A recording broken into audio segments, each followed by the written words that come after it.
Cominciamo.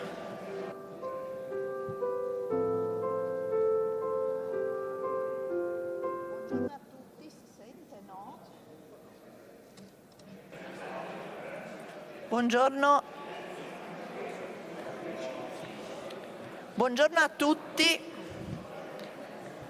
Cominciamo questa giornata che non è solo di ricordo di un evento che ha cambiato la fisionomia di questa regione, trasformandola e pur lasciando un solco indelebile nel cuore di chi ha vissuto questo momento, ma non soltanto per i morti che ci sono stati, ma anche per come proprio sia finita un'epoca. Io avevo 16 anni al tempo del terremoto, me lo ricordo perfettamente, e credo che la vita di tutti quelli che l'hanno vissuto sia segnata dal prima e dopo il terremoto.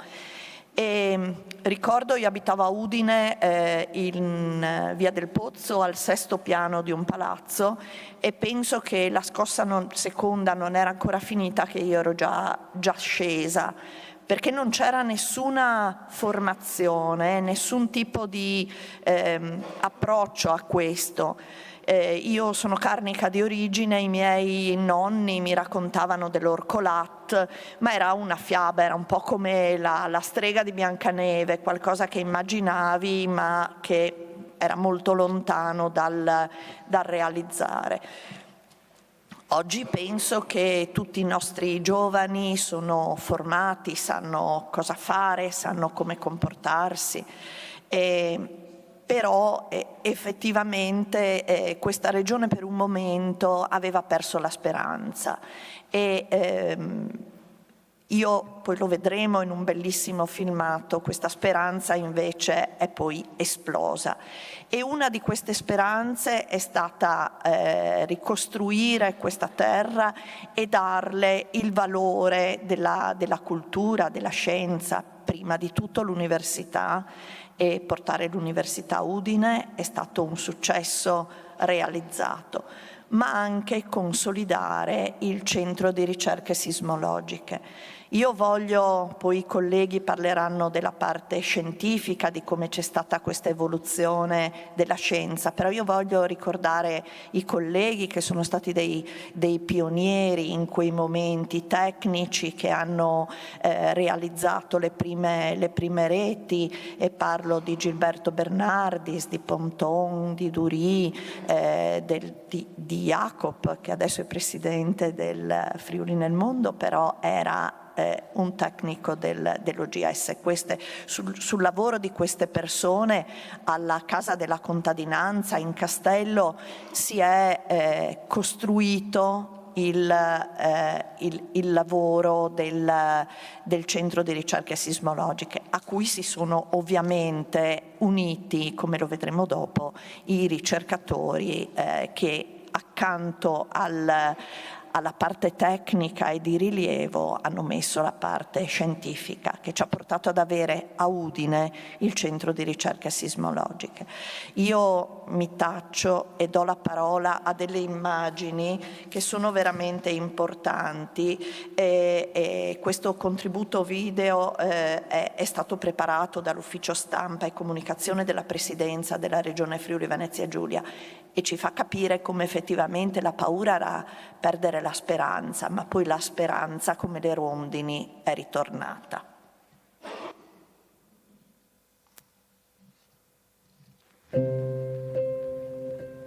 Abbiamo fatto questi sassi per ringraziare quelli che dopo il terremoto sono venuti ad aiutarci.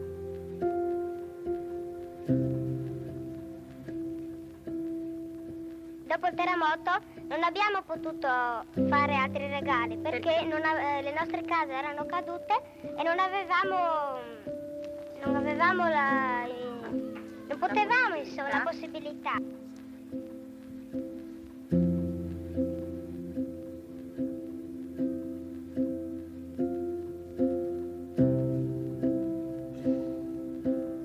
Avete scelto i sassi, no? Lei ha detto perché non avevate altri regali. Che cosa rappresentano per voi i sassi? Un segno delle case che erano prima su in Gemona.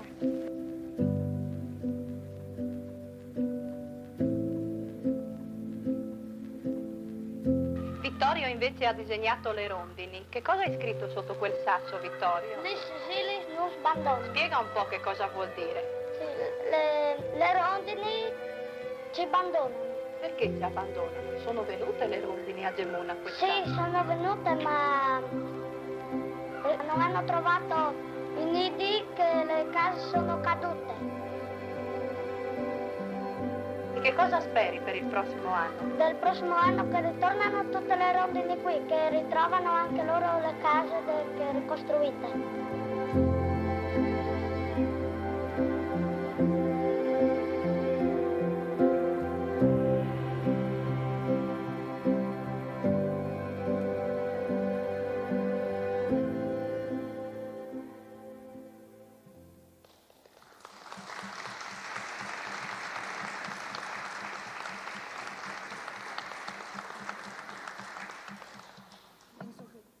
Penso che questo video sia veramente molto significativo per dimostrare qual era la speranza.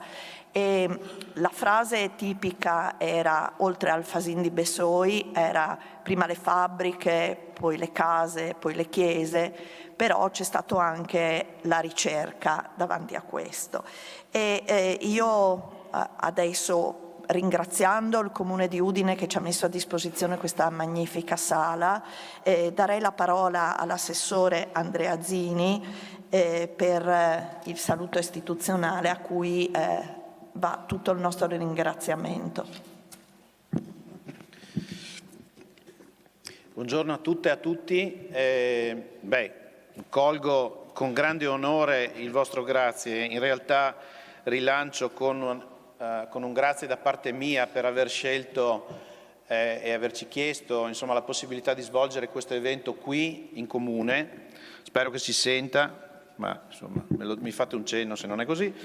Ecco, quello che vorrei dire è che anche dopo aver rivisto questo video, che ho già avuto modo di vedere, ma che ogni volta credo ci faccia, come dire, ci renda testimonianza, ci renda presente il fatto che a fronte di l'evento di un grande dramma ha generato in maniera sorprendente una reazione subito e poi un percorso dentro questo territorio. Quindi si sono innescate una serie di dinamiche e di qualità, direi, delle persone che hanno saputo non solo reagire, ma anche intraprendere, dicevo, un percorso. E questo su vari fronti. Come è stato ricordato adesso, si parla di ricerca, siamo qui in questa occasione a parlare di ricerca scientifica, ma innanzitutto, come dire, io ricordo, è stato bene ricordato ieri nell'intervista anche sulla stampa da parte del direttore. Pensiamo ad esempio all'evoluzione che c'è stata da quella singola stazione di registrazione a Trieste che aveva riscontrato la prima scossa. Cos'è adesso? Cioè, dove siete arrivati? Dove è arrivato il sistema? Sviluppando una rete oggi molto grande, no? di raccolta dei segnali per poter capire velocemente e con precisione dove si sviluppa l'evento e anche capire in tempo che cosa può accadere e quali sono le tendenze, che cosa può avvicinarsi. Ecco, io credo che questo dimostri che un sistema ha saputo far crescere insieme la parte scientifica e farla progredire, insieme a un sistema territoriale, insieme, lasciatemelo ricordare, visto anche che tra le deleghe che ho in questo Comune, che mi è stata assegnata, c'è anche quella della protezione civile, approfitto per ricordare la storia e quindi non solo ricordare ma anche dire dove siamo oggi. Ringrazio naturalmente tutti i convenuti e saluto in particolare l'assessore regionale Riccardi anche perché credo che la protezione civile sia un partner, diciamo, fondamentale di questo sistema. L'informazione scientifica diventa non solo un patrimonio di un mondo che appunto è quello scientifico, ma diventa patrimonio di un sistema più ampio che arriva fino a svilupparsi con una struttura veramente capillare, preziosa, che in questo periodo, dico in particolare, va curata, va seguita. Non entro nei dettagli di cronaca, ma sappiamo che oggi il sistema di protezione civile si trova ad affrontare sfide nuove e c'è un patrimonio che va valorizzato. Concludo dicendo che questo sistema a rete arriva fino all'aspetto della divulgazione e della formazione. Noi anche come Comune abbiamo sostenuto l'attività, ad esempio, dei volontari di protezione civile dentro le scuole, che in maniera gratuita, dando il loro tempo libero, entrano nelle scuole e dentro un programma di formazione sulla sicurezza che porta anche la testimonianza, ad esempio, di che cos'è un terremoto, che cos'è, dai ragazzi fino dalle elementari in su. Vi assicuro, perché ho avuto modo di partecipare più volte a queste occasioni, crea un coinvolgimento da parte dei ragazzi veramente alto, con l'efficacia di messaggi che rimangono impressi nei cuori e nelle teste dei ragazzi e delle ragazze, e anche questo è un aspetto, lasciatemi dire, veramente di diffusione dell'informazione, anche dell'informazione scientifica, che arriva fino ai ragazzi. Quindi, oltre e chiudendo, ringraziando per il lavoro prezioso che fate, credo che oggi avremo l'occasione di approfondire tematiche molto, molto importanti, molto, molto essenziali, però ecco, volevo riconfermare tutta la disponibilità da parte dell'amministrazione comunale nei rispettivi compiti. Poi ricordo insomma che c'è la sede a Udine, quindi mi fa particolarmente piacere che si possa svolgere qui l'evento di oggi, no? del vostro centro. Ecco, dicevo, ringraziando per aver scelto questo luogo, vi volevo garantire e riconfermare tutta l'attenzione della nostra amministrazione per quello che è i nostri compiti e anche per quelli che sono, come dire, le attenzioni che ogni aspetto dell'amministrazione comunale deve avere, non ultimo quello della pianificazione territoriale e dell'edilizia, che rispetto al tema della sismicità, con il tema delle microzonazioni e quant'altro, hanno a che fare veramente tutti i giorni, e quindi anche per questa parte di responsabilità dell'amministrazione vi ringrazio e vi confermo tutta l'attenzione. Grazie.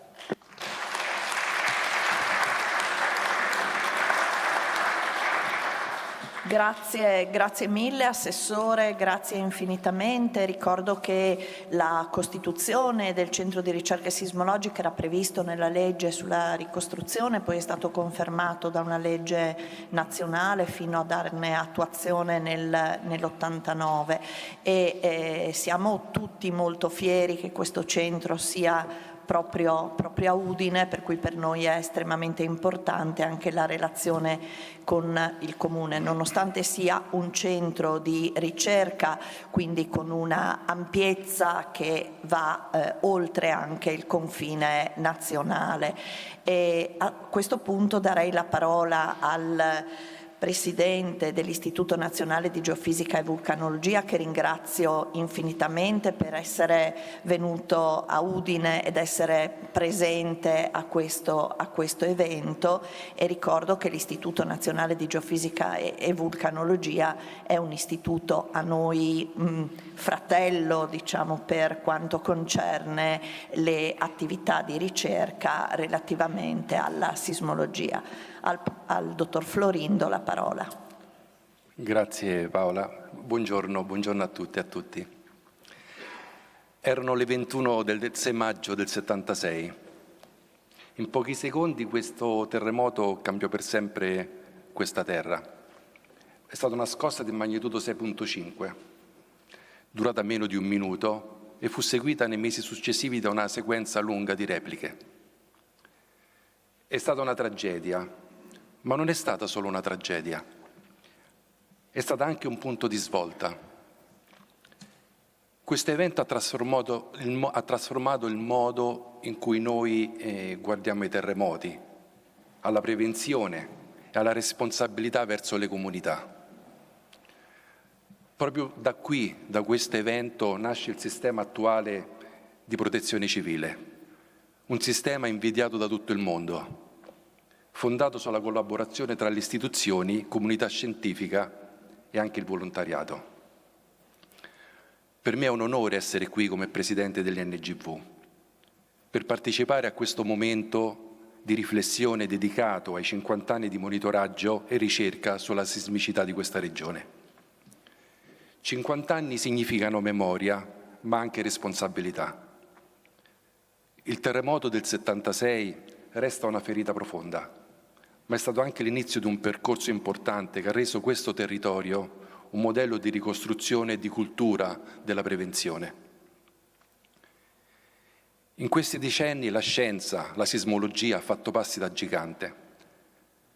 Siamo passati da sistemi e reti analogiche a sistemi integrati con acquisizioni in tempo reale. Abbiamo migliorato la nostra conoscenza sulla sismicità e la nostra capacità di stimare rapidamente gli effetti di importanti terremoti, supportando in modo sempre più efficace le decisioni operative, che sono fondamentali per salvare vite umane. Come istituto, come INGV, siamo impegnati ogni giorno in questo lavoro. Produciamo conoscenza, monitoriamo il territorio e mettiamo i dati a disposizione delle istituzioni e dei cittadini.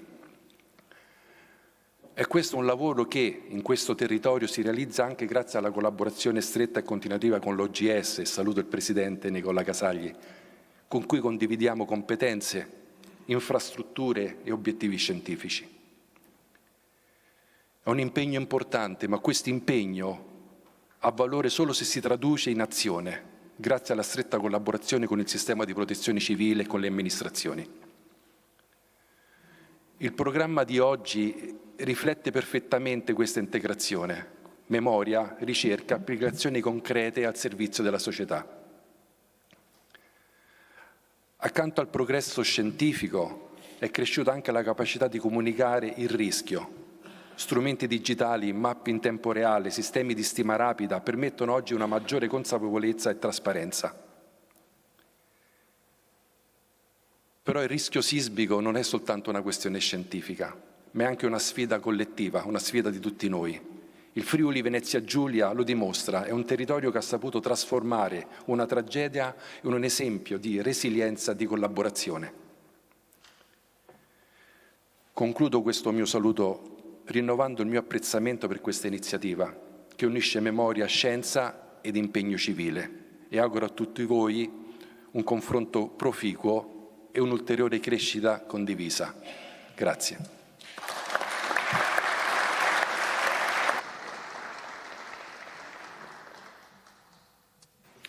Grazie Fabio, e a questo punto darei la parola al magnifico rettore dell'Università di Udine, università che è stata uno dei grandi risultati della ricostruzione a seguito del sisma del 76. Grazie. Mi scuso subito di non poter rimanere perché oggi è una giornata densa e ricca di appuntamenti per l'Ateneo di Udine. Io c'ero personalmente, ma direi, insomma, a parte il mio legame con l'esperienza del terremoto, il legame del nostro Ateneo, del mio Ateneo è molto forte. E allora ho chiesto così anche aiuto per scrivere due note che ricordano il rapporto del nostro Ateneo proprio con il centro di ricerche sismologiche dell'OGS, perché è un rapporto che è sempre stato molto, molto forte e intenso. In un certo senso la stessa radice legislativa accomuna le due realtà, che è la legge che veniva richiamata prima dell'agosto del 77. Il professor Marcello Riuscetti del nostro Ateneo è stato uno dei padri fondatori della sismologia moderna in Friuli Venezia Giulia dopo il terremoto del 76 e ha diretto proprio il centro nelle sue fasi cruciali di costruzione e di sviluppo.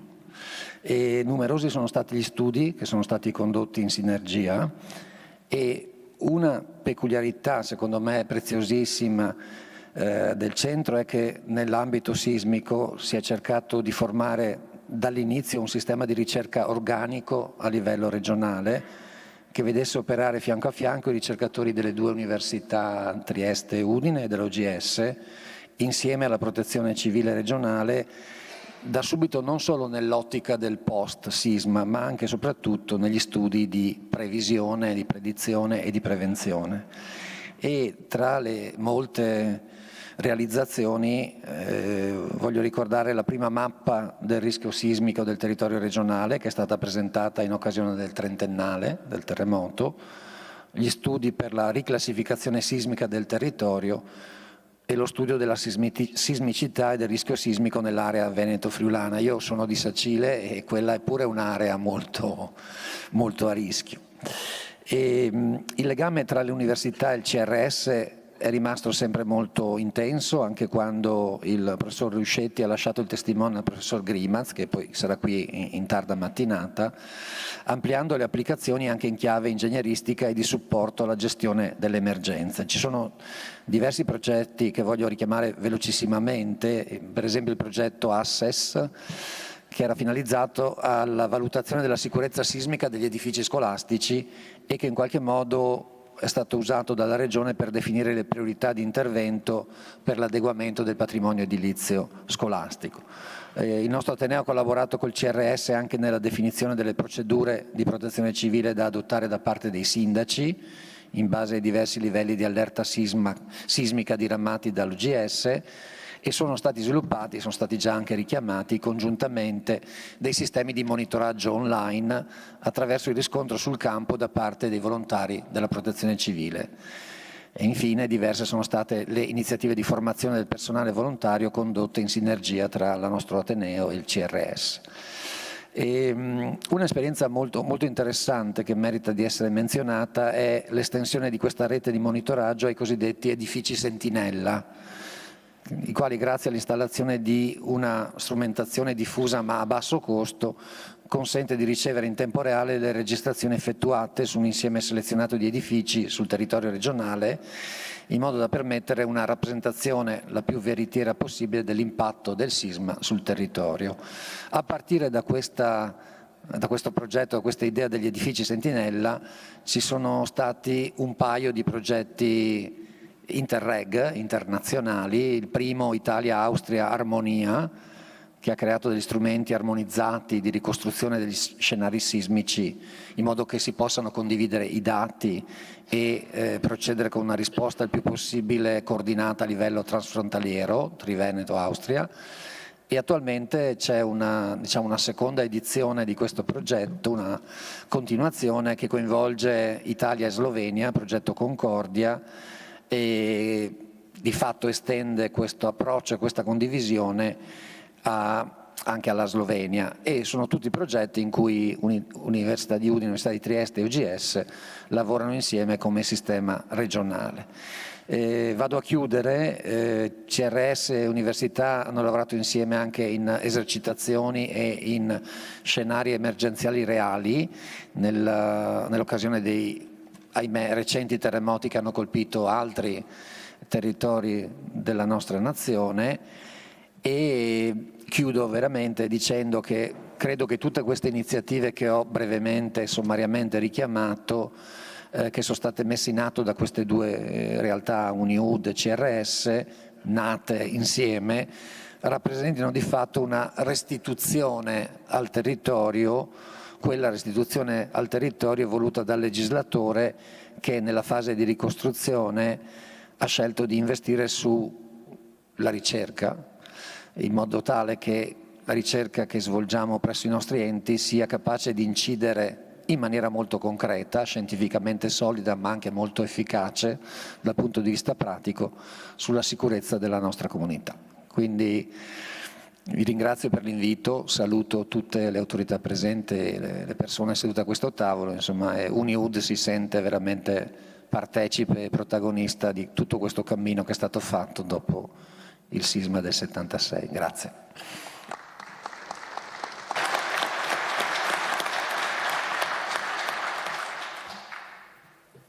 Grazie al magnifico Rettore che purtroppo ci dovrà lasciare, ma è estremamente importante il legame che il CRS come centro di ricerche ha con le altre istituzioni di ricerca del territorio, con l'Università di Udine, ma fortissima anche con l'Università di Trieste.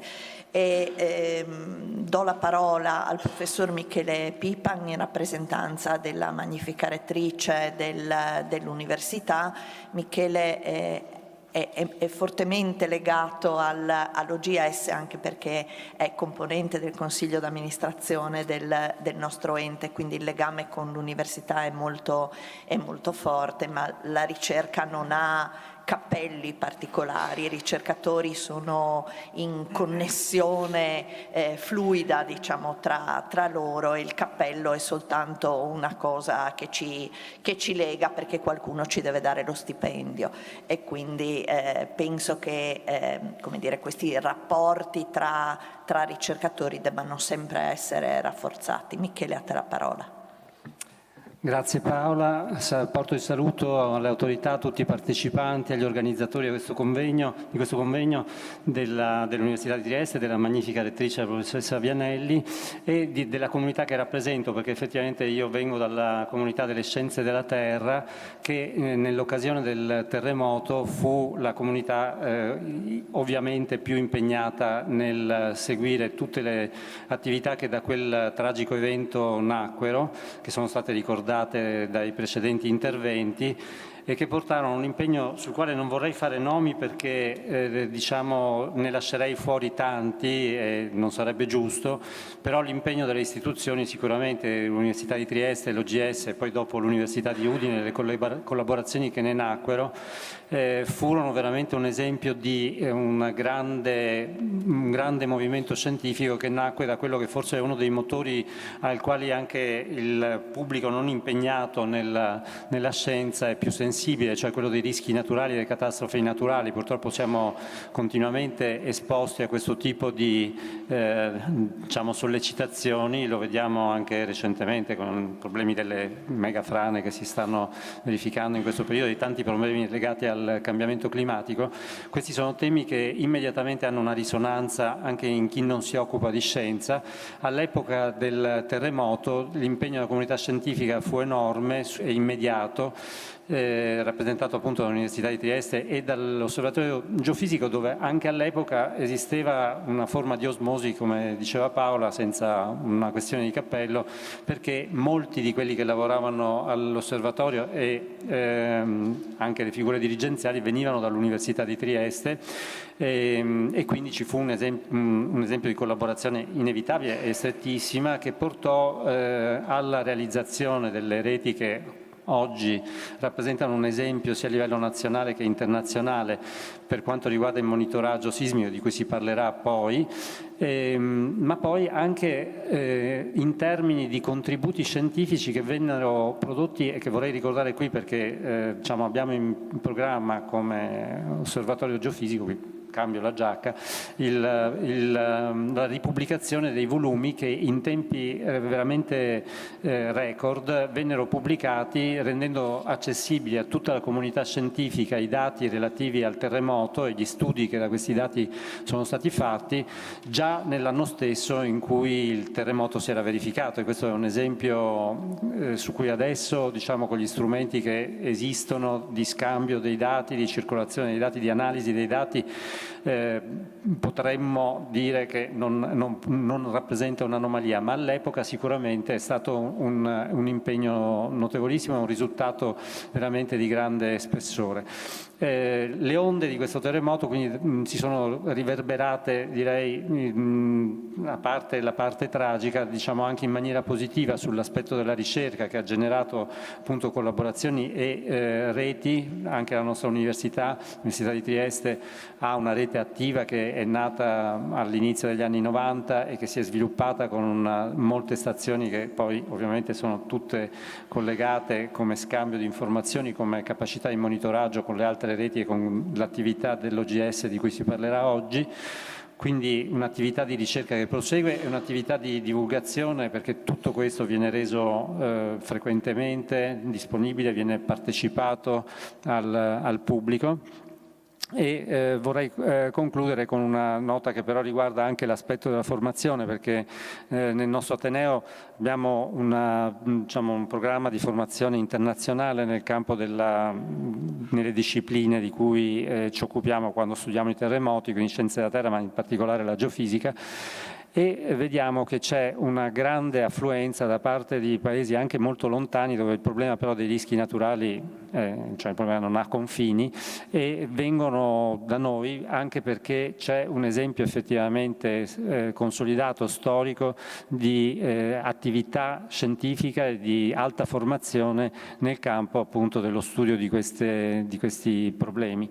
E quindi diciamo abbiamo anche una capacità di attrazione che è nata da questa esperienza triste, tragica, che però adesso è in grado di fornire anche degli strumenti per nuovi scienziati per lavorare in questo settore e dare nuovi contributi anche in paesi molto lontani dalla nostra regione.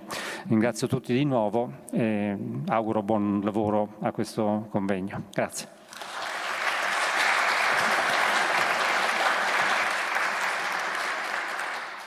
Grazie Michele, hai ragione, ci fu la scienza subito in campo in quei momenti e io penso che fu anche un primo esempio di divulgazione scientifica, perché io ricordo che ci aspettavamo i bollettini dei vari professori Giorgetti, Finetti, eccetera, ce li aspettavamo come poi in epoca Covid ci aspettavamo i bollettini della commissione. E effettivamente la cittadinanza si abituò ad ascoltare anche la scienza. E diamo ora la parola al Presidente dell'Istituto Nazionale di Oceanografia e di Geofisica Sperimentale, professor Nicola Casagli.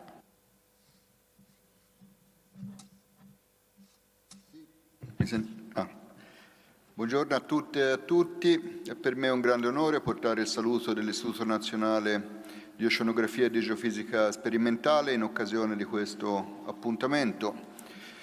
Voglio iniziare ringraziando il Centro Ricerche Sismologiche dell'OGS che insieme al Comune di Udine, che ringrazio, ha voluto organizzare questo evento in questa sede così prestigiosa. Ringrazio il direttore Picozzi, i vice direttori Giuliana Rossi e Paolo Comelli, ma anche tutti i ricercatori, tecnologi, tecnici, amministrativi che hanno lavorato con così grande entusiasmo all'organizzazione dell'evento. È stato detto che il terremoto del 1976 non è stato solo un evento tragico che ha segnato il territorio, ha causato quasi 1000 vittime, ma è stato un momento di svolta per tutto il nostro Paese nella consapevolezza del rischio. Prima di questo evento c'era una vaga idea, soprattutto nelle regioni del nord, di cos'era un terremoto e quali danni poteva fare, ma anche poi una svolta nella capacità di risposta, nello sviluppo della ricerca scientifica applicata alla prevenzione. Ed è in questo contesto che vorrei ricordare la figura di Giuseppe Zamberletti, il cui ruolo fu qui determinante non solo nella gestione dell'emergenza, ma anche nell'aver concepito qui, grazie anche al terremoto, l'architettura della moderna protezione civile, che è un'eccellenza italiana che il mondo ci invidia e a volte imita.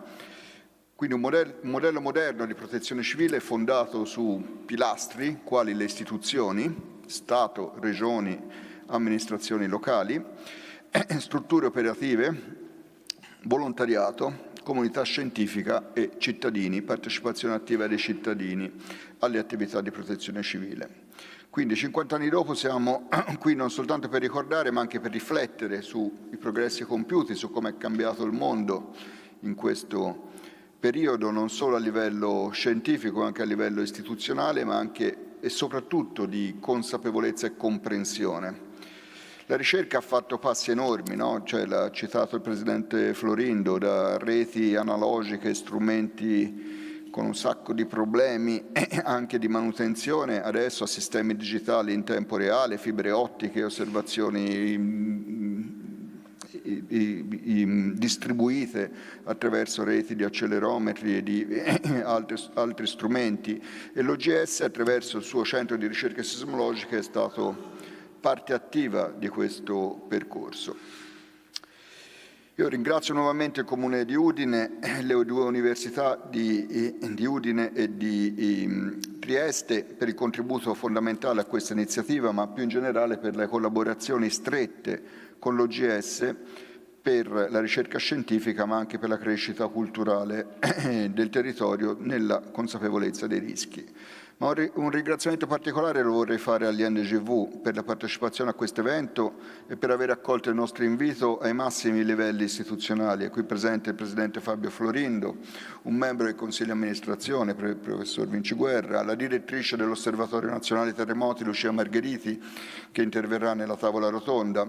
È un segnale importante che testimonia la volontà che abbiamo di rafforzare la collaborazione fra enti di ricerca. Credo che oggi si stia aprendo una nuova stagione nei rapporti tra enti di ricerca. Io sono presidente dell'OGS ormai da 6 anni e vedo che si sta nascendo una nuova stagione in cui si vuole restituire il vero significato alla parola competere. Competere, mi ha insegnato un collega che si occupa di linguistica italiana, membro dell'Accademia della Crusca, viene dal latino e significa andare avanti insieme verso un obiettivo comune. Poi è solo col darwinismo, la rivoluzione industriale, che è diventato competere nell'accezione che gli diamo noi. Ed è esattamente con questo spirito che l'OGS intende operare, cioè vuole competere insieme agli altri enti di ricerca, alle università, alle amministrazioni pubbliche, non per dividere, ma per convergere verso un obiettivo comune. E questo obiettivo comune deve essere il miglioramento della comprensione dei fenomeni naturali, la consapevolezza dei cittadini, la preparazione alle emergenze, la prevenzione dei rischi, perché siamo molto bravi a gestire i problemi dopo che sono successi, ma molto meno bravi ancora, dobbiamo fare tanto per prevenirli, e in definitiva, un termine, a migliorare la resilienza delle nostre comunità. Questa regione ha già dimostrato dopo il 76 di saper trasformare una enorme tragedia in un modello di crescita e di sviluppo di riferimento, e oggi abbiamo la responsabilità di proseguire su questa strada rafforzando il legame tra scienza e società. Concludo ringraziando tutti i partecipanti, tutte le autorità intervenute, l'assessore Riccardi. La loro presenza e l'attenzione a questo evento testimoniano il valore di questo incontro e l'importanza di tenere viva la memoria di questo evento. Grazie a tutti per l'attenzione.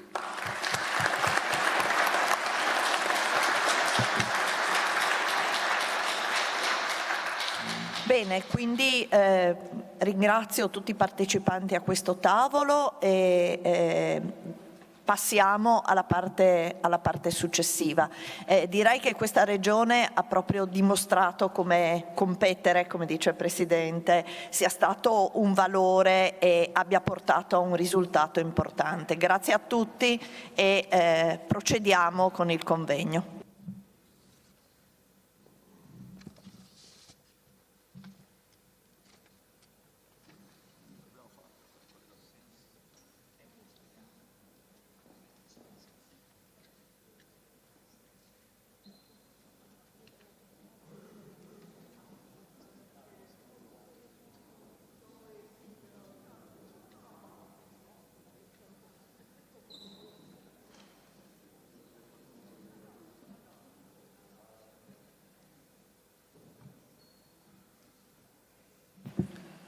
Sì, credo di esserci riuscito. Bene, buongiorno a tutti, grazie anche da parte mia di essere qui, essere ospiti di questo evento, grazie al Comune che ci ospita.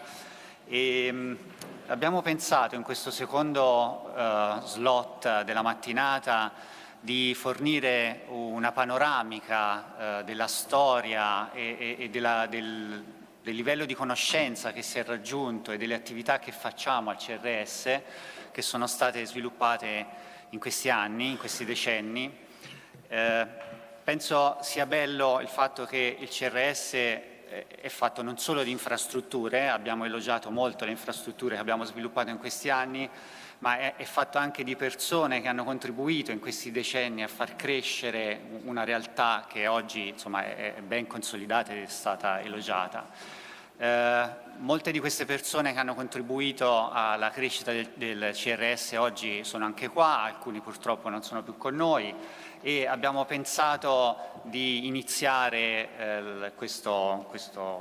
grazie a tutti gli oratori che mano a mano si stanno sistemando, abbiamo pensato di iniziare questa serie di interventi con il dottor Darius Leico, che è stato un pioniere nella ricerca italiana nel trasformare le informazioni sui terremoti in pericolosità, quindi in uno strumento di anche governance del rischio. E quindi lascio la parola a Dario, apro la presentazione. Sì, grazie. Vuoi sederti o... No. Ah, ok, perfetto.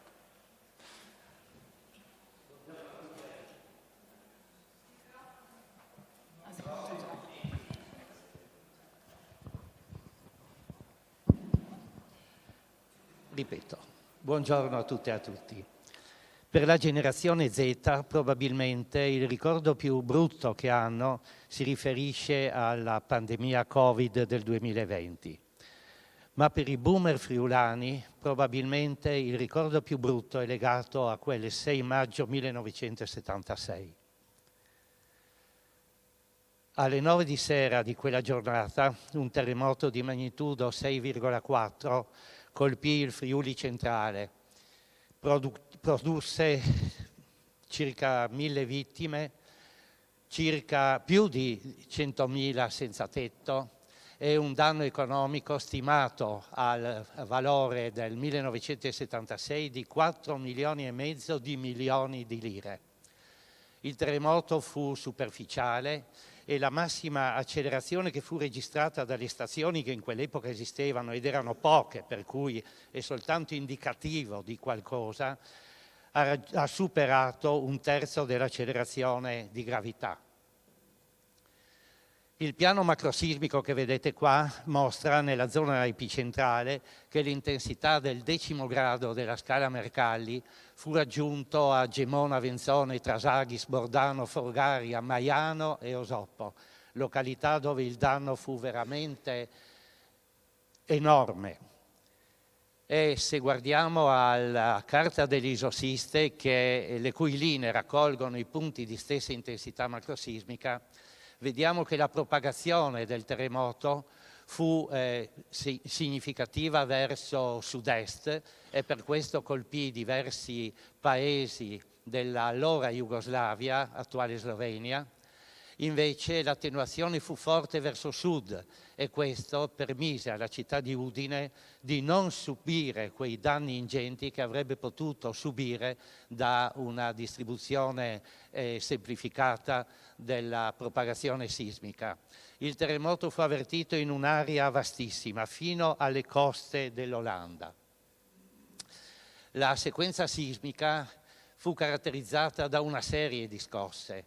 Dopo la principale del 6 maggio di magnitudo 6,4 ce ne fu una il 9 maggio di magnitudo 5,3, perciò significativa. L'11 settembre dello stesso anno si ebbero 2 altri eventi di magnitudo 5,1 e 5,6 e il 15 settembre ulteriori 2 di magnitudo ancora superiori, 5,8 e 6,1, che causarono ulteriori danni e indebolirono quelle che erano le poche strutture ancora resistenti nell'area epicentrale e indebolirono anche purtroppo molto lo spirito dei friulani che in quell'epoca stavano cominciando a ricostruire il patrimonio edilizio. Prima della scossa principale, 1 minuto prima, ci fu una scossa di magnitudo 4,5 e quella scossa fu importante perché se voi date un'occhiata ai sismogrammi delle 6 scosse principali, vedete che dopo l'inizio c'è una zona bianca, cioè significa che il movimento del suolo, sono le registrazioni della stazione di Trieste e possiamo dire che sono le migliori che erano a disposizione in quell'epoca. La vibrazione appunto del terreno è stata talmente forte che non ha permesso al raggio luminoso che permetteva la registrazione di lasciare una traccia, per cui era di difficilissima lettura il sismogramma relativo sia alla scossa principale che alle altre, ma la scossa principale ha avuto quella scossa premonitrice un minuto prima, che invece è stata registrata bene. Da ricordare ancora un aspetto particolare, che i pendoli marussi nella Grotta Gigante vicino a Trieste, in una cavità carsica vicino a Trieste, registrarono mesi prima del 6 maggio e poi anche prima del 15 settembre delle strane anomalie che furono solo dopo considerate dei precursori del terremoto. La distribuzione degli epicentri presenta una migrazione verso nord-ovest. Vedete, dopo la scossa del 6 maggio, il pallino rosso, abbiamo avuto l'11 settembre 2 scosse e il 15 settembre altre 2. E vedete questa migrazione, queste sono le localizzazioni più recenti che abbiamo prodotto negli anni successivi, mostrano questa migrazione. Un anno dopo, il 16 settembre 77, ci fu un'altra scossa di magnitudo importante, però localizzata decisamente più a ovest. Cos'era l'OGS? All'epoca Osservatorio Geofisico Sperimentale, non ancora Istituto Nazionale. Era dotato dal 1963 della strumentazione installata dagli US Geological Survey in 120 stazioni distribuite in tutto il mondo. La strumentazione era ubicata, eccolo qua. Era ubicata sul fondo della Grotta Gigante e i segnali registrati venivano trasmessi tramite cavo elettrico in superficie, dapprima in una casamatta e poi dal 1972 furono costruiti i laboratori e la stazione sismologica e la registrazione venne trasferita là, e questa è diventata appunto la stazione sismologica di Trieste. Questa stazione sismologica, come dicevo, la strumentazione è stata installata dagli americani nel 1963, strumentazione avanzatissima per quell'epoca. Infatti consisteva di una tripletta di strumenti a corto periodo atti alla registrazione dei terremoti vicini, una tripletta a lungo periodo atta alla registrazione dei terremoti lontani. Perché gli americani li avevano messi e perché gli americani ne avevano messi 120 in giro per il mondo? Ufficialmente per studiare i terremoti, sotto sotto per controllare i test nucleari sovietici nel poligono di Semipalatinsk. L'OGS alla strumentazione WWSSN aveva aggiunto 2 strumenti di tipo Wood Anderson, e questi sono molto importanti perché sono quegli strumenti usati da Charles Richter nel 1935 per definire la magnitudo dei terremoti locali. Bene, l'OGS aveva tutta questa strumentazione, per cui il massimo che si poteva avere nel 1976. Ma quali erano le altre stazioni che registravano in quell'epoca? Vicino alla zona epicentrale c'era solo Trieste e poi più a est Lubiana. C'erano delle altre stazioni nell'arco alpino che facevano capo all'Università di Monaco e all'Università di Vienna, ma i cui dati erano più difficilmente reperibili. Queste le vedete con i simboli blu, mentre i simboli rossi mostrano le stazioni temporanee installate a seguito del terremoto.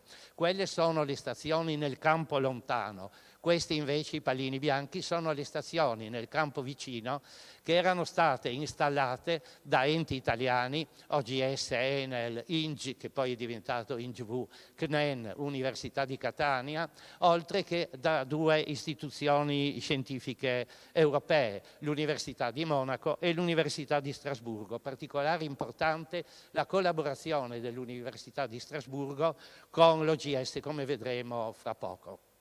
La scossa principale del 6 maggio dunque fu registrata dalla stazione di Trieste e in quel momento solo da lei, per cui il sismologo che era di turno aveva a disposizione soltanto quei sismogrammi che avete, anzi non solo quelli, tutta quella serie, come vi ho detto, di 3+3+2 e perciò 8 sismogrammi, però in gran parte bianchi. E come si fa a localizzare un terremoto con una sola stazione? Con la distanza e l'azimut. La distanza si calcola dai tempi di arrivo delle onde sismiche e già questo non era facilissimo sulla scossa principale, era invece possibile sulla scossa premonitrice. L'azimut si calcola con i primi impulsi registrati dalla tripletta di strumenti e questo era possibile farlo. Dunque è stato possibile localizzare il terremoto al meglio delle conoscenze di quell'epoca. E così il sismologo di turno l'ha piazzato sul Monte San Simeone, che in verità, povero santo, non aveva niente a che fare col terremoto, perché come si è visto in anni successivi, quando la localizzazione è stata fatta con tutte le stazioni che avevano registrato il terremoto era avvenuto un po' di chilometri più a est, cioè verso il confine con l'attuale Slovenia. Ma questo è il senno di poi. L'evoluzione temporale del terremoto lo vedete in questa immagine come magnitudo nel tempo e vedete appunto che i picchi molto alti si riferiscono a quelle scosse che ho citato prima. E invece a destra c'è il numero cumulativo di terremoti con la linea rossa e il numero cumulativo di energia rilasciata con la linea verde. E ancora si vedono chiaramente i 3 episodi, maggio, settembre e poi settembre 1977. Questa è l'immagine della distribuzione epicentrale dei terremoti che avevamo nel 76 e perciò solo con i dati della stazione di Trieste. Si vede qualcosa, nel senso che si vede una migrazione tra maggio e settembre, più che altro si vede qualcosa che va verso nord, ma non è chiara l'immagine da questa. Più chiara questa, perché? Perché per dei brevi periodi l'Università di Strasburgo ha installato una rete locale nell'area epicentrale che ha registrato per un periodo di maggio e per un periodo di settembre, mettendo a paragone delle scosse ben localizzate, anche se scosse piccole, perché si registrava quello che succedeva in quel breve periodo di tempo. È stato possibile vedere questa migrazione verso nord che in questa immagine si vede. Nel 76 è già stata data un'interpretazione dell'evento, e cioè la scorsa del 6 maggio associata al sovrascorrimento buiatricesimo, mentre le scorse di settembre collegate al sovrascorrimento periadriatico. Altre interpretazioni sono state formulate negli anni successivi, un po' diverse, tutto sommato però la visione di questa interpretazione è rimasta valida. Ma vediamo un po'. Il terremoto del 76 cosa rappresenta? È il primo terremoto italiano studiato scientificamente.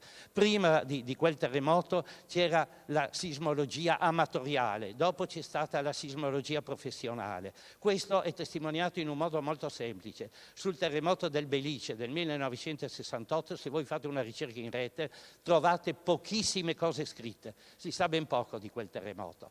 Del terremoto del 6 maggio 76 invece già nel dicembre dello stesso anno fu fatto un convegno internazionale qua a Udine con la partecipazione di ricercatori di tutto il mondo, e gli atti di quel convegno sono stati raccolti in un volume di 1410 pagine, che è quello di cui ha parlato prima il professor Pipan, dicendo che l'OGS ha intenzione di ripubblicare. Le motivazioni: perché il terremoto del Friuli è stato lo spartiacque fra la sismologia amatoriale e quella professionale? Beh, sicuramente per l'impatto emotivo, quasi 1000 morti parlano chiaro, il Belice ne aveva avuto poco più di 200. Ma poi la presenza sul territorio dell'OGS, un'istituzione che aveva la strumentazione migliore e perciò poteva dare il meglio per l'acquisizione dati, e inoltre aveva il know-how scientifico per interpretare, know-how che, ricordiamo, non era solo bagaglio OGS, ma bagaglio anche dell'Università di Trieste, con cui si collaborava molto strettamente, ed è già stato ricordato prima. L'eredità del terremoto del 76. Io ho raccolto in questi 6 punti quello che possiamo dire di aspetti positivi, diciamo, del terremoto. La rete sismometrica del Friuli, inaugurata esattamente un anno dopo il terremoto, il 6 maggio 77, la costituzione dell'Università di Udine, la costituzione del Centro di Ricerche Sismologiche, la riorganizzazione nazionale degli studi sui terremoti, in particolare il progetto finalizzato geodinamica, che era partito un anno prima, ma veramente in sordina. Il terremoto del 76 ha dato un grande impulso a quel progetto finalizzato pagato dal Consiglio Nazionale delle Ricerche, che raccoglieva tutti i migliori esperti, geologi, geofisici, ingegneri, per studiare finalmente la sismicità italiana e non solo. E poi quel progetto finalizzato che finì nell'80, poi confluì come Gruppo Nazionale di Difesa dei Terremoti, che operò per molti anni successivi. La costituzione già ricordata di un sistema di protezione civile. La protezione civile nasce nell'82, sì, però la nomina di un commissario straordinario per il terremoto fu l'embrione della protezione civile e l'onorevole Zamberletti è stato ben ricordato. Voglio ricordare la collaborazione fra la protezione civile regionale e le istituzioni scientifiche regionali, già citate prima, e perciò con OGS, Università di Udine, Università di Trieste, che fu iniziato in quell'epoca e ha dato origine a dei progetti estremamente interessanti di valenza sociale oltre che scientifica. Poi la modernizzazione di un'area che era passata da un'economia prevalentemente agricola a un'industrializzazione diffusa, in parte tradendo il mantra dov'era com'era, perché in base anche agli studi scientifici la ricostruzione seguì certi criteri non solo dettati dal cuore, ma anche dettati dalla testa, dalla scienza. Ultimo, e su questo però devo dire qualcosa, l'inizio degli studi di pericolosità sismica.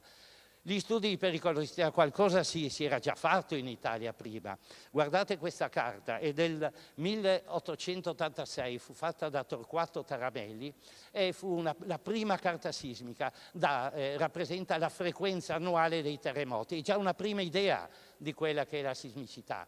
Poi ricordiamo gli studi fatti dal CNEN negli anni 70 per l'installazione delle centrali nucleari, perciò con un fine ben specifico, non strettamente scientifico sociale, ma con una finalità economica e energetica. E poi ricordo questa carta fatta dal professor Finetti subito dopo il terremoto, rappresenta l'intensità attesa con un periodo di ritorno di 1000 anni. Ho voluto metterla perché non è esattamente una carta scientifica, non è basata su un calcolo statistico, ma raccogliendo tutte le informazioni geofisiche, sismologiche e così via, per cercare di quantificare in modo qualitativo più che quantitativo quale poteva essere lo scuotimento. Dopo il 76 invece fu applicato il probabilismo sismotettonico, cioè un criterio estremamente scientifico basato sulla definizione delle sorgenti sismiche, la loro caratterizzazione dal punto di vista dei terremoti e lo studio della propagazione. Furono prodotte 2 carte, una da parte del Politecnico di Milano, una da parte dell'OGS, e queste carte furono utilizzate per la ricostruzione del Friuli. L'eredità è rappresentata sostanzialmente da questa carta che tradisce il probabilismo sismotettonico, ma è fatta solo su base statistica, e fu però la prima carta di pericolosità sismica, fu realizzata nell'ambito del progetto finalizzato geodinamica. Per tutto il resto vi rimando a questo pomeriggio, quando Laura Peruzza vi racconterà la fine di questa storia. E vi ringrazio per l'attenzione.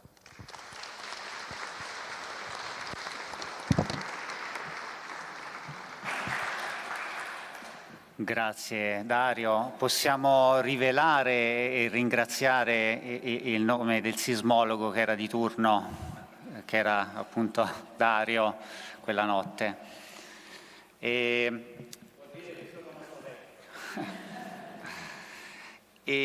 Sempre nel percorso storico di evoluzione del CRS, un collega che ha svolto un ruolo fondamentale anche lui nella crescita della rete e nella comprensione dei fenomeni della sismotettonica del Friuli è Gianni Bressan, che appunto invito a presentare, ecco qua, il suo intervento. Ecco qua già. Ok, grazie. Acceso, sì, a posto? Sì, mi sentite? Aspetta, cerco di mettermi qua. Allora, io ho cercato di darmi da fare per studiare al meglio possibile la sismicità regionale. Il ragazzo che vedete di spalle con i capelli un po' lunghi, come si usava allora, in questa immagine che per certi aspetti è molto straordinaria, sono io. È la mattina dell'8 maggio del 1976 e sono assieme ad altri volontari e a militari di leva a scavare tra le macerie dei condomini di Maiano.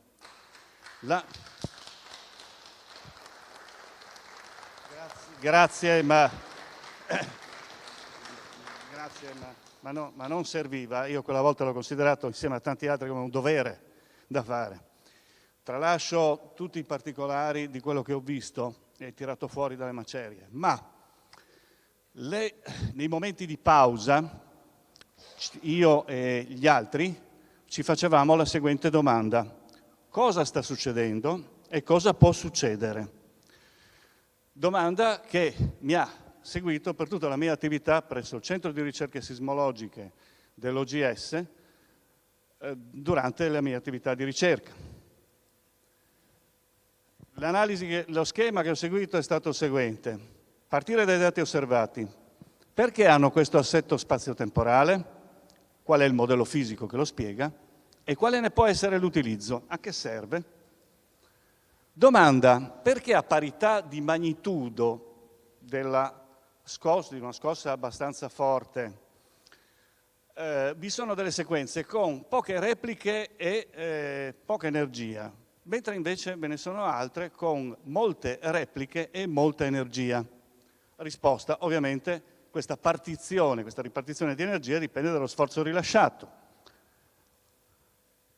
Nell'immagine voi vedete, praticamente questo è un sismogramma classico, queste sono le onde di taglio, sono quelle che provocano distorsione alla maggior parte dei danni. Okay.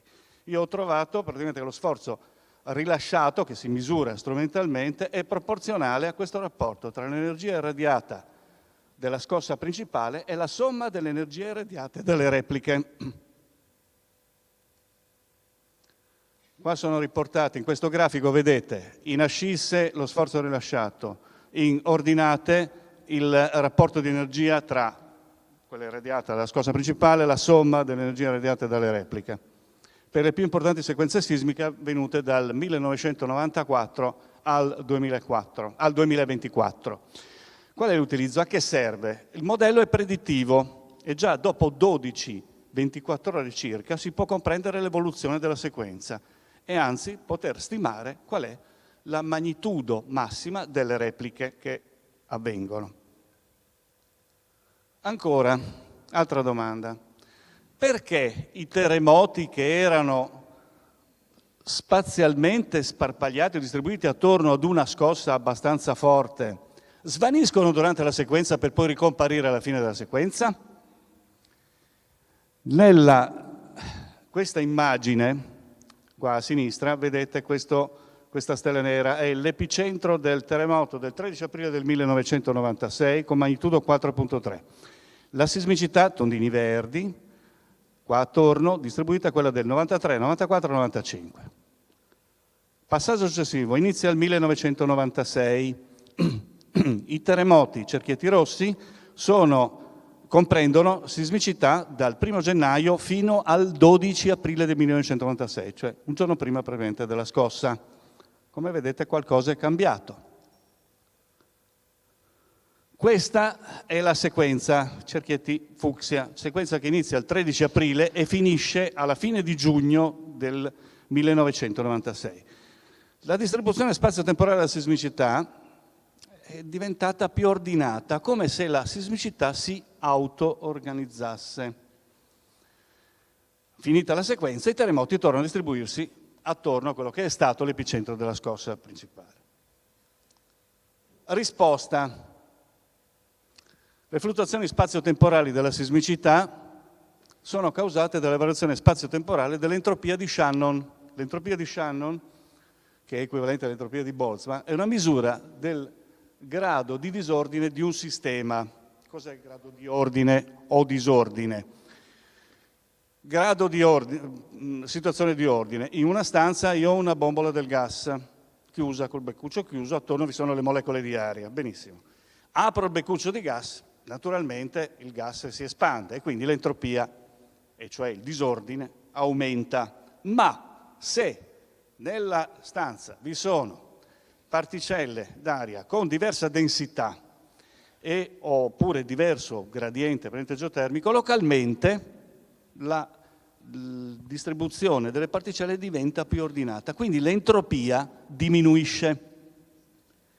Ed è quello che è stato osservato. Allora, in questo diagramma c'è il tempo, tornando alla scossa del 1996. In ascisse c'è l'entropia di Shannon. Vedete questo tratto? Benissimo. Sono gli anni 94-95 dove l'entropia è alta, quindi la situazione pressoché stabile. Ma 27 gennaio del 1996, terremoto di magnitudo 3.6. L'entropia diminuisce. 27 febbraio del 1996, la scossa di magnitudo 3.8 che precede poi la diminuzione dell'entropia di Shannon con la scossa principale di magnitudo 4.3. C'è la sequenza, dopodiché la curva dell'entropia risale, quindi da minimo praticamente a massimo.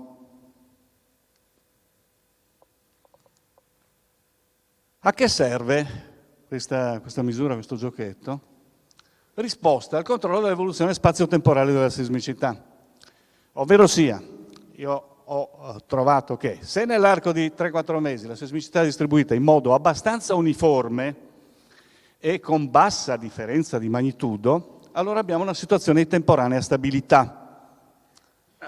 Questo giochetto lo facevo sempre quando ero in servizio. Giorno dopo giorno, praticamente settimana dopo settimana. Ma se i terremoti diventano più rarefatti nello spazio e addirittura alcuni iniziano a raggrupparsi, allora, e con maggiore differenza di magnitudo degli eventi, allora inizia una fase di instabilità e potrebbe avvenire un terremoto più forte. Neanche a farlo apposta, tra ieri e oggi, tra ieri l'altro e oggi, è successo proprio questo. Assetto spazio-temporale della sismicità. Domanda ancora una volta, ma perché? Dunque, intanto la mappa. Questa è la mappa della sismicità del 1984 al 2023, puntini rossi con la traccia delle principali faglie o lineamenti tettonici. Domanda, perché a volte la sismicità si distribuisce raggruppandosi, a volte allungandosi, sparpagliata in modo disuniforme, spesso non si accorda con l'orientazione delle faglie. Perché l'assetto spaziale varia? Queste sono immagini ricavate con un'inversione tomografica sismogravimetrica, sono immagini a 6 e 8 km di profondità della distribuzione del modulo di taglio di rigidità. Il modulo di rigidità è praticamente la capacità delle rocce a sostenere uno sforzo di taglio. L'area investigata, l'area analizzata è l'area del Friuli e l'area della Slovenia occidentale. Quello che appariva a noi era praticamente che la sismicità veniva localizzata sostanzialmente lungo le marcate variazioni del modulo di taglio. Tenete presente che le variazioni del modulo di taglio sono rilevanti, passiamo da 15 a 40 gigapascal, cioè la variazione delle rocce in profondità in Friuli è notevole. E quello che ci appariva anche era che maggiore era la variazione tra queste rocce, della rigidità delle rocce, maggiore è l'energia sismica irradiata. Allora cosa abbiamo fatto? Misure da laboratorio. L'osservazione è validata da misure petrofisiche in laboratorio su 8 campioni di rocce, delle litologie più rappresentative della parte superiore sedimentaria della costa friulana. sono stati realizzati questi 4 profili sintetici, appunto sugli 8 campioni, dalla superficie fino a 22 km di profondità, distribuzione di VP, VS, moduli elastici, energia elastica irradiata. E anche qua la maggiore energia elastica irradiata in prossimità delle marcate variazioni dei moduli elastici. Allora, le osservazioni della sismicità conducono alla nozione di sistema. Questo è stato le riflessioni che ho fatto in tutti questi anni. Visto come un'entità che è più della somma delle singole parti che lo compongono. Diventa importante il complesso di interazioni tra le varie parti, ovvero sia si comprende il comportamento di una parte vedendo, non isolandolo, e guardandolo così, ma vedendo come sta agendo su tutto il resto. Una curiosità, questo tipo di visione è a fondamento della meccanica quantistica, che a me piace tanto, la seguo e la studio da alcuni anni. Andiamo al modello. Che modello si può ricavare da questo? Allora, qua vedete una sezione idealizzata, geologico-geofisica, dove c'è il modulo di taglio di rigidità che varia e comprende, per unità di volume, ovviamente, fratture, faglie, presenza di fluidi, gradienti geotermici, ammontare di deformazione plastica, e cioè una variabile di stato, ed è intesa come funzione del danneggiamento, di quanto sono danneggiate le rocce. La geometria è frattale, la successione di alta e bassa rigidità si ripete a tutte le scale, un po' come l'esempio del cavolfiore nella realtà. Il sistema è interamente dinamico, lo sforzo applicato è il motore del flusso di energia di deformazione, lo sforzo applicato è applicato in maniera quasi statica, no? Ma cosa induce? Induce un flusso di energia di deformazione dato dal prodotto del modulo della rigidità per la deformazione elastica per il volume. Il flusso di energia di deformazione in un mezzo dissipativo causa auto-organizzazione, ovvero sia cluster sequenze, quello che abbiamo visto prima. Vi ricordate? Nella sismicità presente di cloud il sistema diventava più ordinato, come se si auto-organizzasse. La fonte di ispirazione per me sono state, a parte Shannon, Alan Turing negli anni 50. Alan Turing è famoso perché decifrò il codice Enigma durante la Seconda Guerra Mondiale. E poi Prigogine, premio Nobel per la chimica negli anni 70.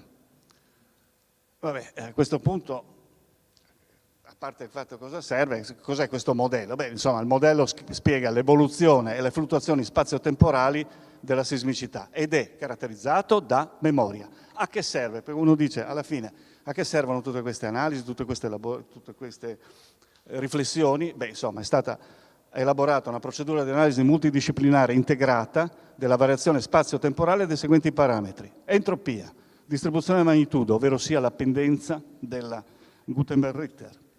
Geometria frattale, prossimità spazio-temporale degli eventi e della loro energia, piani tridimensionali di frattura dove tende a distribuirsi la sismicità. Questa procedura è applicabile a qualsiasi contesto tettonico, indipendentemente dalla magnitudo.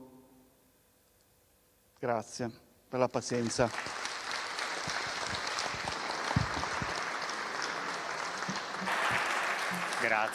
Grazie Gianni.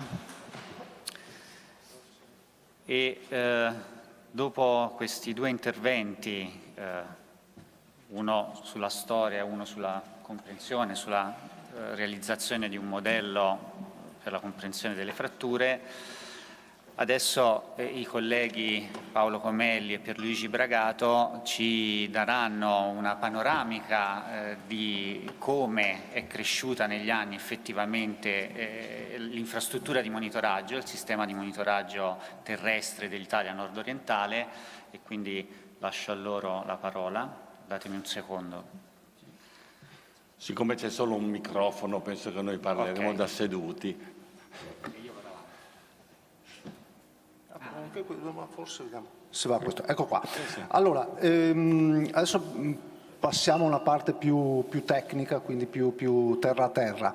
E un po' vedremo l'evoluzione un po' del sistema di monitoraggio terrestre dell'OGS, che si è evoluto da una stazione sismica che era quella di Trieste, attiva nel 76, a una rete di monitoraggio sismico e successivamente anche una rete di monitoraggio geodetico.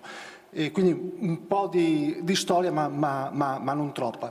Partiamo comunque dal protagonista principale di questa storia, che è la stazione sismica. Ecco, giusto per non parlare così a vuoto. Questa qui è la stazione sismica. Che cos'è?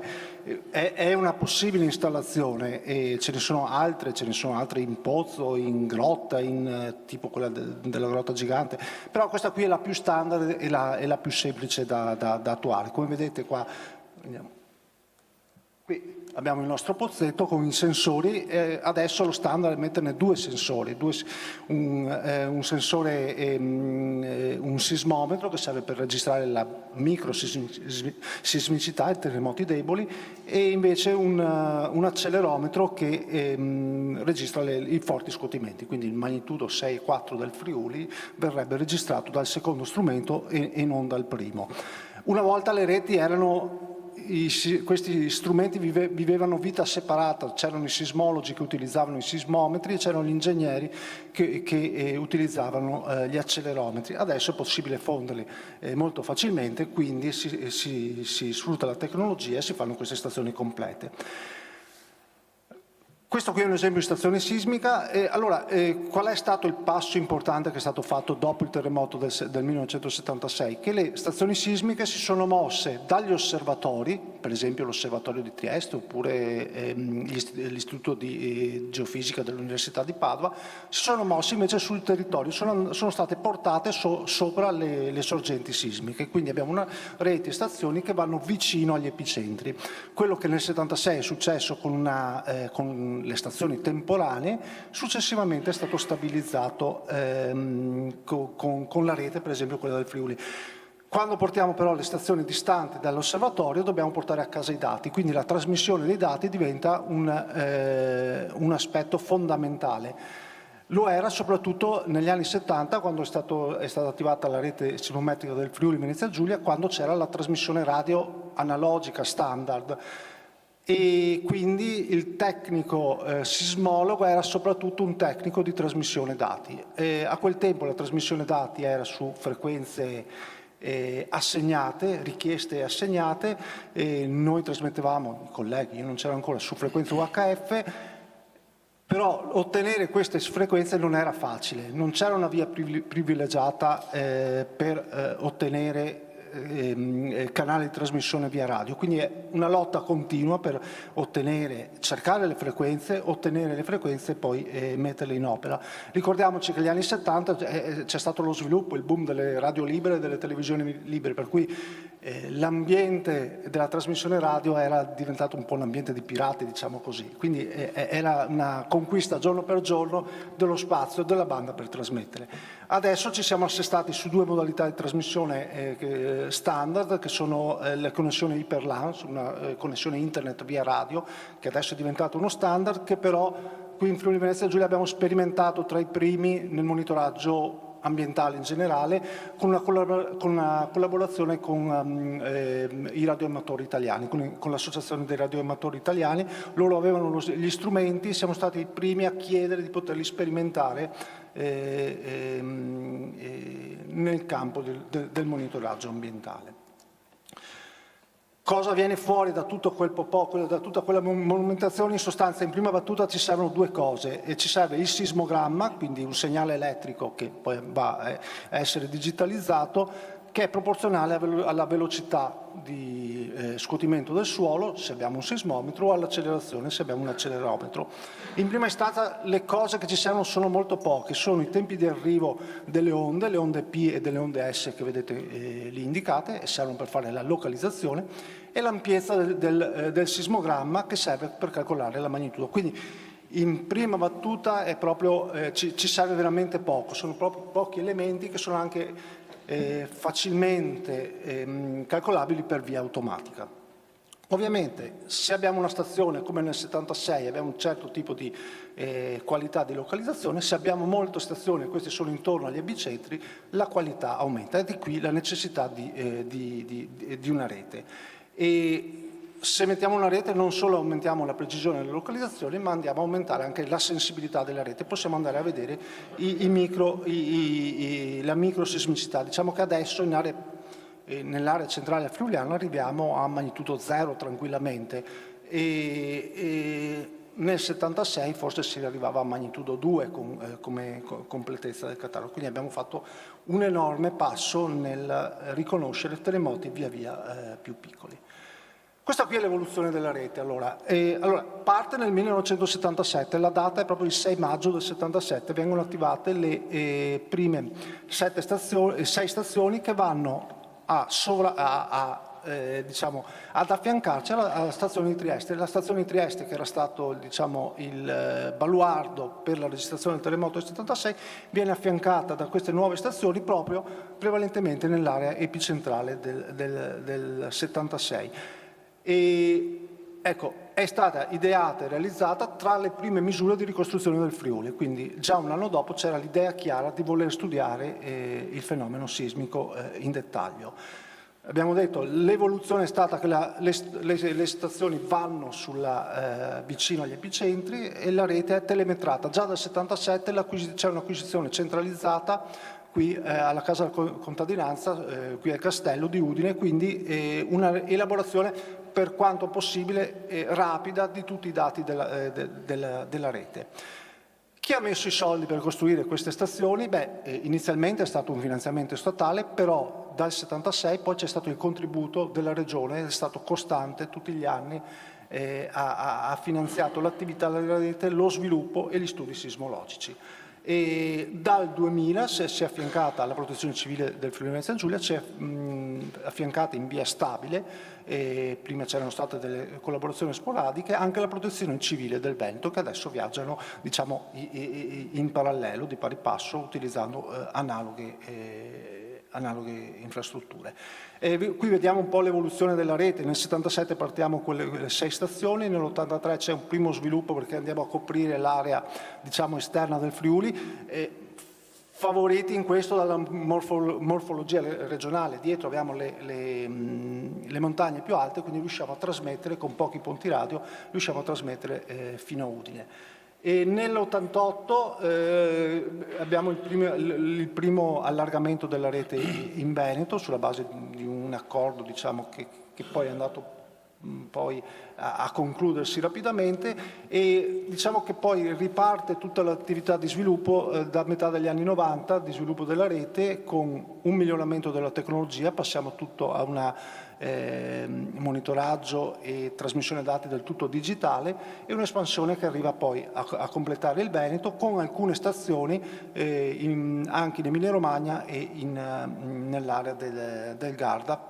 per completare un monitoraggio complessivo e di buona qualità di tutta l'area dell'Italia nord-orientale, che da statuto è l'area di competenza di sorveglianza sismica del Friuli Venezia Giulia.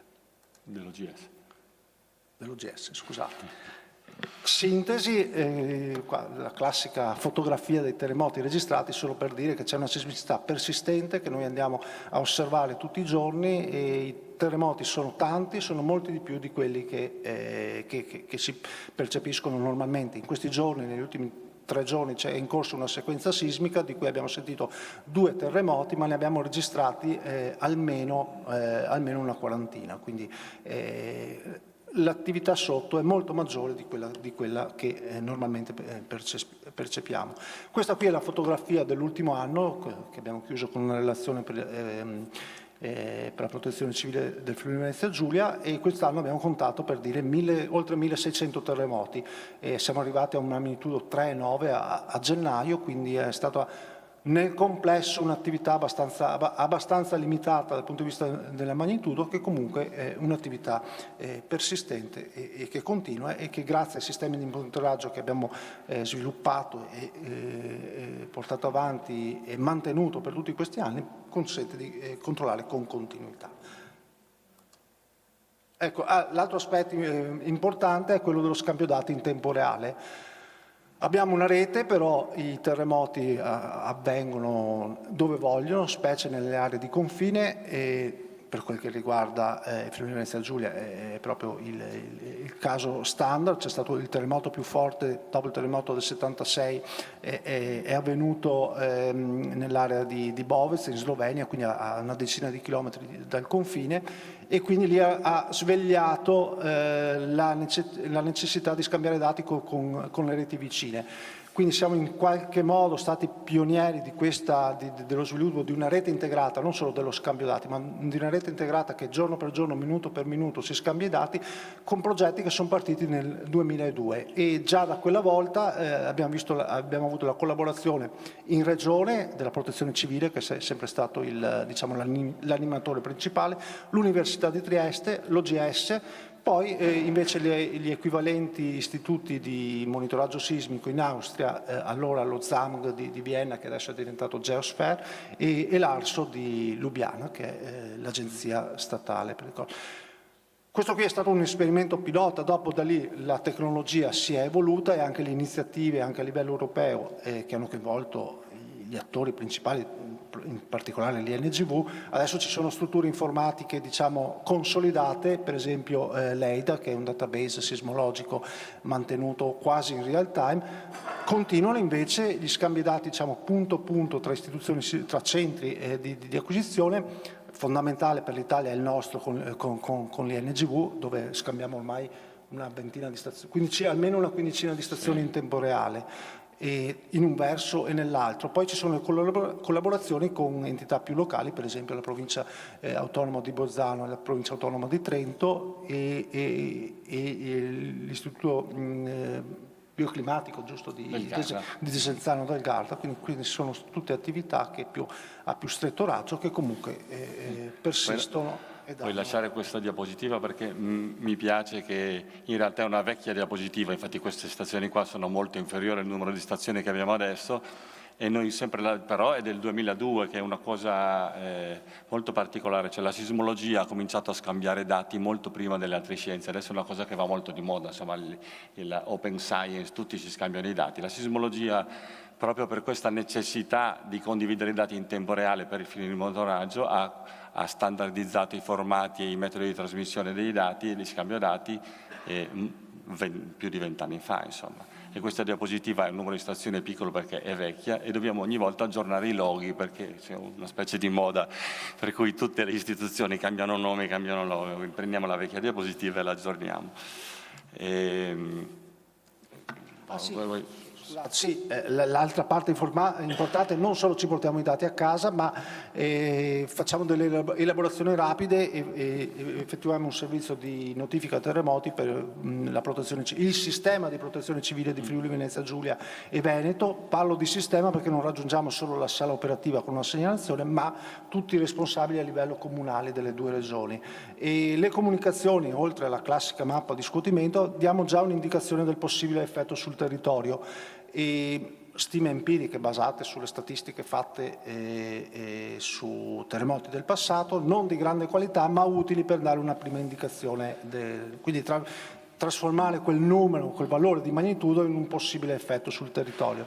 La cosa importante è che insieme alla segnalazione viaggiano anche le prescrizioni di protezione civile, quindi c'è un aggancio con i piani comunali di protezione civile, quindi c'è un documento che dice che il comune viene classificato in 3 fasce A, B e C in base agli effetti stimati, e a ogni livello di classificazione viene associato un livello di intervento, cosa bisogna fare sul territorio quando si è verificato il terremoto. Questa è l'informazione di base che parte nei primi 2 minuti, oggi addirittura 1 minuto siamo arrivati, adesso senza fare le gare di velocità, ma i tempi sono quelli, 1-2 minuti, il tempo di prendere le P, le onde P, le onde S e fare 2 conti. Successivamente invece arriviamo poi a stime più dettagliate dello scuotimento, che poi vanno ad alimentare i sistemi di stima di danneggiamento che vedremo poi. Secondo me questo è molto interessante, perché vedete, questo ancora addirittura era il formato con cui mandavamo i fax di allerta. è l'intestazione della protezione civile, cioè noi mandiamo questi messaggi per conto della protezione civile con un formato che è concordato con loro, che è integrato nei piani di emergenza. Questa è una testimonianza dello stretto rapporto che c'è nel nostro lavoro con la protezione civile, e questo è stato nel tempo un forte stimolo, perché il ricercatore sismologo potrebbe tranquillamente alzarsi il giorno dopo, anzi con i tempi geologici potrebbe studiare i terremoti anche 1000 anni dopo, diciamo, per i suoi piccoli interessi. Invece questa collaborazione con la protezione civile ha costretto al real time, ha costretto a produrre ha stimolato la ricerca nel produrre degli elaborati sempre più utili e sempre più veloci, e ha cambiato di fatto quella che è la struttura del monitoraggio che noi abbiamo come compito istituzionale, dalla semplice rete sismometrica, che è ancora la base con cui noi elaboriamo in tempo reale e diciamo dove è avvenuto il terremoto, con che magnitudo e a che ora. La base è sempre la rete sismometrica, ma abbiamo costruito tutta un'altra serie di reti di monitoraggio che appunto vanno a integrare questa informazione, e che sono quelle che presenterò. SMINO è diventata un'infrastruttura di monitoraggio e di ricerca riconosciuta nel piano nazionale delle infrastrutture di ricerca, ed è inserita pienamente nelle collaborazioni europee di scambio dati con tutti i ricercatori del mondo. Oltre alla rete sismometrica vi presento adesso velocemente, perché non è che c'è tantissimo tempo, la rete di misura dello scuotimento in ambito urbano, la rete geodetica e il sistema di monitoraggio sismico basato sulle fibre ottiche. Il primo è il monitoraggio dello scuotimento in ambito urbano. Cos'è l'obiettivo? L'intensificare il numero di punti di misura in ambiente urbano, mantenendo costi limitati di realizzazione e manutenzione. Questo è importante, perché per fare la stima dei danni, per comunicare con la protezione civile, quello che interessa è lo scuotimento dove ci sono le case, dove i danni avvengono. E il sogno appunto non è di dover usare delle formule matematiche per stimare lo scuotimento, ma poterlo misurare con degli strumenti. Sono progetti che partono da lontano. Il primo del 2007, che l'ha fatto proprio Pierre, finanziato dalla DPC e dall'NGV, è partito con pochi strumenti, di cui uno era nell'ospedale di Tolmezzo. Io sono arrivato nel 2008, con la forte collaborazione con la protezione della Regione abbiamo fatto un già ricordato progetto degli edifici Sentinella, che abbiamo strumentato un po' di municipi qua in Regione. Poi Armonia, finanziato dalla Comunità Europea, Interreg Italia-Austria. Il Venetone è stato un grossissimo salto in avanti, che lo abbiamo chiamato Venetone perché abbiamo installato 300 stazioni, 330 edifici in Veneto, avvicinandoci a quello che sarebbe il sogno di avere un accelerometro in ogni comune. Adesso siamo uno ogni 2, e adesso in corso c'è un altro Interreg Italia-Slovenia, Concordia, dove una parte del progetto è questa estensione di questa rete, appunto, che ci dà lo scuotimento dove le case ci sono. Questo è la visualizzazione, il colpo d'occhio solo degli accelerometri in ambito urbano, che non sono stazioni sismiche costose come quelle sismometriche che faceva vedere prima, sono degli strumenti che sono stati sviluppati anche proprio grazie a questi progetti che abbiamo fatto, e sono stata una sfida tecnologica, perché non si può pensare di dover fare una manutenzione settimanale in 5, questi cominciano ad essere più di 400 postazioni. Bisogna che gli strumenti siano affidabili, non siano ingombranti, non consumino, sia facile convincere le istituzioni a installarsele, no? È una scatoletta piccolissima, si è dimostrata molto affidabile e quindi ci ha spinto ad andare avanti e a continuare, cioè si è dimostrata una rete di monitoraggio sostenibile. Insomma il colpo d'occhio fa impressione quando si producono le mappe di scuotimento come quella che ha fatto vedere prima, avere tutti questi punti di misura. Effettivamente certe volte ci chiediamo: ma ha senso che andiamo a fare una rete temporanea? Abbiamo già 20 stazioni magari intorno a dove è avvenuto l'evento. Per riuscire a installare le stazioni, così tante stazioni in così poco tempo, abbiamo dovuto fare degli accordi, non si poteva stazione per stazione andare a discutere con i proprietari, quindi sono state fatte le collaborazioni su larga scala con la protezione civile. Fibercop in realtà per me rimane sempre Telecom come installazione, le poste, e quindi siamo riusciti a fare l'iter autorizzativo centralizzato, e in modo che poi con più squadre siamo riusciti a installarle, perché in 2 anni abbiamo installato una quantità di stazioni. 6 mesi, cioè, 2 anni era il progetto, ma alla fine la fase hanno dovuto costruire, comprare, avere le autorizzazioni in 6 mesi, alla fine abbiamo fatto le vere installazioni e la rete è funzionante e dà degli ottimi risultati ancora. E come si diceva appunto stiamo cercando di estenderla con la Slovenia, abbiamo già comprato anche per il resto del Friuli. Secondo pilastro di Smino è la rete eugenetica, questa del Friuli Regional Deformation Network. Che cos'è? È costituita da quelli dei GPS, sono GNSS, vuol dire l'estensione a tutte le costellazioni dei satelliti di quello che noi chiamiamo abitualmente GPS. Non sono strumentazioni come quelle che abbiamo noi sul telefono, ovviamente, sono strumenti più costosi, devono essere fissati alla crosta terrestre, possibilmente su roccia.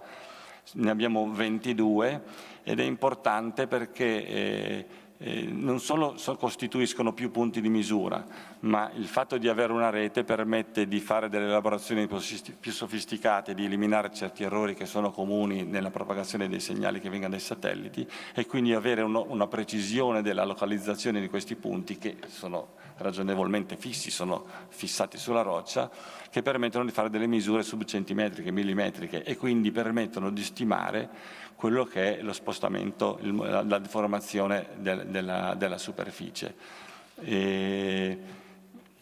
In questo abbiamo lavorato anche con la Regione che aveva già una rete di GPS e noi elaboriamo e distribuiamo i dati, raccogliamo, come dicevo prima, l'infrastruttura è un'infrastruttura di ricerca, quindi distribuisce anche i dati delle regioni vicine, distribuisce i dati dei confinanti a un nodo GLASS che distribuisce i dati nell'ambito di EPOS, che è l'infrastruttura di ricerca principale in questo campo, e ovviamente con la collaborazione anche con le NGV.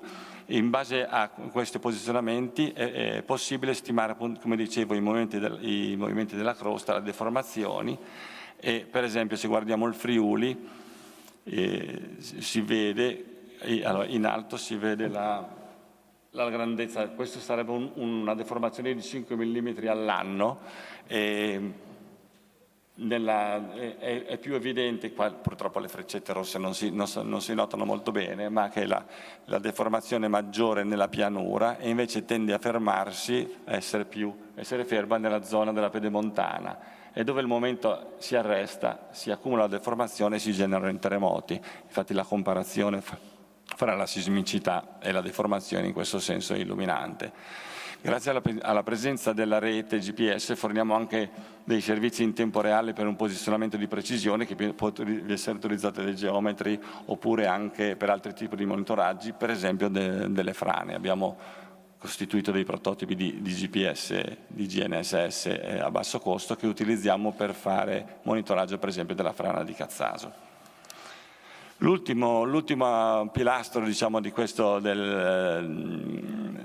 infrastruttura è il nuovo monitoraggio sismico con le fibre ottiche in Friuli Venezia Giulia. Abbiamo approfittato del PNRR, in particolare di Itineris, per comprare questa strumentazione nuova, abbastanza nuova, diciamo, è molto costosa. Abbiamo comprato 5 ottoregatori ottici IDAS e relativa infrastruttura di rete, sfruttando anche l'intelligenza della Regione Friuli che ha cablato tutta la regione e ha costituito un'infrastruttura che è la rete pubblica regionale in fibra ottica, e la collaborazione con l'INSIEL che ci ha messo a disposizione delle linee spente per fare questo monitoraggio. Il sistema IDAS come dicevo, sembra un server, vedete, viene messo su un rack, si collega a una fibra ottica di quelle normalmente usate per le telecomunicazioni e funziona un po' come il sonar o come il radar, emette degli impulsi di luce lungo la fibra e registra la risposta della fibra. La fibra ha sempre delle impurità che rimandano indietro dei frammenti di questi impulsi di luce, facendolo molte volte al secondo, riesce a ricostruire un segnale che è proporzionale allo stress a cui è sottoposta la fibra. Banalmente, diciamo, se io allungo la fibra, le riflessioni dalle porzioni più lontane della fibra arrivano un po' dopo e questo permette di utilizzare la fibra come se fosse una serie di sensori. Non sono sensori sensibili allo stress, diciamo, al movimento, alla deformazione, alla velocità di deformazione sarebbe in realtà. Non sono sensori come quelli di cui abbiamo parlato prima, che erano triassiali ed erano calibrati, avevano una risposta perfettamente proporzionale. Però questa cosa permette di avere un sensore sismico che risponde alla velocità di stress, uno ogni 10 metri, capite bene che quindi è una copertura spaziale che se no sarebbe inarrivabile. Come dicevo, l'INSIEL ci ha messo a disposizione la rete regionale, le fibre spente che non stavo utilizzando nella rete regionale, e noi siamo riusciti a costruire questa infrastruttura che non credo che abbia molti uguali al momento di monitoraggio, mettendo in 3 punti gentilmente forniti dall'INSIEL 5 interrogatori, e abbiamo costruito 5 linee di attive di monitoraggio che coprono 250 km nella regione, che ovviamente vanno a sommarsi a tutti gli altri sensori che abbiamo. E da qualche mese che abbiamo messo in piedi questa infrastruttura, e quindi abbiamo già registrato tutti gli eventi che sono stati registrati in questi mesi, che sono più di 150, i cui dati sono a disposizione. Questo per capirsi è il tipo di dato che si vede. Queste sono 3 linee, e questo è il terremoto di ieri notte, non di stanotte. Avevo anche quello di stanotte, ma poi ho pensato che avreste pensato che sono un tipo strano che alle 3 di notte scrive la presentazione, e allora ho lasciato quello di ieri, visto che ce ne abbiamo parecchi in questi giorni. Questo non è un terremoto grosso, perché è un magnitudo 2,8, ok? Questa è una delle linee di cui ho parlato, e si vede l'arrivo delle onde P e l'arrivo delle onde S, e si vede come immagine, perché se facessimo le ondine come siamo abituati a vedere i sismogrammi non ci starebbero. Questo numero qua sono 40.000 metri e abbiamo un sensore ogni 10 metri, okay? Quindi sono 4.000 tracce. Vedete come si vede bene l'arrivo delle onde P e delle onde S, si discerne anche dalla quantità di scuro che l'ampiezza delle onde S è più grande, e sulle 3 linee si riescono a vedere gli arrivi. Su quello di ieri notte, guardando 8 minuti, una cosa molto interessante secondo me, si vedevano 7 repliche in 8 minuti, così piccole che con delle stazioni singole, se non si usa forse l'intelligenza artificiale, io non credo che si sarebbero riusciti a discernere, perché la cosa che all'occhio salta subito è l'allineamento, quindi il singolo rumore. Se tu prendi una singola stazione è difficile vedere il picco, quando lo vedi tutto allineato capisci che quello è un arrivo di un'onda sismica. Questa è appunto la localizzazione 2,8 di ieri notte alle 23:11, ora OTC.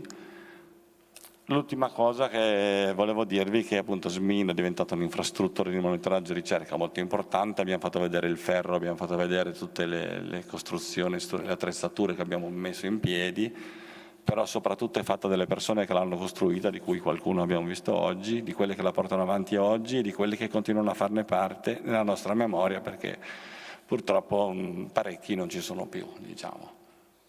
Grazie.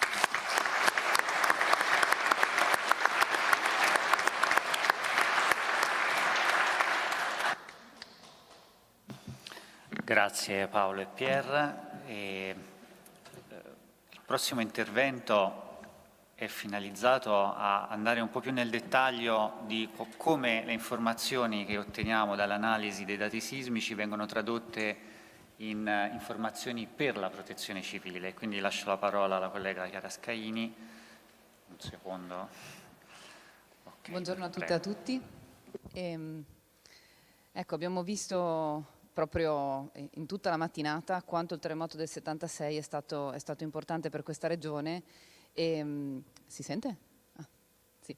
Ci tengo proprio per questo a precisare, anche in linea con quello che è stato presentato dai colleghi, che questo lavoro è stato fatto proprio nel tempo, e io per esempio nel 76 non ero neanche nata, e proprio grazie a tutto questo lavoro che è stato fatto è possibile anche andare avanti con le ricerche, con gli sviluppi, e soprattutto tantissime persone hanno reso possibile quello che vi mostrerò adesso. In particolare il terremoto del 76 ha dimostrato anche una grande lungimiranza nel modo in cui sono stati fatti gli studi scientifici, sono stati raccolti dei dati che possiamo ancora utilizzare, come vedremo, anche per fare degli studi molto recenti. Ecco, abbiamo visto che la rete di OGS ci permette di produrre molto rapidamente delle stime di scuotimento e ad oggi abbiamo anche un sistema che permette in pochi minuti di creare delle stime di danneggiamento. Stime che sono molto importanti per decidere, per priorizzare anche gli interventi e decidere che cosa fare in caso di terremoto, e che sono rese possibili proprio dal fatto che c'è una rete che ci permette di far partire questo scenario in tempo quasi reale. Vediamo quindi assieme gli ingredienti che servono per fare una stima di danneggiamento. Sono molti e sono anche costituiti da tantissimo lavoro che c'è dietro ad ognuno di essi. Abbiamo parlato dello scuotimento e abbiamo visto come, anche nei progetti che sono stati citati prima, avere tante stazioni sul territorio e avere un sistema che ci permette di fare delle stime di scuotimento velocemente è un sistema che si evolve nel tempo. Proprio grazie al fatto di avere una rete così densa possiamo anche migliorare, come ha fatto vedere il collega Bragato prima, le stime di scuotimento che abbiamo grazie a registrazioni che quindi ci permettono di essere più precisi nella stima dello scuotimento. Perché questo è importante? Perché lo scuotimento è l'input, il primo input che usiamo per stimare il danneggiamento. Il secondo dato importante è l'esposizione. L'esposizione ci dice come sono fatti gli elementi sul territorio e come sono distribuiti sul territorio. In questo caso parliamo di edifici in particolare. Sì, si vede già da questa foto che gli edifici sul territorio non sono distribuiti in modo uniforme e poi hanno delle caratteristiche diverse, per cui è proprio importante andare a mapparli. In questo caso il lavoro che è stato fatto negli ultimi anni, anche a partire da lavori precedenti, è stato mappare le tipologie edilizie nei vari comuni di Friuli, Venezia Giulia e Veneto. Possiamo anche vedere come il materiale che è stato utilizzato è cambiato nel tempo, anche le classi di altezza sono cambiate nel tempo e poi attraverso delle analisi più specifiche si possono identificare dei pattern, per esempio. Uno molto chiaro che si vede in tutta questa regione è l'effetto del boom edilizio dopo gli anni 50, quindi l'inizio delle costruzioni in cemento armato e l'aumento, il grande ampliamento edilizio che c'è stato soprattutto in certe zone. Tutte queste analisi poi sono state aggiornate anche con raccolta di dati più recenti. Una cosa importante dell'esposizione è che cambia nel tempo. Sappiamo tutti che gli edifici cambiano, vengono ristrutturati, vengono modificati.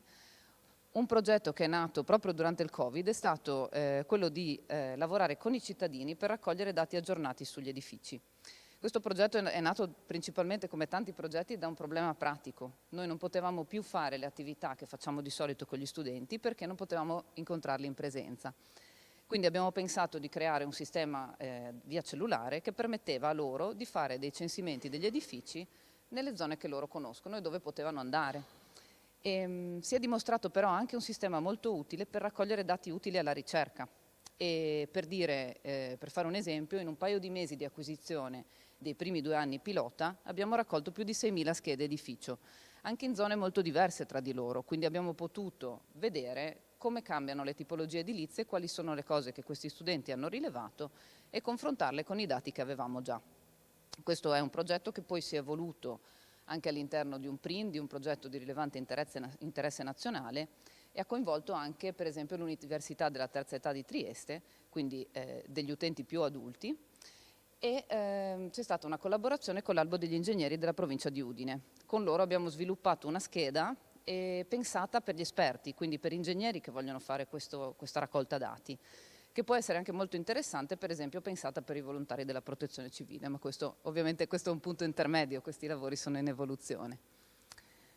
L'esposizione è anche importante ricordare che si può valutare a varie scale spaziali, quindi si può lavorare a livello di comune nei tempi rapidi dell'emergenza, ma poi è anche molto importante cercare di caratterizzare gli edifici a scala più granulare.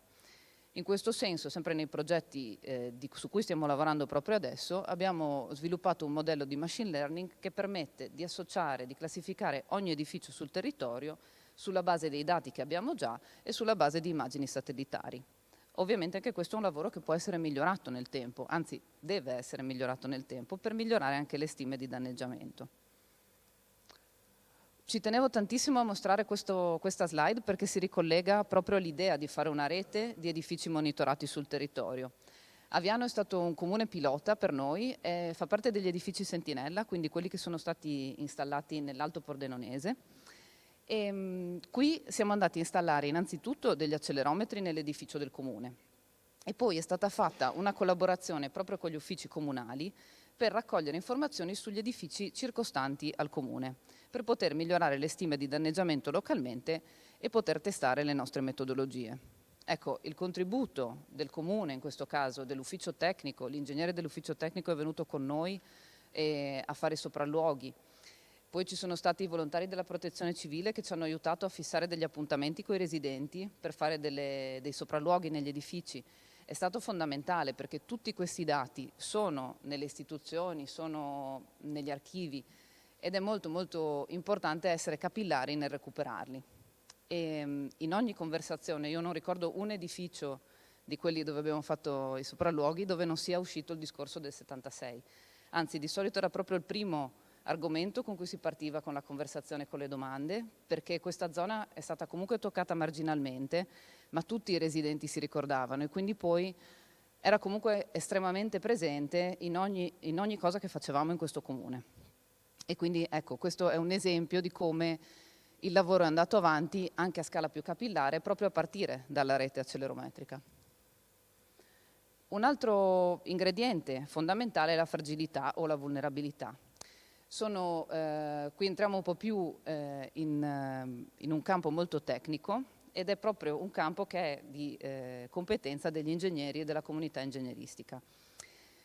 Proprio in Italia abbiamo tantissimi lavori sulla fragilità e la vulnerabilità perché c'è stata una raccolta sistematica anche dei danni dei terremoti, soprattutto a partire dal 76, che è servito come esempio. E come si stima la fragilità o la vulnerabilità? Vengono raccolti molti dati o con modelli e si creano queste curve che possono collegare un livello di scuotimento con un certo livello di danneggiamento. Quello che è stato fatto per il modello che abbiamo adesso operativo in Friuli Venezia Giulia e Veneto è stato scegliere delle curve da letteratura, quindi curve che sono state prodotte dalla comunità scientifica, di cui abbiamo già sentito, abbiamo anche delle collaborazioni in atto con l'Università di Trieste, di Udine, c'è Padova, c'è l'Università di Padova che ha lavorato tanto su questo. E sono state associate queste curve alle diverse tipologie che abbiamo visto essere presenti. Anche qua pensate come questo lavoro può evolvere in futuro con le nuove tipologie edilizie che stanno emergendo. Un'altra cosa che stiamo facendo è rivedere proprio anche la stima dello scuotimento grazie alle simulazioni di modellazioni fisiche.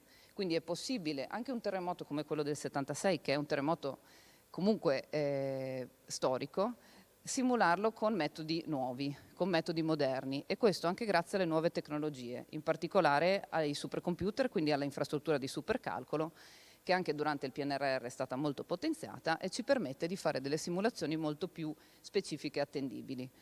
Proprio su questo possiamo ricalibrare, rivedere, ricalibrare le curve di fragilità, anche perché ci sono queste banche dati che sono state studiate da tanti colleghi, soprattutto dell'Università di Udine, per poter confrontare come queste curve possono aiutarci a replicare e a migliorare le stime di danneggiamento.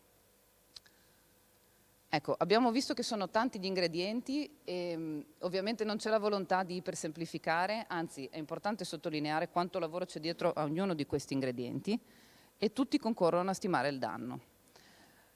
Cosa vuol dire, in cosa si traduce praticamente la stima di danno? Qui vediamo un esempio di due interfacce che sono state create proprio per mostrare le stime di danneggiamento in tempi rapidi alla protezione civile. Quella che vedete al centro è l'interfaccia che è stata creata per la protezione civile regionale del Friuli Venezia Giulia. È un'interfaccia che mostra da un lato lo scuotimento, quindi la shake map, sul lato destro mostra la mappa del danno atteso per comune.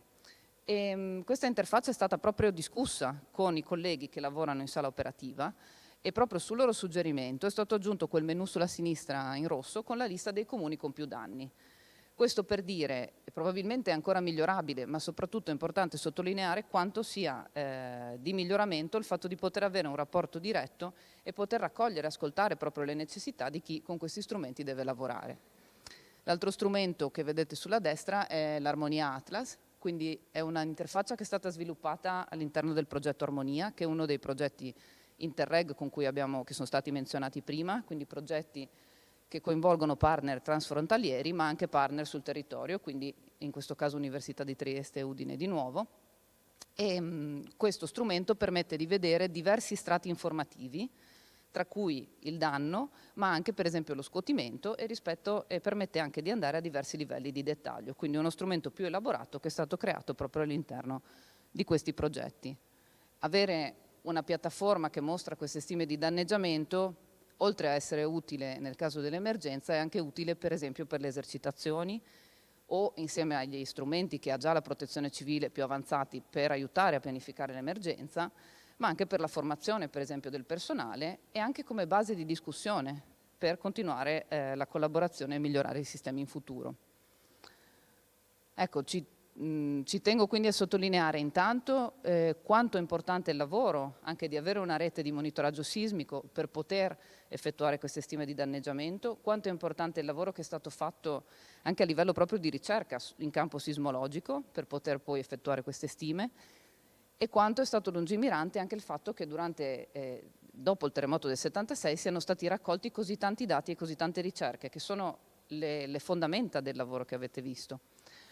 Poi ricordare che studiare i danni e il rischio sismico è un lavoro comunque multidisciplinare, e quindi tutte le competenze sono importanti, soprattutto anche quelle che possono essere integrate per esempio della comunità ingegneristica, degli ingegneri dell'albo degli ingegneri, per esempio dei geologi, della ricerca, ma anche per esempio quelle delle amministrazioni pubbliche e addirittura dei cittadini, che hanno dimostrato di poter contribuire in modo attivo e importante per un certo tipo di raccolta dati, per esempio, e di interpretazione anche dei dati.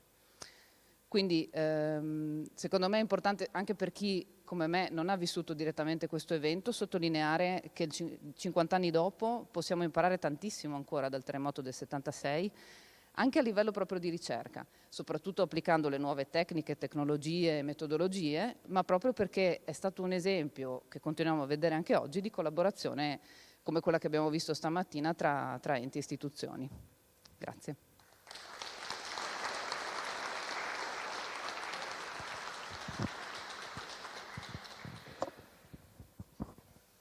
Grazie Chiara. E adesso... Sì, ok. Adesso l'ultimo siamo un attimo in intervento. ritardo. Siamo un po' in ritardo, va bene.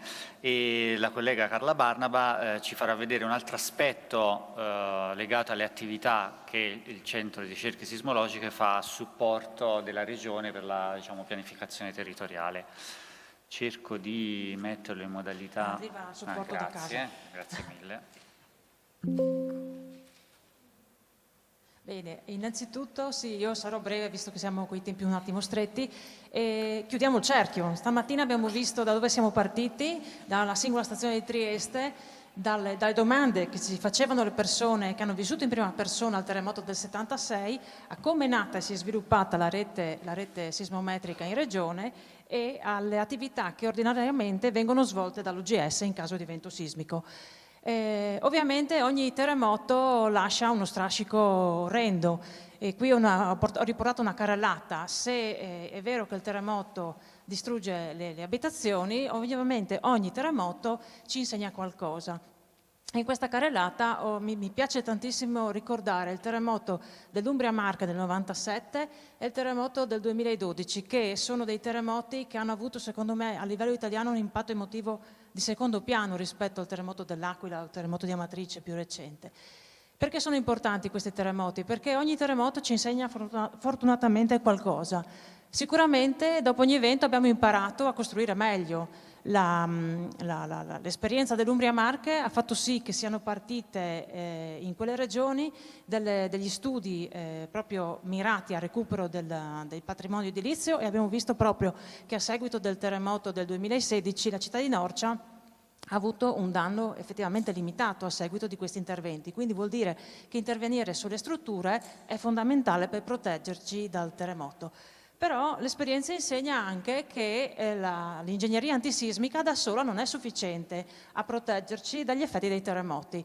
Vi ho riportato due immagini emblematiche, secondo me, di questo elemento. Una è un'immagine dal Giappone del 1964, si badi bene, dove in Giappone, essendo uno stato, un paese molto sismico, già allora costruivano in maniera antisismica, con edifici che si pensava resistessero ai terremoti.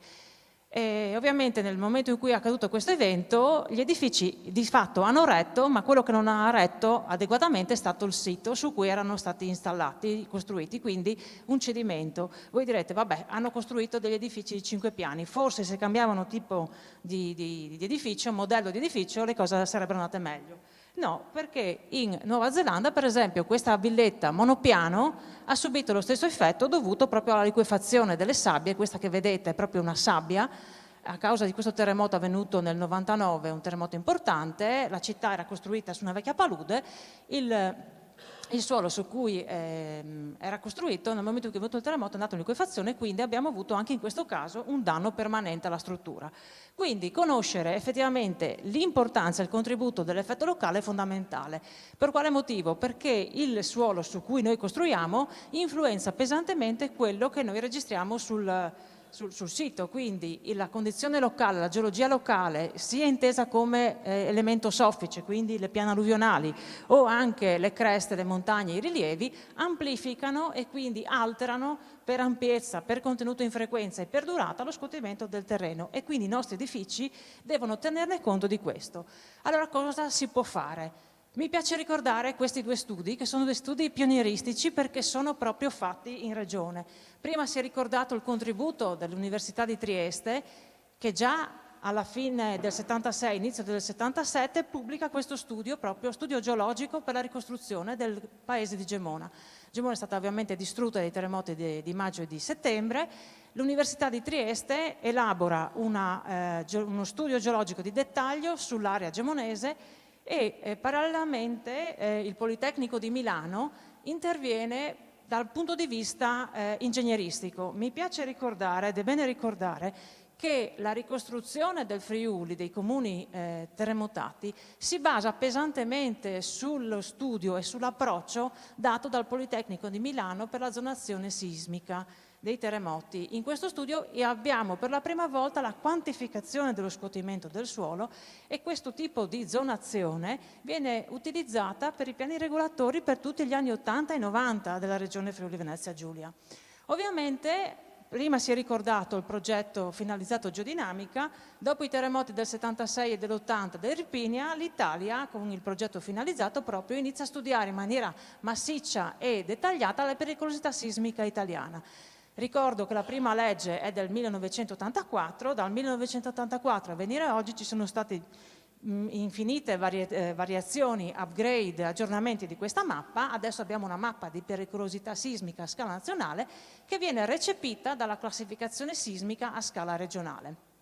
Questa è nel dettaglio la nostra regione, in cui la regione Friuli Venezia Giulia riconosce 3 zone di importanza, quindi partendo dalla zona rossa, che è la zona dove noi ci attendiamo avere lo scuotimento maggiore, abbiamo la fascia arancione che è la seconda fascia e poi la terza fascia. Una cosa interessante notare è che tutti i comuni della regione Friuli Venezia Giulia sono classificati come comuni sismici, anche il comune di Lignano, che fino a pochi anni fa per esempio non era considerato comune sismico. E quindi c'è questa volontà di andare a aumentare la protezione e la conoscenza di questi dati. Ovviamente a scala nazionale le cose sono ovviamente anche qua migliorate, quindi passiamo dalla pericolosità a scala nazionale, che è dettata immaginando lo Stato italiano come se fosse uno Stato costituito solo da roccia e a topografia piatta, quindi noi andiamo a calcolare su questa mappa di pericolosità lo scuotimento, e su questo scuotimento noi non teniamo conto di quegli effetti di sito che in realtà sono fondamentali. Quindi la mappa di pericolosità è a scala nazionale su un terreno rigido. La pericolosità a scala locale dovrebbe essere data da quelli che sono chiamati gli studi di microzonazione sismica, che vedono la luce nell'anno 2008. Ricordo che nel 2009 poi c'è stato il terremoto dell'Aquila, in cui queste procedure sono state ampiamente utilizzate. Le successive integrazioni dal 2008 a venire oggi, che siamo nel 2026, sono state ovviamente migliorative per quanto riguarda gli studi di microzonazione sismica. Ovviamente gli studi di microzonazione sismica sono distinti in vari livelli. Un primo livello è un livello conoscitivo, in cui si fa un quadro, una panoramica generale di quello del contesto dove andiamo ad operare, man mano che i livelli di microzonazione sismica aumentano il grado di conoscenza, o dovrebbe aumentare il grado di conoscenza che noi abbiamo della zona, fino ad avere una quantificazione numerica degli effetti, in modo tale che l'azione sismica venga giustamente calibrata e non venga stimata in maniera eccessiva, quindi per andare a penalizzare quello che verrà poi costruito su quel terreno. E quindi questi sono, diciamo, gli standard che noi solitamente utilizziamo per gli studi di microzonazione sismica. La microzonazione sismica, come ho detto prima, diciamo così, è stata normata in maniera ferrea dal 2008. In realtà l'OGS si è sempre occupato di studio delle condizioni di risposta sismica locale, partecipando a dei progetti pilota di microzonazione sismica. In questo in particolare è la microzonazione sismica della città di Spoleto del 2006. Quindi precedentemente al 2008 OGS lavora nell'ambito della risposta sismica locale e degli studi di microzonazione sismica. In particolare noi interveniamo in condizioni geologiche complesse. La microzonazione è uno studio a livello comunale. OGS interviene in condizioni sovracomunali, laddove per esempio abbiamo una valle alpina, questa nella fattispecie è la Valle del Sarca. Abbiamo lavorato anche qui in regione nella Valle del Tagliamento, nei comuni di Tolmezzo e Verzenis, dove abbiamo situazioni geologiche complesse. Bisogna approntare, studiare la risposta sismica locale in maniera complessa, quindi bisogna installare degli strumenti. OGS dispone di un parco strumentale molto, molto ampio, abbiamo delle conoscenze scientifiche che ci permettono di fare studi di dettaglio molto spinti, e quindi diciamo così, le informazioni che noi abbiamo puntualmente date dalle osservazioni delle misure di terremoti attraverso le stime di amplificazione puntuale vengono poi convertite in fattori di amplificazione, e questi fattori di amplificazione da un livello puntuale vengono poi, attraverso l'integrazione di altre indagini geofisiche, vengono spalmati e riportati a scala più ampia. Questo ci permette di avere queste che sono le mappe come le vuole la microzonazione sismica, perché sono i periodi, questi sono i periodi caratteristici degli edifici che vengono costruiti su questi terreni, e quindi per ogni intervallo di periodo, quindi a seconda della tipologia edilizia, questa rappresenta ovviamente la casetta al periodo più basso, quindi le casette, diciamo così, di civili abitazioni, queste sono strutture più alte. Noi abbiamo delle zone che sono state individuate attraverso dei procedimenti matematici, perché dall'informazione puntuale l'abbiamo sparsa un'informazione reale, e ci permette quindi di individuare quelle zone che nel momento in cui avviene il terremoto rispondono in maniera diversa e diversificata al fenomeno sismico.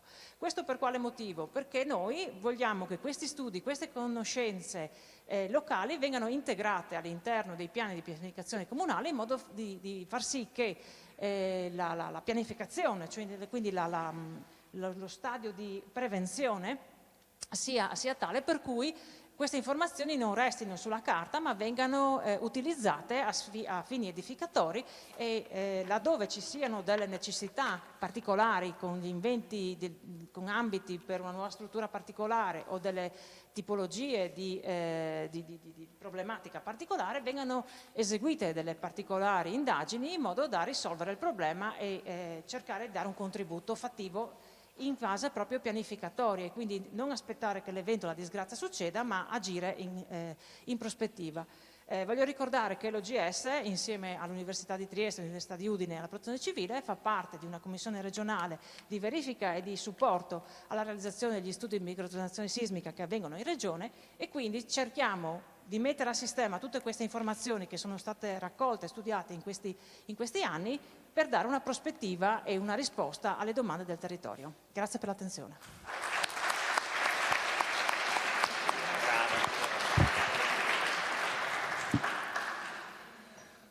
Bene, io ringrazio tutti gli speaker che hanno gentilmente fornito questa panoramica di tutte le attività, o di una parte delle attività che facciamo, e penso che ora rapidamente dobbiamo passare alla tavola rotonda. Quindi invito gli ospiti a questo cambio, quindi dovremmo avere e aspettiamo il moderatore, il direttore del Messaggero Veneto, Paolo Musanchini. Io sono qui, tu dove sei? Penso sì, tu poi metti qua. Allora abbiamo, ho scritto qui adesso, un intervento su come Siciliano non è riuscito a venire, abbiamo un intervento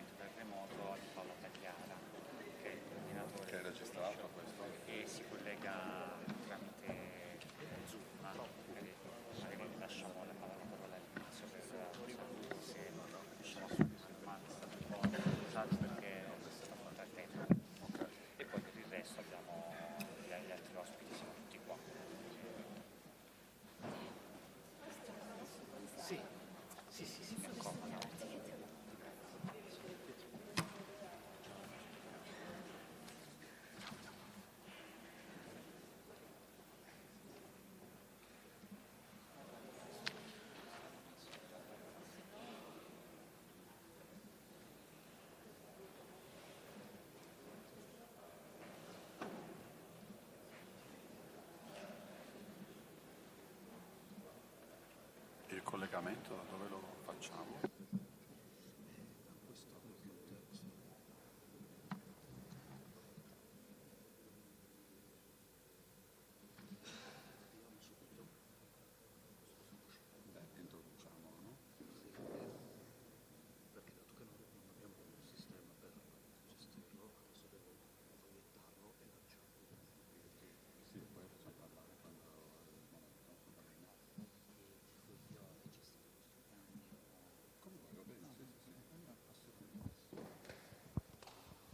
Allora, se mi sentite, c'è stato rispetto al programma che avevamo purtroppo un contrattempo istituzionale per il capo dipartimento Fabio Siciliano che non è riuscito a venire e gentilmente la dottoressa Pagliara, che è coordinatore dell'ufficio attività scientifiche per la previsione e prevenzione dei rischi, ci ha fornito la possibilità di fare un collegamento da Roma e quindi interverrà da remoto e gentilmente con il supporto tecnico che è riuscito a stabilire quasi in real time il link abbiamo un saluto della dottoressa Pagliara, se riesce a collegarsi. Ok, quindi...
Buongiorno, dottoressa Pagliara, ci sente?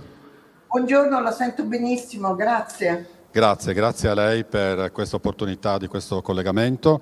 Siamo qui a Udine stamattina, ricordiamo lo sviluppo e il processo che ha avuto la rete sismologica di monitoraggio e delle ricerche sulla sismicità nella nostra regione a 50 anni dal terremoto e facciamo il punto oltre che con appunto il Centro di Ricerche Sismologiche e l'OGS con la Protezione Civile. Diamo a lei la parola per aprire la tavola rotonda che cominceremo tra poco. Grazie.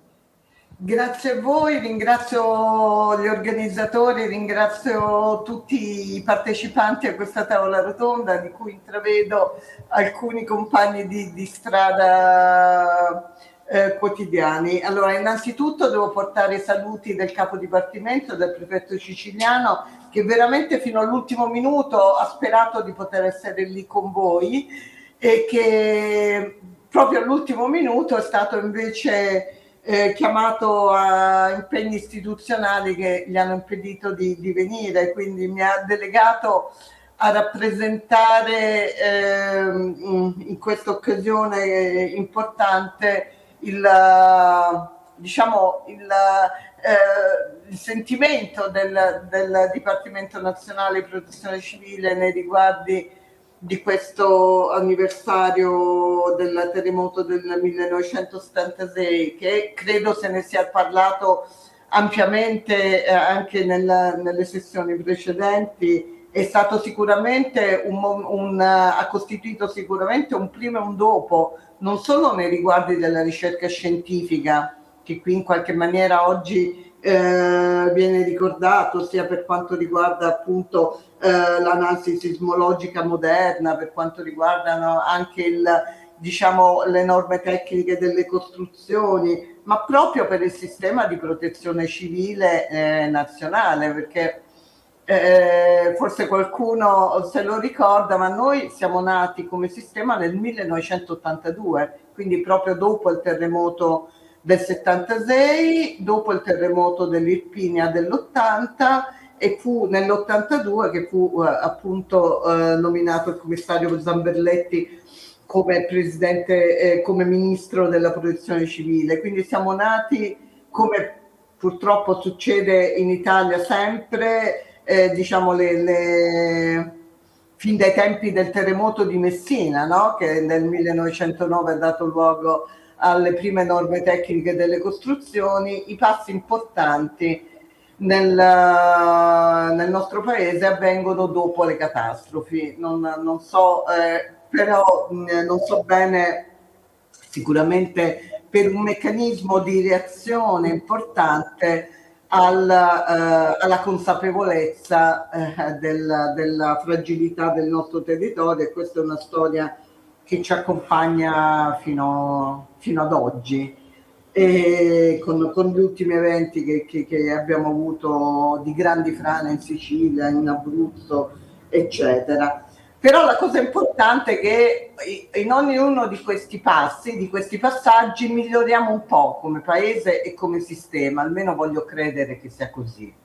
Miglioriamo un po' perché nell'82, appunto, con la creazione del Dipartimento, e poi col 92, con la prima legge che istituisce il Servizio Nazionale di Protezione Civile, noi siamo nati integrati con la comunità scientifica. Cioè il sistema di protezione civile non collabora con le università, con gli istituti di ricerca, ma è integrato con loro. Abbiamo l'attività che conduciamo è veramente integrata, e i rapporti anche con molti dei partecipanti a questa tavola rotonda sono praticamente quotidiani, con gli NGV, vedo la dottoressa Margheriti, con l'OGS che ha organizzato l'evento, con l'Università di Trieste, con la quale abbiamo una collaborazione storica per la gestione della rete RAN, e ovviamente con gli enti territoriali che fanno parte sono componenti del nostro sistema, con la regione. Vedo qui Riste che saluto. E gli altri non li vedo, non perché non li voglio salutare. Allora, questo per dire, ci sono due modalità con le quali il Dipartimento di Protezione Civile collabora con la comunità scientifica. Uno è quello della Commissione Grandi Rischi, e so che appunto a questa tavola c'è la professoressa Francesca Riporto, perché la Commissione Grandi Rischi, nelle sue diverse sezioni di rischio, ci fornisce dei pareri tecnico-scientifici basati sulle conoscenze più aggiornate, sulle conoscenze più innovative, per consentirci semplicemente di fare il nostro lavoro.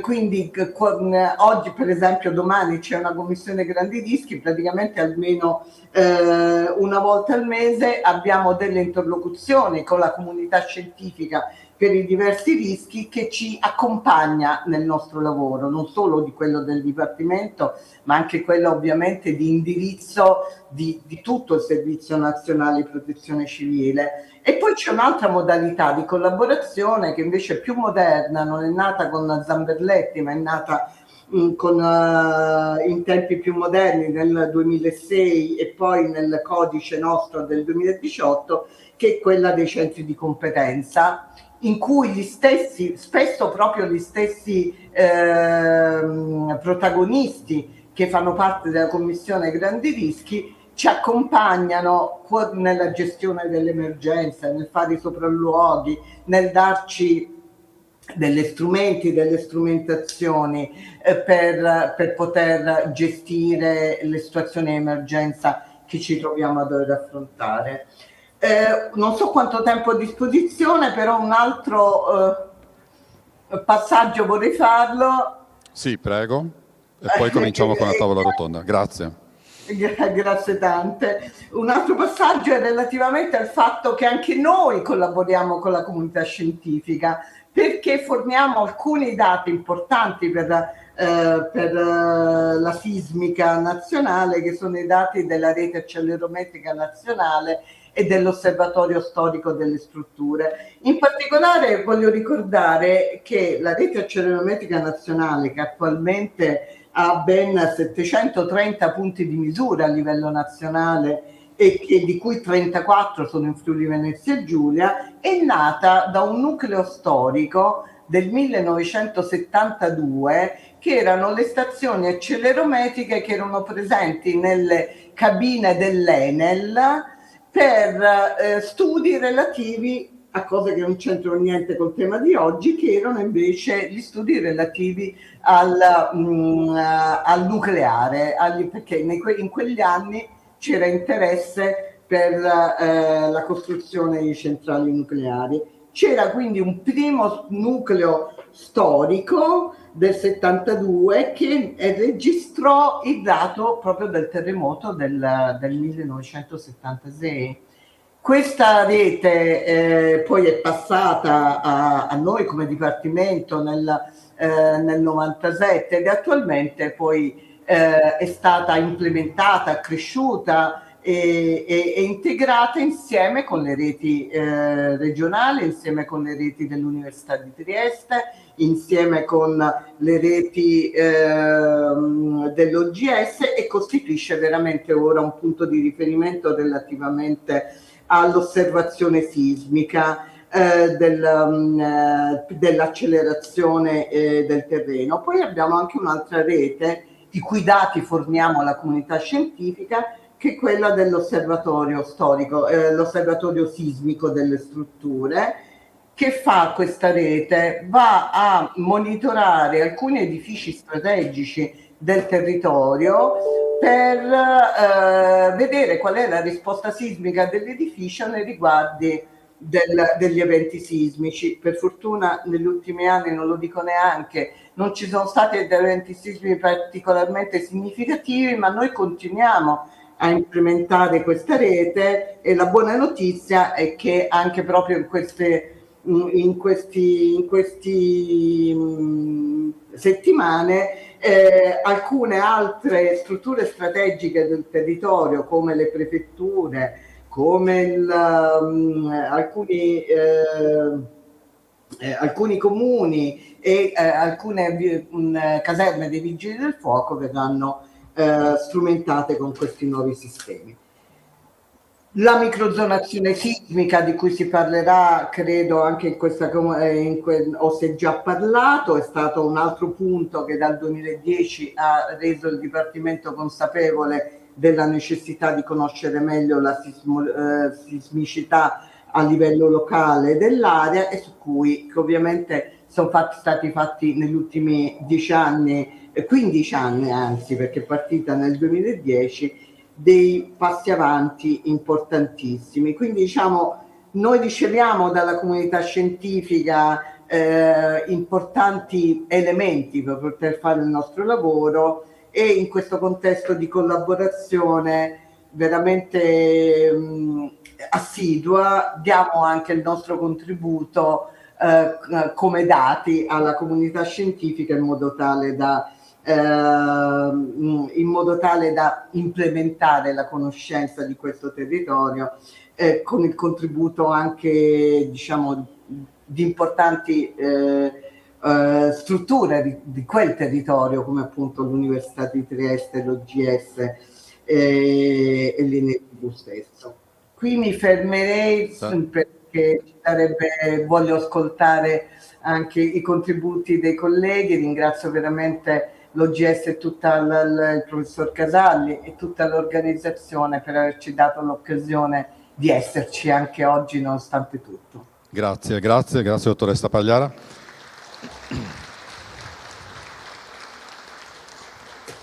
E allora qui al tavolo abbiamo il direttore centrale della Protezione Civile del Friuli Venezia Giulia, Amedeo Aristei, la dottoressa Lucia Margheriti, direttrice dell'Osservatorio Nazionale Terremoti, e il professor Stefano Grimaz, professore titolare della cattedra UNESCO di sicurezza intersettoriale per la riduzione dei rischi di disastro e la resilienza dell'Università di Udine, la professoressa Francesca Da Porto, prorettrice con delega alla sostenibilità all'Università di Padova, e Matteo Piccozzi è il direttore del Centro di Ricerche Sismologiche dell'Istituto Nazionale di Oceanografia e Geofisica.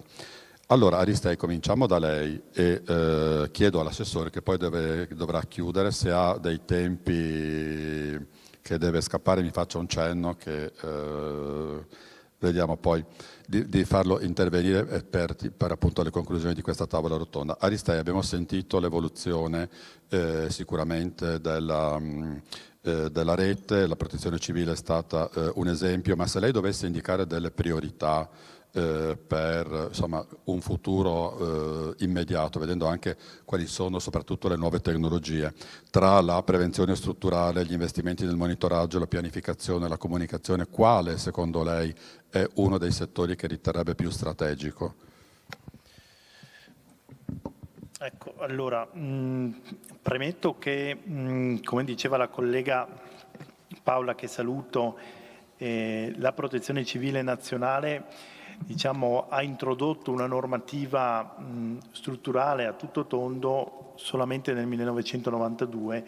Noi già con la legge 64 dell'86 avevamo introdotto i 3 concetti fondamentali, che sono la prevenzione, il concetto che il sistema di protezione civile dovesse basarsi su un nucleo, elementare costituito dal sindaco, e a questo appoggiarsi il volontariato di protezione civile. Quindi da lì poi noi ci siamo evoluti, abbiamo creato il sistema che oggi abbiamo, però siamo partiti da questi 3 concetti che hanno poi tracciato la strada anche a livello nazionale, su cui poi tutto il resto del paese ci è venuto dietro. Quali sono gli elementi che io intravedo come importanti, soprattutto nell'ambito sismico?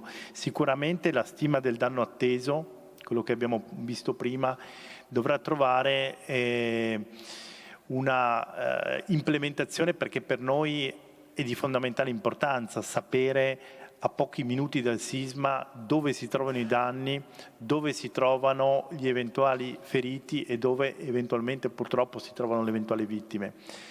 È di fondamentale importanza per indirizzare i soccorsi, ma è di fondamentale importanza anche capire quali sono le reti stradali compromesse, quindi avere la possibilità, attraverso il monitoraggio sia degli edifici esistenti, che poi potrà essere implementato con intelligenza artificiale, con gli strumenti, il BIM, sto pensando, che fornisce delle informazioni precise sugli edifici e sulle infrastrutture, avere insomma una rete capace di capire come muoversi al meglio e come essere tempestivi.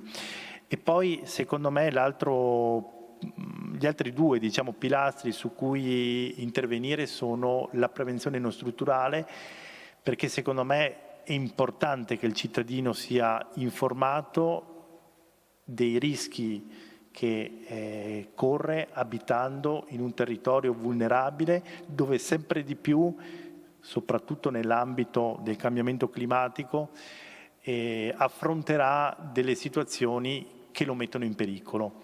Spesso il cittadino non è informato, spesso il cittadino non è consapevole e spesso il cittadino non è in grado di mettere in piedi i sistemi di autoprotezione previsti dagli stessi piani di emergenza comunali. Quindi questo è un fronte su cui noi dobbiamo lavorare molto. L'ultimo fronte su cui credo che dobbiamo investire tantissimo è il sistema del volontariato, perché non potremo fare a meno comunque di avere dei volontari che sia in tempo di pace che in tempo di emergenza scendano in campo e diano quella mano concreta che ci ha sempre contraddistinto e che ci consente di fare la differenza, perché nell'emergenza sicuramente il valore umano, ma non solo dell'apporto materiale, anche dell'apporto psicologico, della presenza, è importantissimo. Quindi noi dobbiamo lavorare per dare un futuro al volontariato, entrare nelle scuole, avvicinare nuovi volontari, perché le generazioni che vengono devono poter avvicinarsi a prescindere dal fatto che, lo sappiamo, questo è un fronte aperto. Ecco, no? il tipo di volontariato che noi abbiamo è prevalentemente anziano, ecco, quindi dobbiamo cercare di andare sui giovani. Grazie. Dottoressa Margheriti, quanto possono strumenti come abbiamo sentito l'intelligenza artificiale, machine learning, eccetera, aiutare nella gestione dei grandi dati complessivamente? Cioè, questa è sicuramente una sfida che da gestire, che ha delle sue complicatezze. Bene, grazie, buongiorno. Intanto ringrazio per l'invito, sono molto contenta di essere qui, insomma, di questa collaborazione, competizione con i colleghi dell'OGS, con il direttore Picozzi, con il quale ci siamo sentiti veramente molto spesso in questi anni. E indubbiamente l'utilizzo dell'intelligenza artificiale, del machine learning, sta aprendo nuove prospettive al monitoraggio sismico, ma in generale alla ricerca. Sicuramente il salto tecnologico che tutte le nostre infrastrutture stanno facendo, quindi l'aumento del numero di sensori che abbiamo, delle tipologie diverse di sensori, così come proprio la quantità di dati che arrivano. Abbiamo visto qua il sistema di monitoraggio gestito dall'OGS, che comprende anche gli acquisitori DAS, che sappiamo contribuire con una quantità di dati veramente importante e notevole, difficile da gestire, anche le stesse immagini satellitari, che sono diventate un'altra fonte di informazione molto importante, con tutte quante le costellazioni in più che in questi anni si sono sviluppate. E quindi l'intelligenza artificiale ci aiuta a essere veloci e a capire e a interpretare in maniera diciamo rapida questi dati che ci arrivano, quindi sono sicuramente uno strumento molto efficace per questo.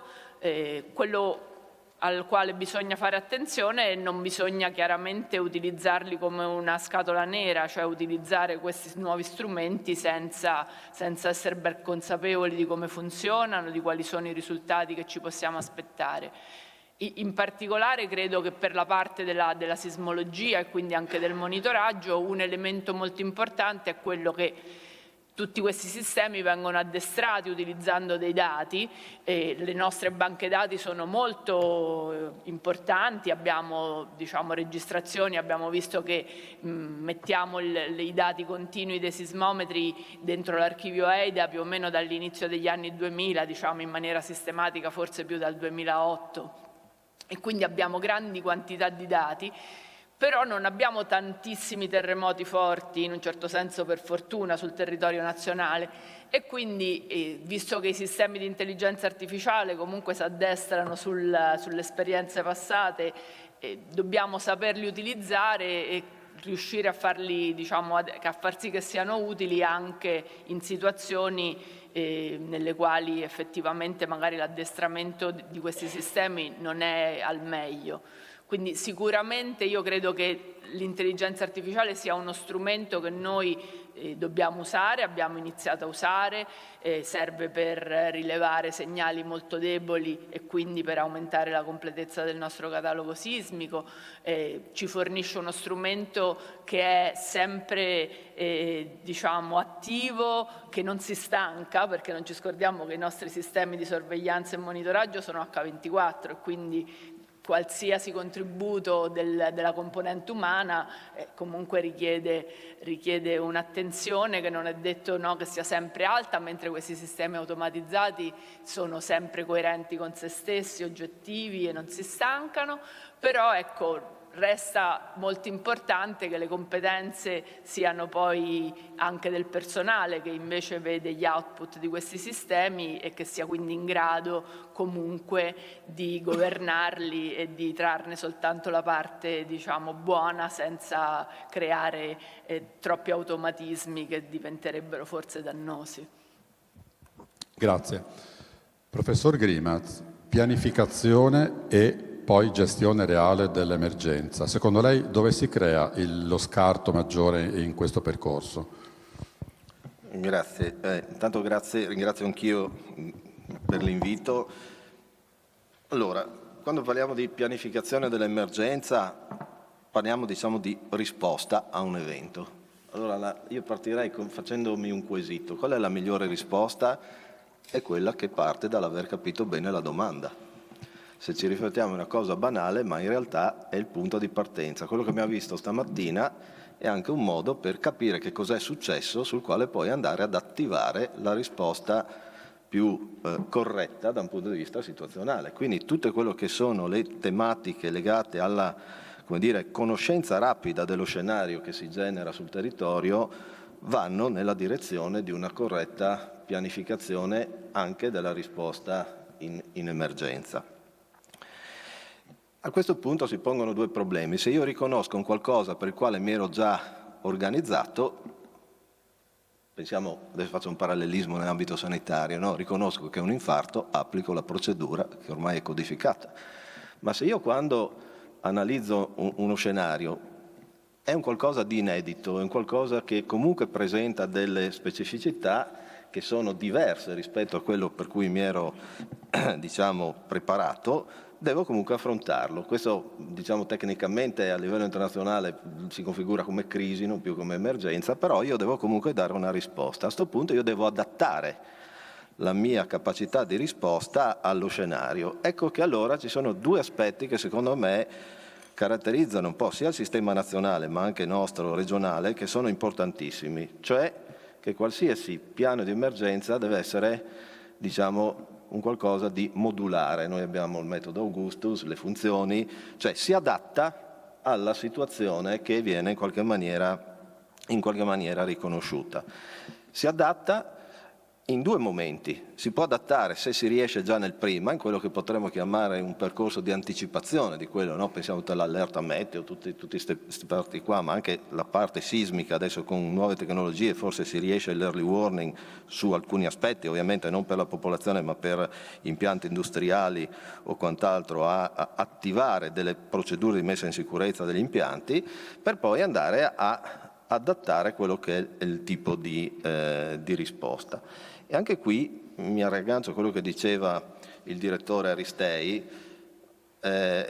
Noi molto spesso pensiamo al piano di emergenza a qualcosa che sia, diciamo, una procedura codificata che devo applicare, in realtà è uno schema di gioco, deve essere soprattutto, che deve avere un coordinamento perché ci sono più attori e noi ce l'abbiamo a livello nazionale col Dipartimento e a livello regionale con la Protezione Civile regionale, e una volta ricostruita questa visione d'insieme, capite le priorità, il sistema deve, come dire, rispondere in modo coordinato. Ecco che diventano importanti allora i piani di emergenza a livello comunale come, diciamo, schemi di gioco che vengono attivati alla bisogna in modo, come dire, coordinato.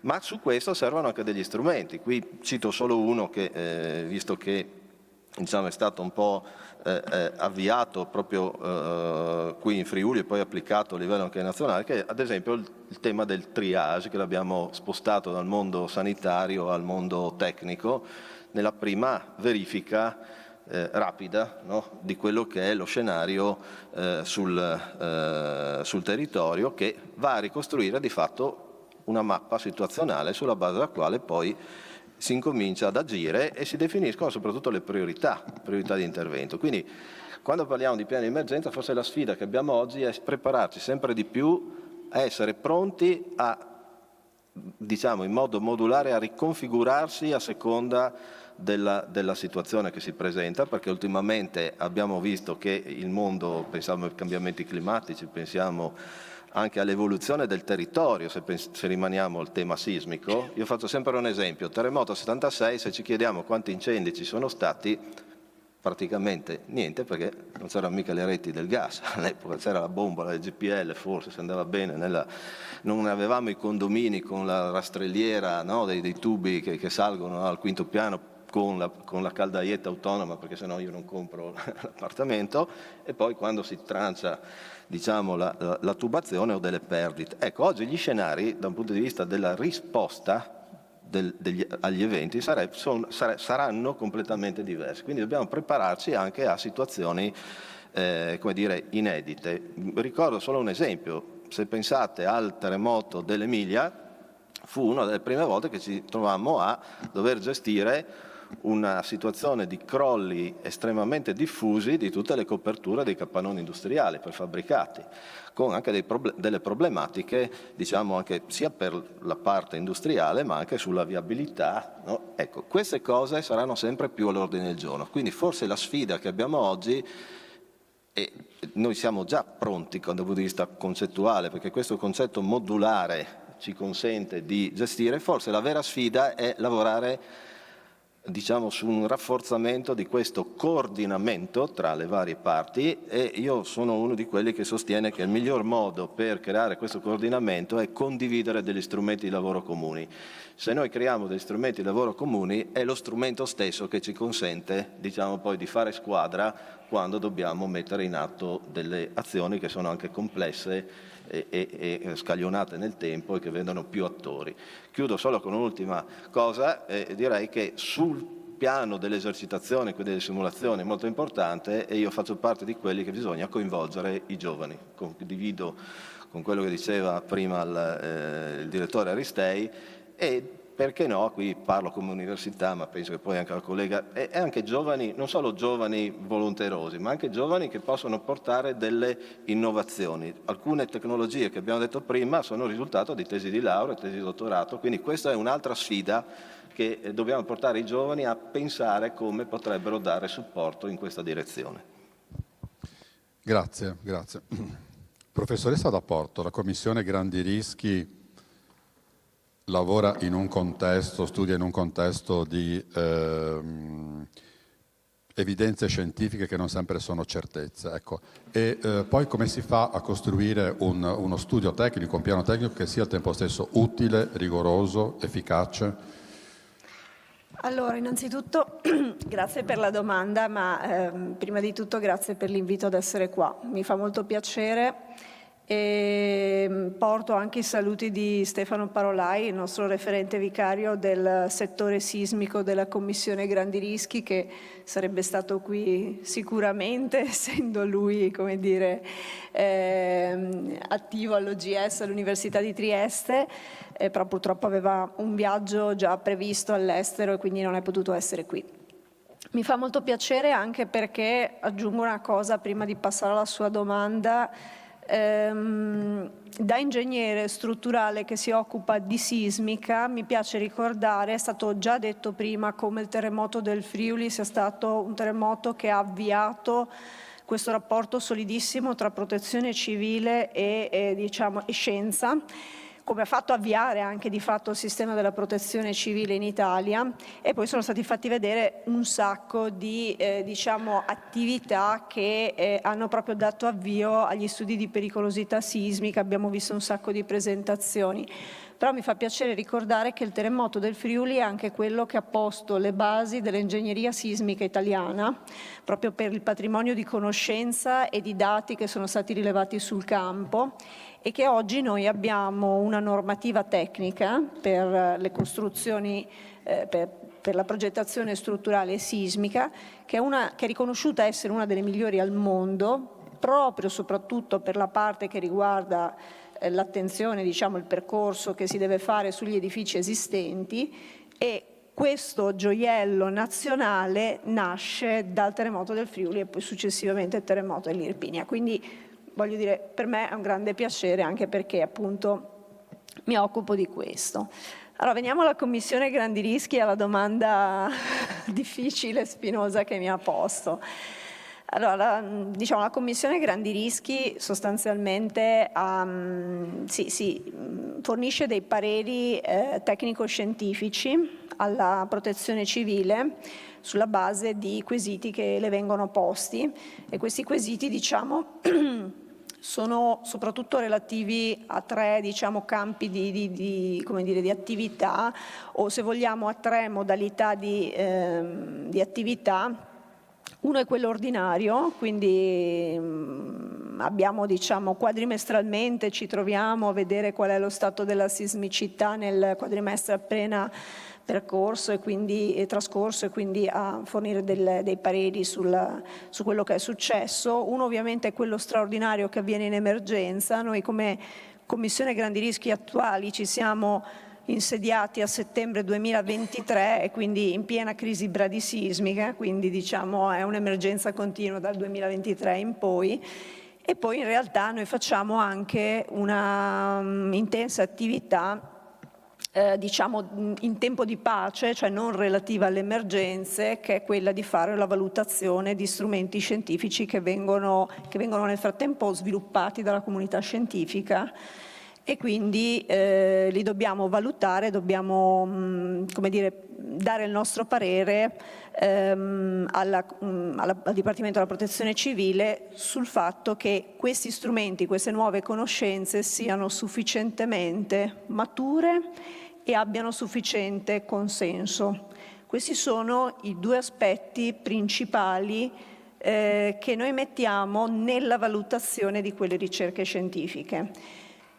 Quindi è chiaro che poi la base di tutte queste ricerche scientifiche è il fatto che non ci sia una certezza in quello che si può prevedere, modellare, analizzare, e quindi in qualche modo nell'utilizzo poi dei risultati che possono derivare da queste modellazioni, da questi strumenti, sia per quanto riguarda le mappe di pericolosità sismiche, se stiamo in ambito sismologico, sia però anche per quello che riguarda le valutazioni strutturali o le valutazioni di rischio. Quindi diciamo un aspetto importante dell'attività che noi facciamo è anche un aspetto di comunicazione e corretto trasferimento dell'informazione che riguarda le nostre valutazioni, ovvero sia noi ci basiamo su stime e studi probabilistici, quindi non possiamo dare un risultato con una certezza, ma possiamo dare un risultato in cui valutiamo l'impatto delle incertezze. Quindi ecco, questo è un po' diciamo quello che noi dobbiamo fare. Poi quello che ci guida e quello che ci aiuta molto è appunto, sono quei due aspetti che dicevo prima, la maturità e il consenso.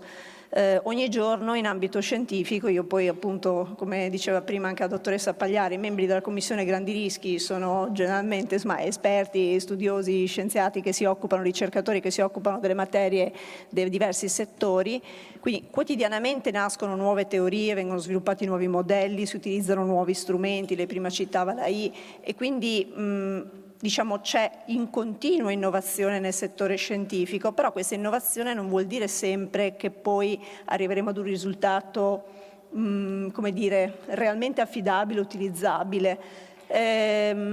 Quindi tutti i nostri percorsi di ricerca scientifica vanno poi incontro a un processo di validazione, di test, alle volte la validazione da risultati negativi, alle volte positivi, e quando anche però i risultati siano positivi dobbiamo verificare che tutta la comunità scientifica effettivamente abbia un sostanziale accordo sul nuovo modello sviluppato. Quindi questo è un po' come dire un lavoro delicato che a noi viene chiesto di fare in termini appunto di parere che diamo al DPC, poi nella nostra vita come ricercatori lo sviluppiamo magari come ricerca, e questo è un po' l'equilibrio che dobbiamo trovare, ed è un equilibrio che internamente al nostro settore assolutamente abbiamo, ma all'interno di tutta la Commissione Grandi Rischi. Poi diciamo l'aspetto della comunicazione è importantissimo, e su questo devo dire che il Dipartimento della Protezione Civile anche ci aiuta molto, perché va comunicato nel modo corretto l'utilizzo della scienza all'interno della Protezione Civile, nell'ambito dei rischi, quindi sicuramente quello che dice ha questi aspetti di delicatezza che possono essere però comunicati correttamente. Grazie. Picozzi, allora mi collego a queste ultime considerazioni. Diceva peraltro la professoressa che insomma, è stato sottolineato più volte che sicuramente la rete è tra le più avanzate, la rete di monitoraggio è tra le più avanzate, ma poi queste informazioni, questi dati, come vengono tradotti in tempo reale in informazioni utili per la protezione civile? Bene, grazie per la domanda. Sì, come avete visto appunto nel corso di questi 50 anni la rete ha avuto uno sviluppo da stazioni singole distribuite nel territorio, analogiche. Oggi abbiamo una pluralità di strumentazione, sono reti multiparametriche che forniscono una quantità di dati impressionante. Abbiamo visto la rete sismica che, giusto per farvi un esempio, fornisce ogni giorno circa 3 gigabyte di dati. Se pensiamo all'ultimo sviluppo, la rete in fibra ottica sviluppata, diciamo, è sotto fase di sperimentazione con la Regione, parliamo di circa 3-4 terabyte al giorno, quindi un volume 1000 volte più grande di dati. Abbiamo dati geodetici e in questi giorni, proprio in collaborazione con gli NGV, voi state installando presso il Near Fault Observatory, che è nato proprio nella zona epicentrale del 1976, quindi un osservatorio di faglia vicino. In collaborazione con gli NGV si stanno installando delle stazioni idrogeochimiche per studiare anche i gas e i fluidi. Abbiamo una pluralità di dati, una grande mole di dati, e il concetto è che vogliamo andare a studiare la crosta terrestre come un sistema complesso, un po' come comunicato da Gianni in una delle presentazioni precedenti, un sistema complesso dove l'interesse non è più sul terremoto dopo che è avvenuto, ma anche sui processi che portano alla nucleazione dei terremoti. E poi cercare di tradurre tutte queste informazioni in informazioni utili alla protezione civile nel caso dell'emergenza, o per cercare, diciamo, il nostro ruolo è quello di fornire delle informazioni che siano utili a loro per decidere cosa fare nelle situazioni di emergenza. E su questo mi ricollego anche all'intervento della direttrice Margheriti. È un dato di fatto che l'intelligenza artificiale sta entrando nel nostro mondo, ci aiuterà a svolgere delle operazioni rutinarie, già lo sta in parte facendo per aiutarci a riconoscere i piccoli terremoti, discriminare i segnali dei terremoti dai segnali di rumore di altra natura.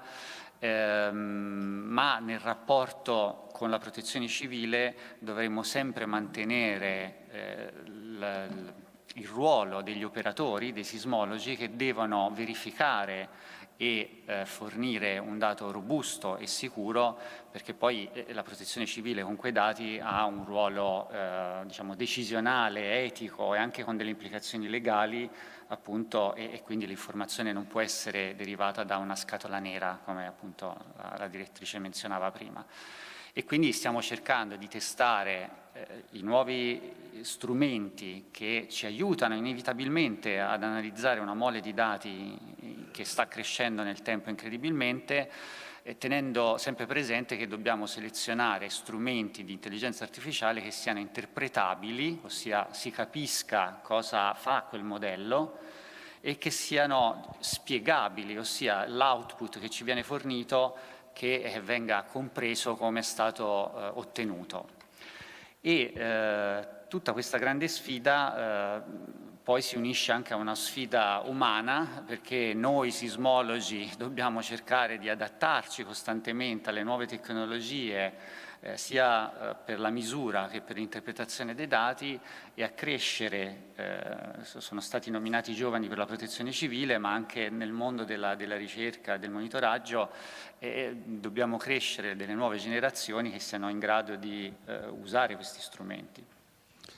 Facciamo un veloce secondo giro, ricominciamo da lei, visto che ha già il microfono acceso, e proprio anche alle ultime affermazioni che ha fatto. Cioè, se noi dovessimo in qualche modo guardare ai prossimi 10 anni e fare così delle proiezioni su come anche un salto di qualità nell'organizzazione e nello studio dei dati, ecco, Qual è la sfida? La capacità di integrare questi dati, la capacità di avere una mole di dati, però poi lavorarli, studiarli? Qual è secondo lei il limite anche? Sì, una sfida sicuramente legata al fatto che a questa grande quantità di dati che dobbiamo capire come saper maneggiare, si unisce il problema dell'incertezza, il problema del maneggiare le incertezze associate ai dati, perché poi la protezione civile ha bisogno di dati robusti per prendere delle decisioni. Un'altra problematica è come combinare dati di tipo diverso per estrarre dei pattern e delle informazioni significative. Quindi sono sfide sicuramente tecnologiche e informatiche. Da Porto non ci sono solo i terremoti, no? Come sono i grandi rischi, insomma, ci sono anche altri problemi geologici, non solo, che riguardano comunque il nostro paese. Come si concilia il tempo della scienza e il tempo e il rispetto anche delle decisioni poi? Questo come dire, complementa la mia risposta di prima, se vogliamo. È chiaro che nel momento in cui abbiamo un'emergenza, un evento, un effetto, insomma, di qualcosa che è appena avvenuto, non c'è il tempo di dare una risposta sulla base di una ricerca scientifica fatta ad hoc. Quindi l'attività, ed è questa l'importanza dell'unione tra sistema, o meglio non dell'unione, del fatto che la ricerca scientifica, i centri di ricerca, i centri di competenza siano parte integrante del sistema di protezione civile. Ci deve essere questa capacità di comprendere quali sono le sfide, i problemi, ad esempio adesso c'è il cambiamento climatico, e di quindi formulare ricerche che necessariamente richiedono degli anni prima di arrivare a quel livello di robustezza, consenso, eccetera, di cui parlavamo prima, in modo che gli strumenti siano pronti nel momento giusto. Quindi oggi ne abbiamo visti molti, sono strumenti che sono a partire dal terremoti del 76 in particolare, quelli successivi si sono sviluppati. Faccio un esempio, noi siamo partiti, noi come comunità scientifica, con la partecipazione del Dipartimento della Protezione Civile, non appena con il PNRR vennero fatti dei bandi per grandissimi progetti di ricerca a livello nazionale sui temi strategici. Uno dei temi era quello dei rischi. Abbiamo creato una cordata con OGS, con una serie di università, col Dipartimento della Protezione Civile, che ha gestito uno di questi grandi partenariati estesi, RETARN, che ha lavorato per 3 anni sul tema dei rischi, declinandolo però all'interno del nostro paese, dove i rischi naturali vengono, hanno una lunga storia di studio per terremoti, vulcani, frane, eccetera, eccetera, declinandolo però trasversalmente col tema del cambiamento climatico. Quindi nel momento in cui abbiamo presentato la proposta non eravamo gli unici concorrenti, il fatto di riuscire a cogliere la nuova sfida sicuramente è stato vincente, e quindi siamo riusciti, a creare un sacco di progetti enormi di attività che in qualche modo è finalizzata proprio a produrre strumenti, ne sono già stati prodotti nell'arco di questi 3 anni, che consentono di rivedere i rischi, magari non quello sismico, che non è sensibile ai cambiamenti climatici, ma gli altri in parte, insomma, o meno di tutti gli altri. È stato in grado, di fornire già strumenti operativi per quegli aspetti. Quindi è chiaro che serve un percorso lungo, un percorso strutturato, che continuamente faccia evolvere gli strumenti che consentono la decisione al Dipartimento della Protezione Civile. Non ci si può improvvisare al momento e nel momento dell'emergenza, e questo è il modo in cui funziona il Dipartimento della Protezione Civile. Se mi consente rapidamente un altro piccolo esempio per dare un'idea di cosa possono fare i centri di competenza. I centri di competenza sono tantissimi, sono rappresentati peraltro a questo tavolo di NGV OGS. Quello dove io per mia background scientifico faccio attività è RELUIS, la rete dei laboratori universitari di ingegneria sismica e strutturale. Noi abbiamo dei finanziamenti che arrivano dal Dipartimento della Protezione Civile per fare una ricerca finalizzata a cosa? Finalizzata a fare strumenti, aggiornamenti normativi per l'ingegneria sismica che quindi aiutano nella prevenzione sostanzialmente. Ecco, e anche nella previsione con tutto il tema dei rischi. Benissimo, siamo una rete di 250 unità di ricerca in 50 università che fanno ricerca con un finanziamento relativamente piccolo, però è chiaro che grazie al fatto di essere messi in rete con un'unica finalità molto specifica di protezione civile, riusciamo a mobilitare questi 250 gruppi e 50 università, che significa che la leva è almeno di 100 volte, almeno di 2 ordini di grandezza, cioè tutte le attività di ricerca che noi comunque faremmo, in realtà, che sono finanziate da altre fonti, riescono ad essere coordinate e a dare risultati per il Dipartimento di Protezione Civile. La leva è enorme, almeno 2 ordini di grandezza, dicevo, di risorse messe in campo con una finalità specifica e diretta. Se non fossimo coordinati, ognuno farebbe le sue cose e oggi non avremmo la normativa sismica che abbiamo in Italia. Quindi l'importanza è dell'essere strutturati come sistema che lavora assieme, e in questo modo riusciamo a dare risposte in tempo reale perché le abbiamo maturate negli anni precedenti. Grazie. Grimaz, nella formulazione dei pareri, quanto pesa, quanto influisce il tema della responsabilità? Pesa chiunque deve prendere una decisione che ha bisogno di avere una serie di dati di riferimento sui quali prendere appunto questa decisione. Forse la responsabilità è legata al fatto di avere, come si diceva prima, dei dati che sono accompagnati anche da una certa affidabilità e una certa correttezza di informazione o completezza di informazione. Quindi chi prende la decisione o formula un parere deve sempre stare attento a quello che è appunto questi 2 aspetti, cioè la completezza del dato e l'affidabilità del dato su cui sta gestendo, sta valutando. Questo però porta poi il decisore comunque a dover prendere una decisione, che però appunto deve in qualche modo fare i conti con questa incertezza. Allora mi aggancio a quello che dicevo prima, un altro tema che poi noi dovremmo sempre più essere chiamati a dover gestire è che viviamo in un mondo in cui molto probabilmente l'incertezza aumenterà sempre di più, quindi è giusto iniziare a chiedersi come iniziare a comunque fornire dei dati e poter prendere decisioni anche quando l'incertezza è ampia.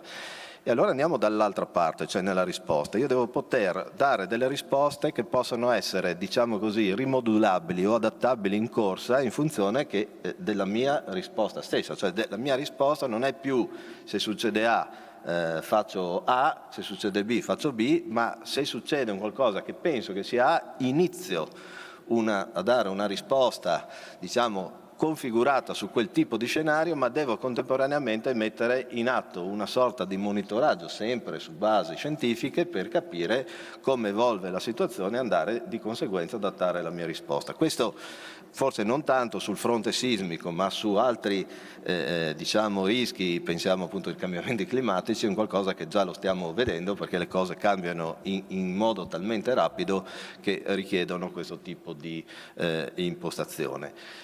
A questo punto l'altro elemento forse che merita una riflessione ed è la vera sfida è un dialogo che secondo me dovrebbe iniziare, ma in modo molto pragmatico e costruttivo, tra scienza, che deve fornire queste informazioni, e il decisore, che deve dire qual è l'informazione che gli serve. Qui solo un'aggiunta e poi chiudo. Attenzione che dobbiamo distinguere, abbiamo parlato di intelligenza artificiale, abbiamo parlato di dati, abbiamo parlato di reti, attenzione che c'è una differenza grande tra dato, informazione e conoscenza. Chi prende decisioni deve farlo su un dato conoscitivo, dobbiamo aver definito prima degli potenziali indicatori in cui il decisore possa dialogare col mondo scientifico, perché altrimenti, siccome c'è l'altro parametro che non teniamo mai in considerazione, che è il tempo, cioè io devo poter avere una sintesi dello scenario in tempi compatibili con il fatto che devo prendere decisioni. L'aumentare di questi dati, la complessità di questi dati allunga anche i tempi prendere decisioni. Uno dice c'è l'intelligenza artificiale, ma la dobbiamo calibrare, quindi almeno per un transitorio dobbiamo comunque potenziare ancora la nostra capacità umana di fare questo ponte tra scienza e decisione. A livello internazionale si parla appunto risk informed decision o science based decision, ma è questo tipo di ponte che deve essere ancora di più irrobustito, ma in un dialogo bidirezionale, cioè anche i decisori dovrebbero incominciare a chiedere in maniera più specifica quali sono le informazioni che gli potrebbero essere più utili per prendere le decisioni, sul quale andare poi a finalizzare meglio il dato o l'informazione che gli viene fornita. E allora continuiamo questo ragionamento con Margheriti, cioè quanto è importante proprio lo scambio dei dati tra le istituzioni e anche tra i paesi, ma ci sono secondo lei ancora delle barriere, dei limiti? Allora, sicuramente a livello di monitoraggio sismologico la comunità internazionale è sempre stata molto aperta. Abbiamo sentito oggi che gli americani hanno iniziato ad installare in Europa per avere una visione della sismicità a scala globale, chiaramente con interessi invece anche dal punto di vista del monitoraggio dei test nucleari. Da lì è nata comunque una comunità che ha un numero elevato di scambi dati, di stazioni. Molte delle nostre stazioni sono totalmente aperte e quindi chiunque voglia vedere i dati non può non solo prenderli all'interno degli archivi in tempo quasi reale, ma addirittura in tempo reale con i protocolli di scambio che ci sono. Anche la collaborazione sui tipi di elaborazione sicuramente a livello di istituti scientifici è molto alta e, se vogliamo, anche la stessa protezione civile comunque si coordina a livello europeo con la protezione civile degli altri paesi europei, ma anche a livello internazionale quando ci sono dei disastri naturali all'estero. Sicuramente c'è l'intervento da parte della protezione civile se richiesto, chiaramente, e secondo le regole che ci sono. È chiaro che nel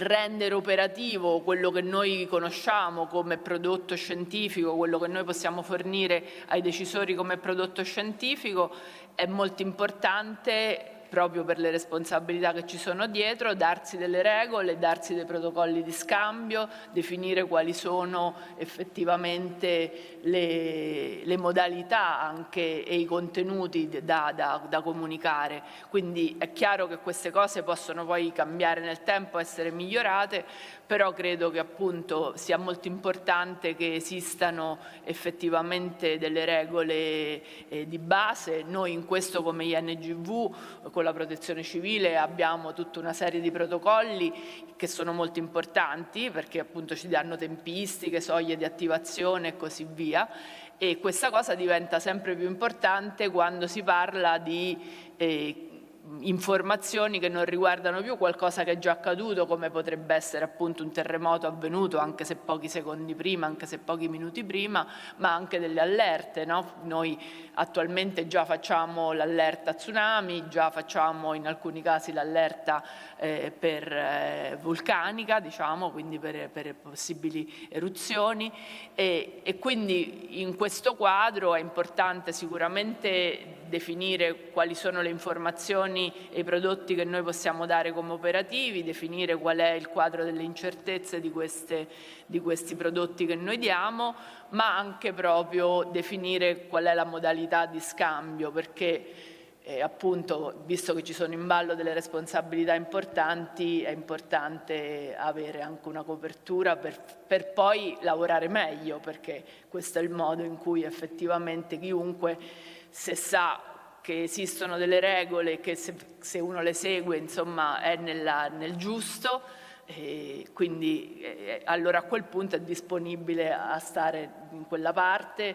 a collaborare, a continuare sempre più ad essere parte, appunto, come dicevano sia la dottoressa Pagliara ma anche gli altri, cioè essere parte del sistema di protezione civile come istituti di ricerca è sicuramente una situazione nostra italiana che tanti colleghi, per esempio stranieri, ci invidiano. e quindi credo che questo sia veramente per noi un orgoglio come Paese. Ecco. Grazie. Aristei, chiudiamo il giro con a lei una domanda. Secondo lei qual è la lezione più importante che il sistema di protezione civile ha imparato dal Friuli Venezia Giulia? Beh, che da soli non si va da nessuna parte. Credo che questa sia la lezione più importante che noi abbiamo imparato.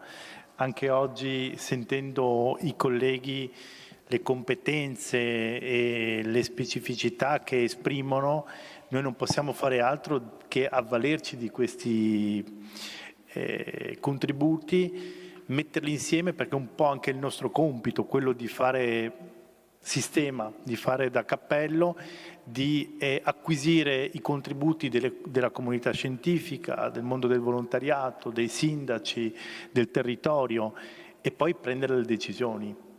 Quindi sicuramente sempre più andando verso eventi specialmente meteo avversi più estremi, abbiamo la necessità di avvalerci e acquisire le specializzazioni più ampie, più competenti, metterle a sistema e trarne frutto. Solo così potremo riuscire a prendere le decisioni più corrette, costruire anche quei modelli di risposta di cui si parlava prima, che ogni scenario richiede in modo diverso, perché non esiste un'emergenza uguale all'altra, ogni emergenza ha le sue specificità che vanno declinate in una risposta diversa, e per fare questo abbiamo bisogno del contributo di tutti.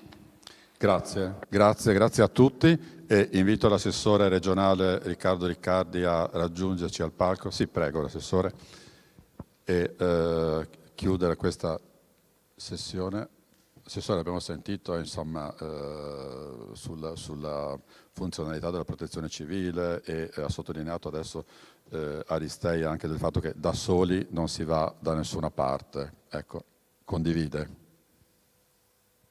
Sarebbe il contrario dei fasi di Bessoi, no? Intanto buongiorno a tutti. Io, siccome siamo lunghi con i tempi, cercherò di essere breve, ma non posso non cogliere l'occasione. Innanzitutto per ringraziare il Presidente Casagli, l'OGS, per questa iniziativa importante che si inserisce in un quadro di tante iniziative che abbiamo voluto per questo anno importante. Io vi sono naturalmente grato del vostro talento, della vostra passione con la quale tutti i relatori che abbiamo ascoltato hanno raccontato le loro esperienze, le loro visioni, le loro prospettive. Considero questa occasione un'occasione importante.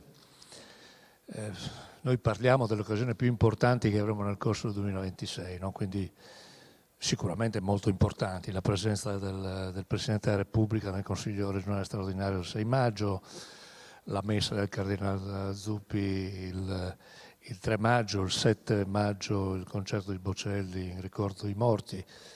Però io penso che ci siano altrettanti temi e luoghi nei quali discutere e ripercorrere questa storia. Sicuramente uno di questi è questa giornata, e io davvero vi sono grato, come penso sarà importante ascoltare il 27 aprile alcuni protagonisti che ci sono ancora, con scena e retroscena, per capire quanta retroscena diventa importante anche nei processi di decisione che abbiamo davanti. Credo che oggi avete raccontato delle cose importanti, sicuramente che entrano a pieno titolo in quella che viene considerata una storia di successo, e i successi di solito non nascono mai a caso, e che è stata l'esperienza del 76, vissuta come esperienza non solo di ricostruzione ma anche di sviluppo. Io ricordo sempre il senatore Mario Torres quando ci spiegava a noi ragazzini che quel decreto non parlava della ricostruzione, parlava della ricostruzione e dello sviluppo, e probabilmente oggi OGS, la nostra università, la nostra condizione infrastrutturale non sarebbe stata la stessa se non ci fosse stato lo sviluppo dentro quel decreto. Questo è un passaggio molto importante che secondo me deve essere la conseguenza di ogni evento tragico con il quale abbiamo a che fare. Io sicuramente non sono quello più adatto ad aggiungere nient'altro rispetto a quello che avete raccontato, però vorrei cogliere l'occasione per fare alcune riflessioni di sistema attorno alle vostre esperienze, al vostro lavoro, che ovviamente del quale abbiamo il privilegio, la fortuna di poter disporre, perché il decisore senza queste esperienze sarebbe molto più fragile, molto più debole. Però credo che l'occasione sia importante per poter fare un'altra considerazione di sistema che avete sfiorato in particolare nell'ultimo passaggio, direttore, quando tu hai sapientemente buttato lì quello che io penso che sia un tema di grande rilevanza e di grande attualità. E quindi non faccio una riflessione sul profilo del rischio sismico, ma la faccio sul profilo di rischio in generale. Mi sono segnato alcuni appunti stando seduto là e ascoltandovi davvero con grande interesse. Il rischio sismico senz'altro, l'evoluzione climatica, la indispensabile condizione di multidisciplinarietà sulle risposte e il calcolo della probabile conseguenza davanti a fenomeni che si possono presentare. E sicuramente la componente della risposta scientifica è estremamente importante nella gestione conseguente all'evento, in particolare sulla parte che la precede. Ecco, io vorrei parlare, se mi consentite, di un altro rischio, che mi sembra peraltro un tema di grande attualità. E questo grande rischio è quello di farci una domanda rispetto al fatto quanto è il rischio di fare le previsioni. Perché dentro questa brevissima considerazione ci sono le condizioni delle responsabilità. Allora io voglio entrare dentro, come mia abitudine, i problemi con grande rispetto nei confronti di tutti, però io credo che questo Paese non debba cercare delle immunità, però debba calcolare i profili oggettivi di responsabilità davanti ai fenomeni che abbiamo davanti e davanti ad alcune regole che probabilmente devono essere ulteriormente approfondite. Non l'ho detto io, l'ha detto Fabio Ciciliano in un'occasione, l'ha detto il magnifico rettore quando abbiamo presentato il programma del 2026 dei 50 anni del terremoto, dicendo, ricordo perfettamente le parole del rettore, mi sono rimaste impresse, anche perché io sono uno di quelli che alla fine, nel momento in cui decidi, qualche responsabilità te la pigli. E quando diceva, io da scienziato dico che ci sono dei fenomeni ai quali non possono essere associate delle responsabilità. E questa è una grande questione aperta in questo momento nel Paese. Lo dico davanti a una platea, non solo da questa parte, anche dall'altra parte, di donne e uomini che nel momento in cui dicono alcune cose, hanno detto alcune cose. Allora la considerazione che, e lo dico con grande rispetto e grande attenzione nei confronti della magistratura, la quale è un elemento, nella mia visione del mondo, terzo rispetto a questo, perché la magistratura è chiamata ad applicare alcune regole. Lo dico assumendomi la responsabilità, perché la politica deve assumersi la responsabilità delle scelte che poi la magistratura applica. Allora, noi siamo davanti, li cito perché sono 3 casi secondo me non banali, no? Il Natisone, Preome, e abbiamo questa cosa degli scemi qualche ora fa. Allora, la mia domanda è, senza avere la presunzione di una risposta, allora, hai fatto, ma non dovevi fare così? Non hai fatto? Quanto è la distanza tra queste due cose rispetto avevi detto che? Allora, attorno a queste indispensabili riflessioni, secondo me, noi ci giochiamo non solo la capacità del sistema di essere esso stesso resiliente, perché deve essere resiliente nella misura in cui è chiamato ad assumere delle decisioni, davanti a una scena, l'ha detta molto bene il professor Grimas, dove l'incertezza aumenterà. E la scienza, inevitabilmente, la professoressa Laporte l'ha detto in maniera esemplare, dico, l'elemento della certezza non è un dato oggettivo, no?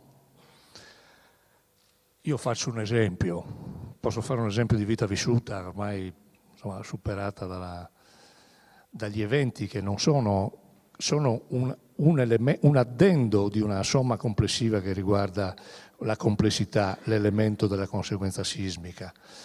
La più grande vicenda dell'emergenza che abbiamo vissuto, credo recente, possa essere riconosciuta da tutti come quella della pandemia. Ma io che cosa dovevo decidere quando i miei colleghi della Sardegna mi dicevano io domani chiudo gli ospedali perché non ho camici e mascherine?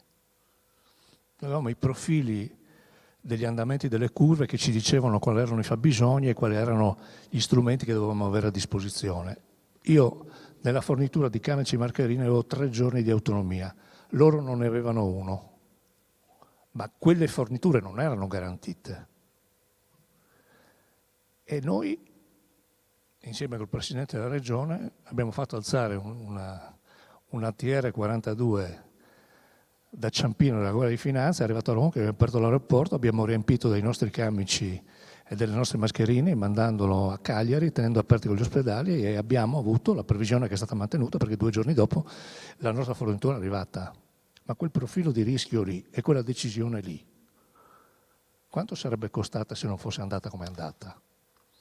Allora, il profilo della responsabilità, ho fatto l'esempio probabilmente più esagerato, però ogni scelta, pur convinta, suffragata da tutti gli elementi che fanno parte di un'analisi puntuale, precisa, con un'evidenza scientifica forte, portano a una decisione. Ma quanto questo tipo di decisione un domani rispetto non dovevi fare così, non hai fatto, avevi detto che, io penso che questo Paese attorno a questa vicenda, e guardate, noi adesso lo stiamo affrontando sul tema dei volontari, che è ancora più accentuata, perché le persone che decidono di donare se stessi attorno a questo, che pure rischiano di perdersi la casa, che sono costruiti in una vita di fatiche, è il punto più estremo di una catena che però non si ferma là.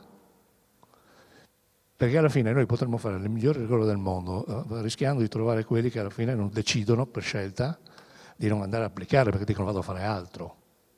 Perché alla fine quando la Commissione Grandi Rischi esprime una posizione, l'ha espressa assumendosi la responsabilità e immaginando, non so fino a che punto, le regole di oggi la proteggano rispetto a tutti gli elementi. Questo è un grande tema, secondo me, perché noi rischieremo alla fine di lavorare su queste norme, metterci il tempo, girarci indietro e non trovare nessuno che le applica perché sceglie di fare altro. È un po' l'abitudine, secondo me, che in particolare in questa fase recente del Paese abbiamo preso un po' tutti, di prendere bambino acqua sporca e buttar via tutto.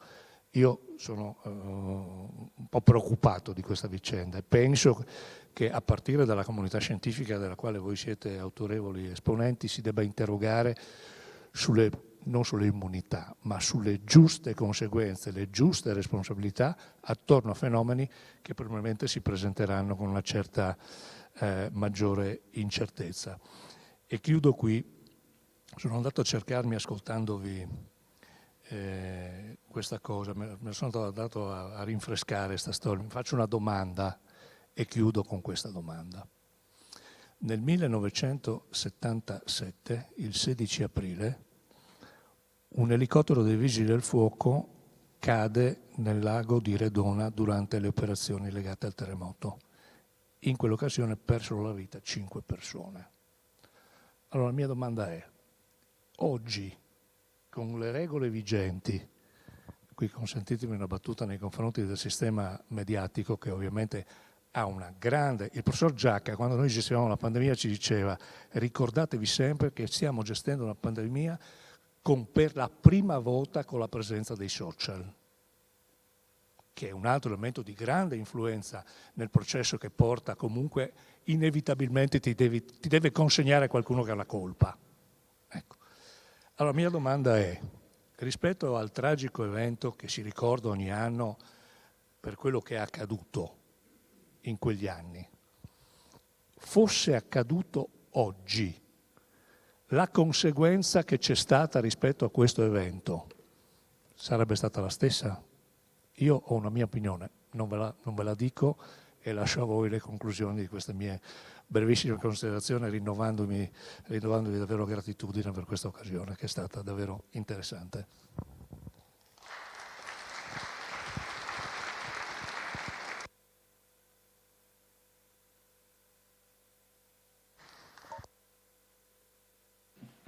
Grazie all'assessore, grazie a tutti, grazie al collegamento. I lavori riprendono a che ora? Alle 14:30. Buonasera, buona giornata. Io vi saluto. Grazie a lei, dottoressa, grazie. Grazie.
perché cominciamo. Siamo in meno, speriamo che adesso la gente torni dal pranzo. Qualcuno tornerà dal CRS più tardi, ci raggiunge. Allora invito l'ingegnere Borta dell'Ordine degli Ingegneri della provincia di Udine a fare il saluto e poi il dottor Treu dell'Ordine dei Geologi regionale a fare il saluto da parte degli ordini. Questo evento ha avuto l'onore di essere patrocinato da questi due ordini e così chi partecipa ha dei crediti. Questa cosa è importante per noi perché OGS ci tiene anche a mantenere un legame con, appunto, col tessuto poi anche professionale della Regione. Prego. Grazie. Grazie per le sue parole, vice direttrice. Ovviamente l'onore è ricambiato pienamente.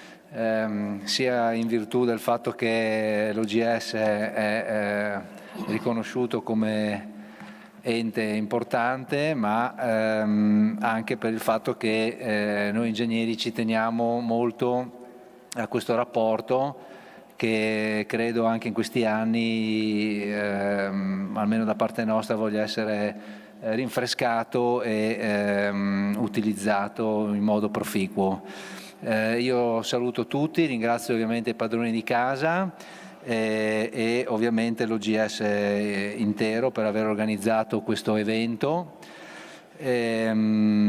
Porto i saluti del Presidente dell'Ordine degli Ingegneri e dei colleghi tutti che oggi sono presenti, ovviamente ahimè fino a una certa ora perché poi abbiamo in una kafkiana coincidenza abbiamo anche nel pomeriggio inoltrato la nostra assemblea generale, però io ci tenevo molto a essere qua e a portare i saluti da parte di tutti. Io sono relativamente giovane e non ho ancora 50 anni, però non posso non collegarmi con la memoria a 50 anni fa e al terremoto e ovviamente nel dire che oggi sempre di più la conoscenza e il monitoraggio che noi possiamo così implementare sempre meglio e sempre di più con la tecnologia e OGS in questo credo sia avanti, conoscenza e monitoraggio che assumono un valore sempre più importante anche per noi ingegneri che siamo in questa filiera partecipi e che tendenzialmente cerchiamo di tradurre conoscenza e dati in progetti concreti di sviluppo e sicurezza per la comunità intera. Niente, vi cedo la parola augurando a tutti un buon lavoro. So che anche questa mattina i lavori si sono svolti in maniera proficua. Come ho detto dovrò fra non molto assentarmi, ma ci tenevo e ringrazio anche tutti i relatori. Grazie Giuliana dell'opportunità. Grazie.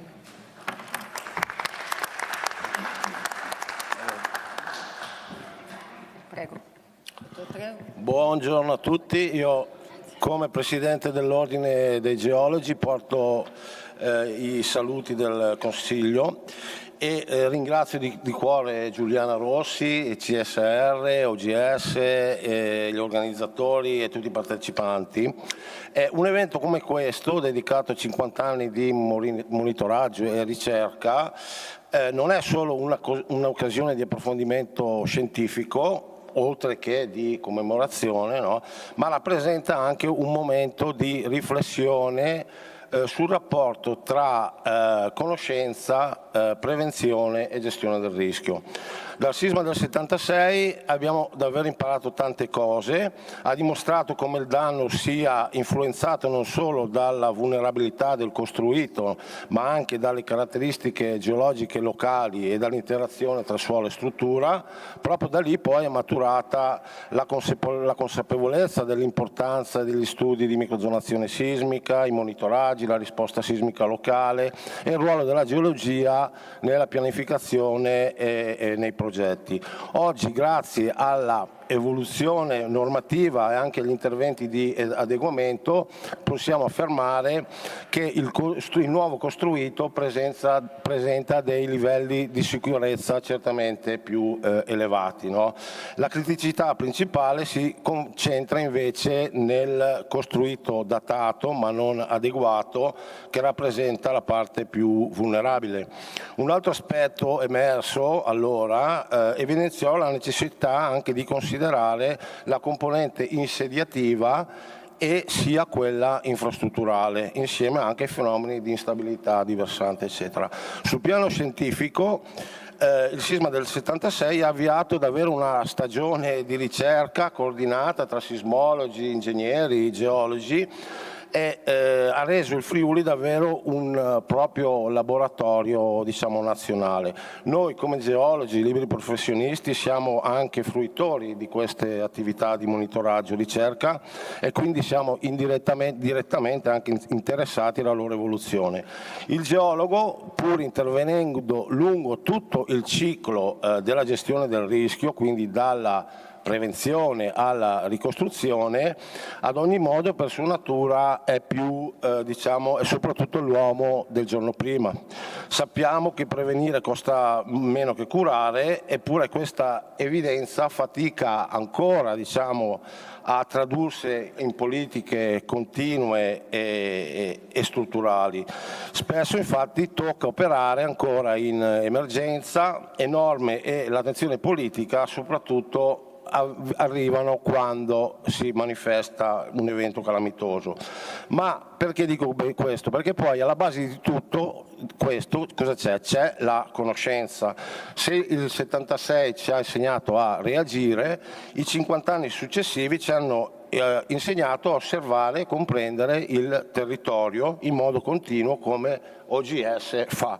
La conoscenza è ovviamente un processo dinamico e in evoluzione, ma poi deve essere ovviamente utilizzata, perché ha poco senso che a volte capita, abbiamo talvolta degli studi come quelli di microzonazione sismica o delle CLE che talvolta rimangono chiusi nei cassetti, quindi dobbiamo utilizzarli e deve essere diffusa e condivisa. La diffusione della conoscenza, come avviene anche proprio con questo evento, è già di per sé prevenzione, no? E deve avvenire a livello tecnico, ma anche divulgativo, rivolto alle scuole, alle popolazioni e soprattutto ai decisori, perché per conoscere servono strumenti e investimenti che solo i decisori preparati e competenti, diciamo, possono comprendere e sostenere.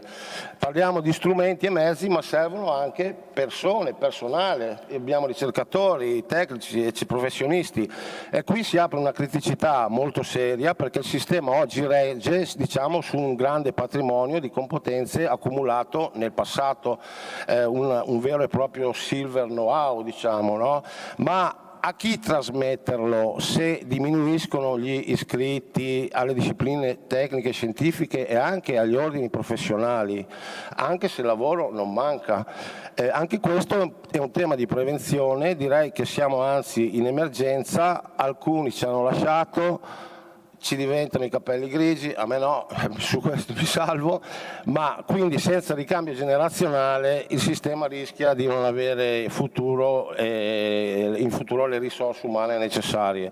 Per questo faccio un plauso a questa iniziativa qua, per questi motivi, per diffondere la conoscenza, e mi auguro anche che questi eventi stimolino i giovani, sensibilizzino i giovani, perché devono divulgare anche passione, perché uno si può appassionare solo se viene a contatto con con una certa tematica, no? E spero che serva anche a questo, e soprattutto deve servire anche, è un'occasione per rafforzare i rapporti di collaborazione tra i vari attori, perché durante il sisma il rapporto c'è stato, ha funzionato, ma è nato nell'emergenza, mentre dobbiamo capire che deve nascere in maniera strutturata. Quindi doppio applauso per queste iniziative. Vi ringrazio tutti. Grazie mille davvero per queste parole e passiamo subito, entriamo nel vivo. Noi abbiamo pensato di strutturare questo con delle domande che sono quelle che generalmente poi la gente ci pone. La prima è: che cosa facciamo noi del CRS quando avviene un terremoto? Andrea? Cosa vuoi il microfono? Come vuoi fare? Se vuoi stare in piedi deve avere il microfono.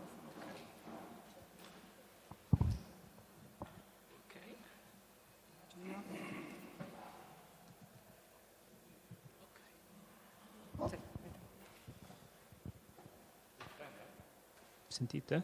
Sì. Buon pomeriggio a tutti, io sono Andrea Magrin e faccio parte, insieme a molti altri colleghi, del servizio di reperibilità che facciamo per la Protezione Civile regionale del Friuli Venezia Giulia e del Veneto. Cercherò di rispondere a una domanda, ovvero cosa facciamo noi del CRS quando avviene un terremoto? La prima cosa che dobbiamo fare è rispondere a 3 domande fondamentalmente.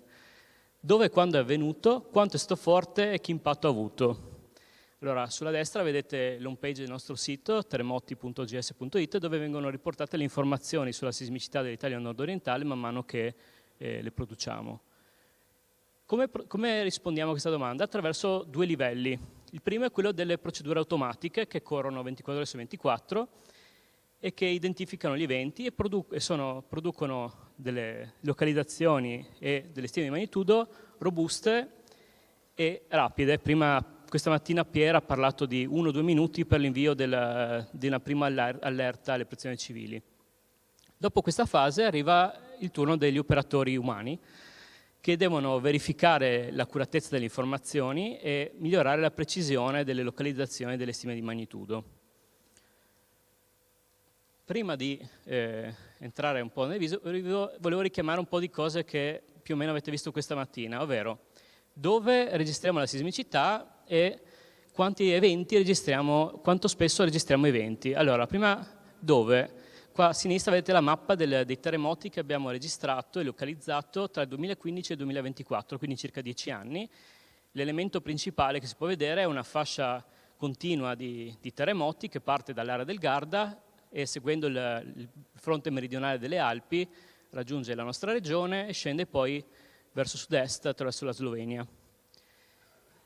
Più o meno quanti eventi vediamo? Allora, nel 2024 abbiamo localizzato 2.347 eventi, di cui più di 1.700 terremoti e più di 500 eventi di altro tipo. Altro tipo vuol dire ad esempio gli scoppi di cava, perché noi chiaramente registriamo i movimenti del terreno di qualunque sorgente e se sufficientemente forti, ma non da essere avvertiti dalla popolazione, li possiamo anche localizzare. Di questi più di 1.700 eventi, in realtà quelli che possono essere stati avvertiti sono, prendendo come soglia magnitudo 3, sono circa 11 eventi in tutto il nord-est. Poi potrebbero essere un po' di più, un po' di meno, perché chiaramente a seconda di dove capitano. Ok, questo non è un terremoto, ok, un altro evento.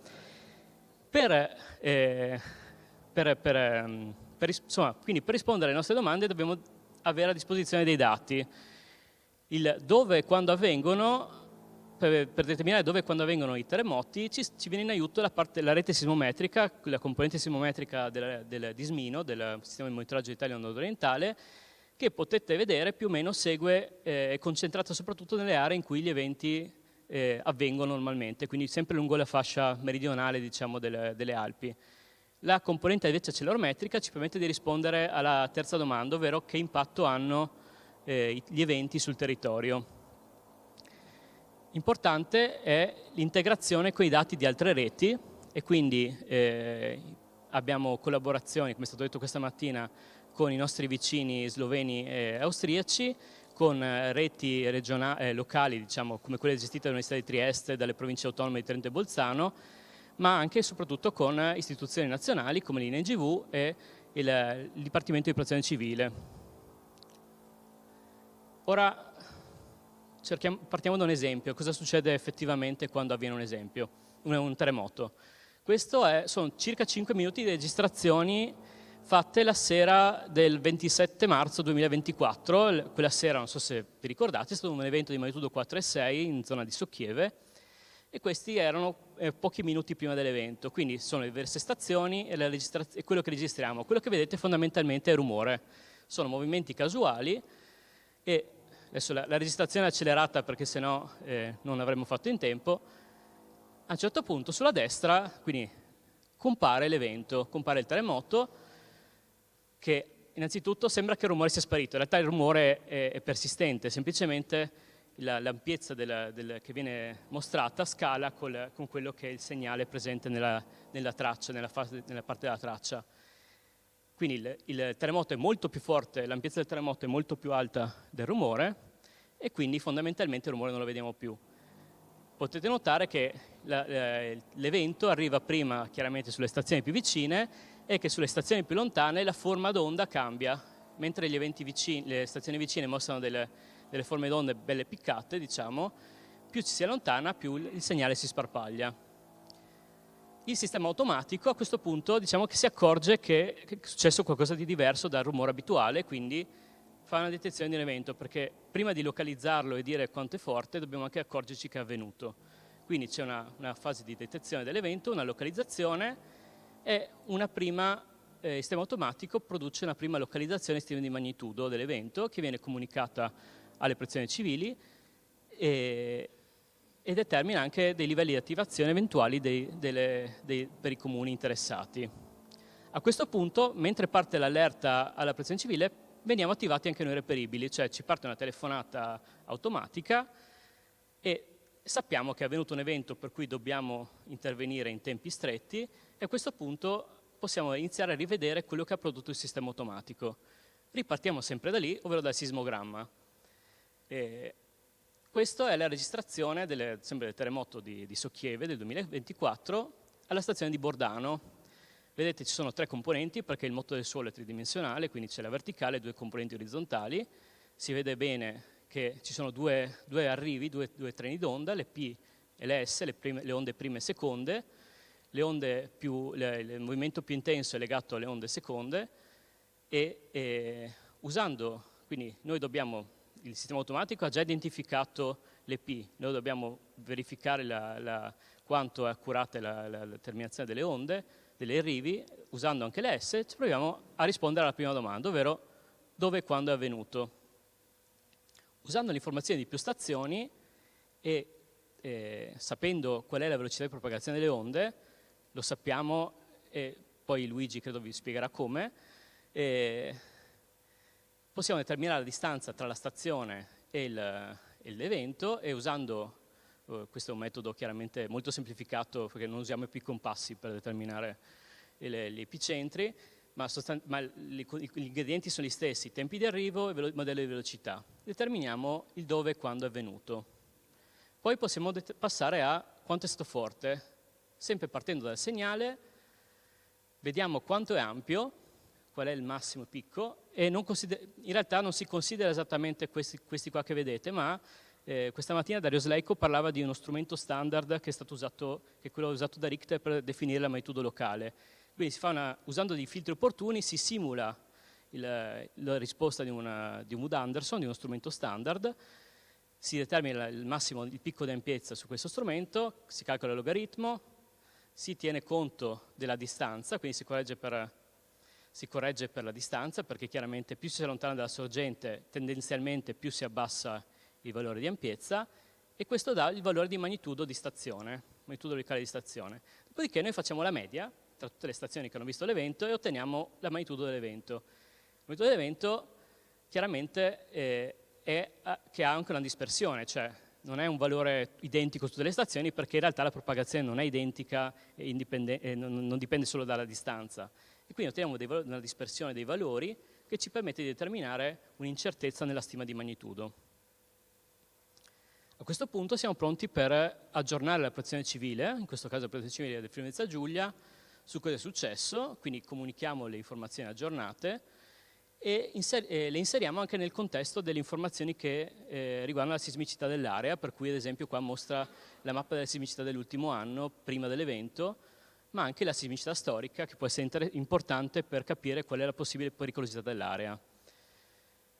Resta da rispondere alla domanda su che impatto il terremoto ha avuto. Ora, io vi mostrerò una slide molto rapida, poi in realtà Chiara ha parlato questa mattina e poi Elisa ed Enis vi parleranno meglio dopo, ma prima di tutto il primo impatto del terremoto è il movimento del suolo, quindi la mappa a sinistra mostra i valori del picco di accelerazione alle diverse stazioni opportunamente interpolato. Da questo valore si ottiene una mappa di intensità. L'intensità è una misura qualitativa dell'effetto che il terremoto, che il movimento del suolo ha avuto sulle persone e sugli edifici. E qua mi fermo e passo avanti. Bravissimo. Grazie Andrea, benissimo. Hai introdotto il prossimo lavoro che dice come fanno le macchine in realtà e gli uomini ad aiutarci a stimare il danno. Come vuoi fare? Stai in piedi? No, potrei stare anche seduta. Posso fare seduta? Sì. Okay.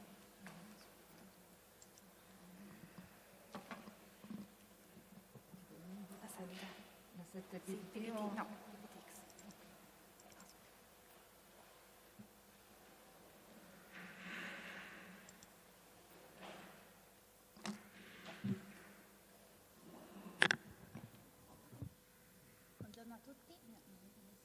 Mi sentite? Ok. Sì, buongiorno a tutti. Allora in questa presentazione Denis ed io vi facciamo vedere come le macchine e le persone aiutano a stimare il danno.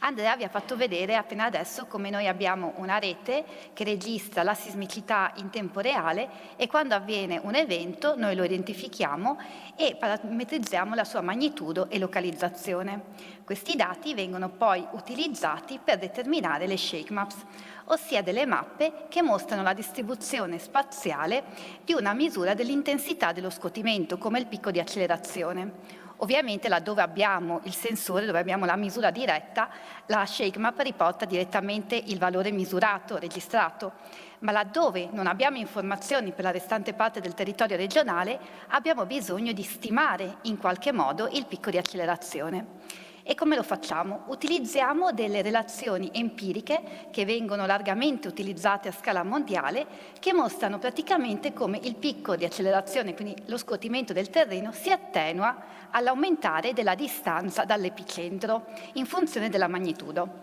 Quindi con solo questi due parametri, localizzazione e magnitudo, riusciamo a dare una stima del picco di accelerazione in qualsiasi sito. Ma ovviamente questa è una stima semplificata, perché la complessità del terremoto non può essere rappresentata solo da due parametri e come potete vedere questa stima è caratterizzata da una notevole incertezza. Comunque questa stima è molto rapida, molto veloce, per questo viene utilizzata comunemente nei sistemi di risposta rapida ai terremoti. Come vi ha fatto vedere stamattina la nostra collega Chiara Scaini, la stima di scuotimento viene poi combinata con l'esposizione e la vulnerabilità degli edifici per dare delle mappe che mostrano la distribuzione spaziale del danno e delle perdite attese. Ma come capite tutto questo si basa su una stima di scuotimento che vi ho appena detto essere semplificata. E allora noi stiamo lavorando per cercare di migliorare l'accuratezza della stima dello scuotimento del terreno e lo stiamo facendo con le simulazioni numeriche. Infatti la propagazione delle onde sismiche è un fenomeno fisico che può essere modellato matematicamente utilizzando delle equazioni che descrivono il moto delle particelle del terreno durante un terremoto. Come dati di input abbiamo bisogno della descrizione accurata della sorgente sismica, che non è un punto. Infatti quello che viene chiamato ipocentro è solo il punto a partire dal quale inizia la rottura. Una rottura che poi si propaga su una superficie di faglia che può avere delle dimensioni di decine di chilometri, per cui quello che succede alla sorgente è piuttosto complicato. E poi dobbiamo avere anche una descrizione del mezzo di propagazione di queste onde e quindi abbiamo bisogno di un modello geologico e geofisico del sottosuolo e in più abbiamo bisogno anche della morfologia del terreno. Tutti questi fattori determinano il comportamento delle onde sismiche durante la propagazione e più conosciamo nel dettaglio questi dati di input, più la stima dello scuotimento sarà accurata e precisa. Però, per contro, servirà anche più potenza di calcolo, potenza che non è in grado di darci un singolo computer. Ed è qui che entrano in gioco i supercomputer, ossia dei sistemi costituiti da migliaia di processori che consentono di, spezzettare una simulazione molto complessa in migliaia di parti, ciascuna delle quali viene inviata a un singolo processore che riesce a digerirla, a elaborarla, e questi processori lavorano in parallelo in modo tale non solo da gestire queste simulazioni complesse, ma anche da ridurre i tempi di calcolo. Qua vediamo un esempio di una simulazione numerica associata a un evento compatibile al terremoto del Friuli del 1976. Il rettangolo rappresenta la sorgente del terremoto e vediamo come la propagazione delle onde non avviene in maniera isotropa ed omogenea, ma è piuttosto irregolare. E questa irregolarità a cosa è dovuta? Alla complessità della sorgente, alla topografia, alla complessità di quello che c'è nel sottosuolo. In particolare quello che possiamo notare è l'intrappolamento dell'energia in questa zona dovuta alla presenza del bacino sedimentario associato alla pianura friulana, che ha come effetto quello di allungare la durata dello scuotimento. Questi sistemi, queste simulazioni, solitamente non vengono effettuate subito dopo l'occorrenza di un terremoto in tempo reale, innanzitutto perché richiedono l'utilizzo dei supercomputer e poi perché i tempi di elaborazione sono comunque lunghi. E quindi la nostra sfida qual è? Quella di riuscire ad effettuare simulazioni numeriche in tempo quasi reale, sfruttando tecniche di urgent computing che permettono di dare priorità a queste simulazioni all'interno dei supercomputer e anche di far sì che queste simulazioni abbiano una durata relativamente breve. Cosa significa breve? Devono essere compatibili con i tempi di intervento della protezione civile. Noi stiamo lavorando allo sviluppo di un sistema che è attualmente in fase di sviluppo attivo e test, che si chiama Urgent Shake e che consente proprio di calcolare scenari di scuotimento in tempo quasi reale. In particolare questo sistema non produce un solo scenario di scuotimento, ma ne produce 3 che vengono rilasciati in 3 diversi istanti temporali e che hanno un livello di dettaglio e quindi di accuratezza via via crescente. Dopo 10 minuti viene rilasciato un primo scenario che noi chiamiamo di livello 0, che ha dei dati di input semplificati, però è adatto a creare una stima relativamente veloce. Poi abbiamo uno scenario intermedio e poi lo scenario di dettaglio che viene rilasciato dopo qualche ora, ma che utilizza i migliori dati di input che abbiamo a disposizione. Qualche ora non è un tempo esageratamente lungo, anche se stiamo cercando comunque di ridurlo, in quanto abbiamo parlato con la protezione civile che ci ha detto che qualche ora può essere veramente utile per quelle frazioni montane che possono risultare isolate dopo l'occorrenza di un forte terremoto, ma può essere utile anche il giorno dopo l'occorrenza del terremoto, ad esempio per stabilire la priorità degli interventi di ispezione degli edifici. Ovviamente queste stime non mirano a sostituire la prima stima, quella data dalle ShakeMap, che rimane in ogni caso una prima stima molto veloce, anche se approssimata, utile per una stima immediata del danno. Come la ShakeMap viene utilizzata come input per il danno, allo stesso modo anche questi scenari di scuotimento possono essere utilizzati per il calcolo del danno. In più noi abbiamo anche un altro modo per stimare il danno, raccogliendo le schede compilate dai volontari della protezione civile, e su questo passo la parola a Denis. Grazie Elisa.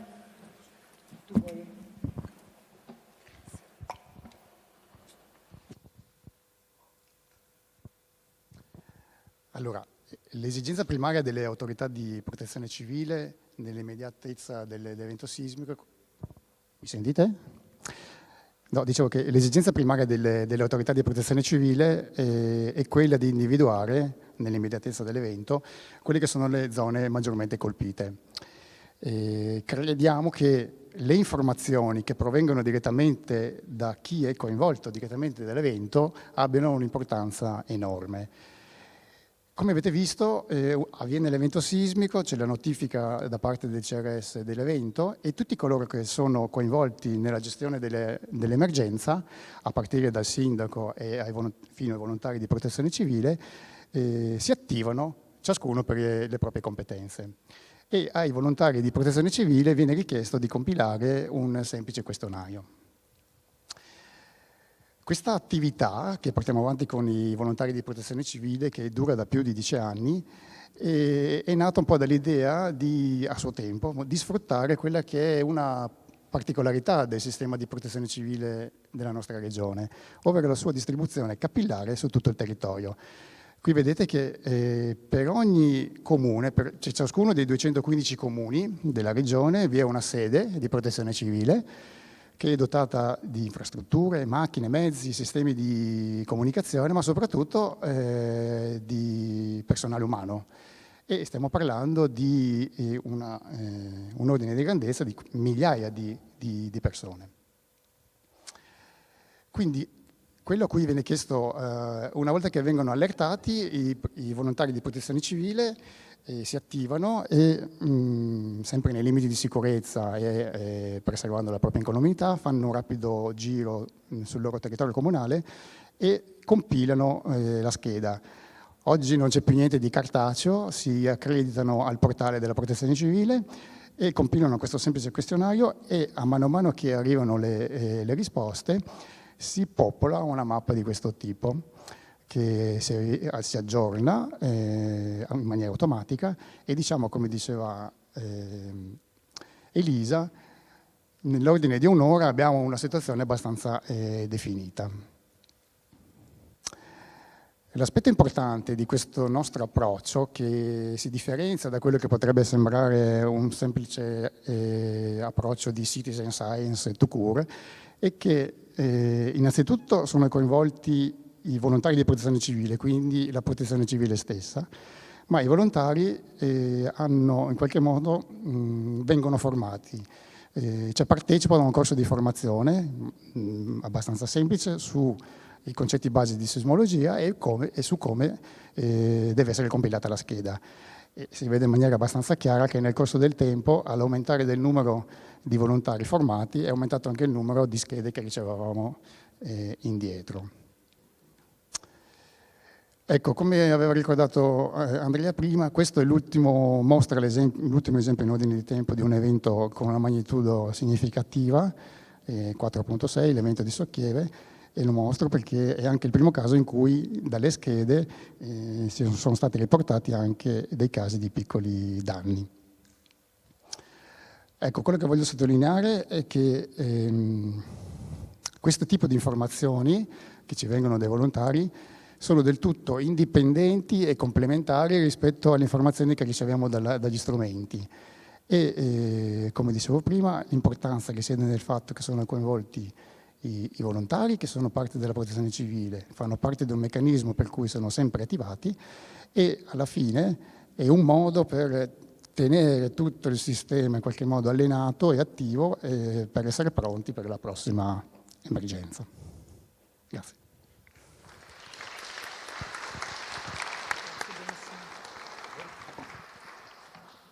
Grazie mille Dennis. Passiamo quindi alla prossima domanda, che è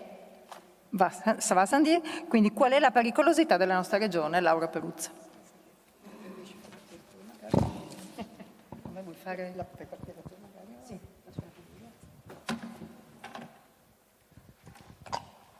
Ce l'hai?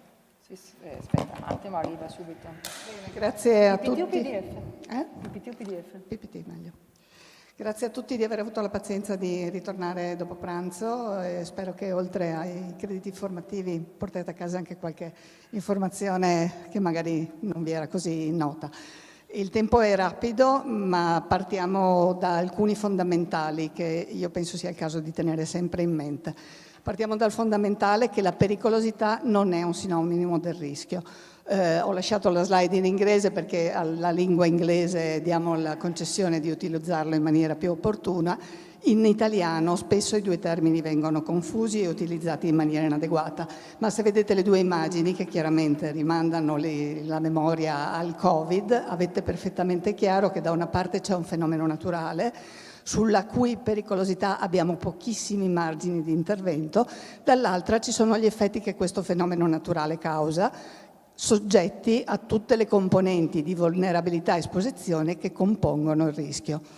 La medesima struttura logica si applica nel caso della pericolosità sismica e del rischio sismico, dove la componente naturale è quella espressione del territorio che al massimo possiamo conoscere, possiamo cercare di conoscere al meglio. Sull'esposizione e sulla vulnerabilità, viceversa, i margini di manovra sono elevatissimi. Io dubito che voi vi siate accorti, prima che io ci mettessi un cerchio intorno, che quella mezza casa che è riuscita a resistere ad una vibrazione di un terremoto aveva una chiave di ristrutturazione antisismica leggera che l'ha preservata dal crollo. Ora, al di là del cercare la definizione giusta, io vorrei che focalizzassimo la nostra attenzione sul secondo fondamentale: quali sono gli ingredienti che concorrono alla pericolosità sismica. Chiaramente non sono quei signori che suonano i tamburi per le strade della città.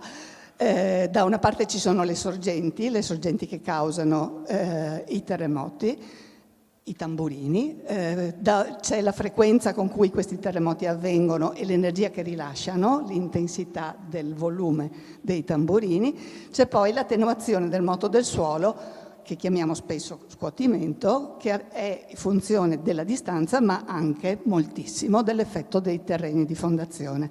Questi ingredienti sono comuni all'approccio deterministico, cioè all'approccio che dice conosco come sono le situazioni locali e stimo l'effetto che causerebbe il peggior scenario possibile, e all'approccio probabilistico che viceversa ha meno certezze sulle sorgenti ma cerca di considerarle nel loro complesso. Per un certo numero di anni questi due approcci si sono, fronteggiati cercando di dimostrare uno sull'altro la superiorità di uno delle due filoni metodologici. In realtà non si tratta di superiorità di un metodo rispetto all'altro, ma l'approccio probabilistico è anche dal punto di vista economico quello che risulta più adeguato per fare la progettazione. Provate ad immaginare, ritornando al caso del Covid di prima, cosa significherebbe progettare, cioè creare dei posti letto in grado di ospitare tutti i contagiati di Covid nell'ipotesi del massimo danno possibile, ovvero sia che ogni caso di Covid finisca in terapia intensiva.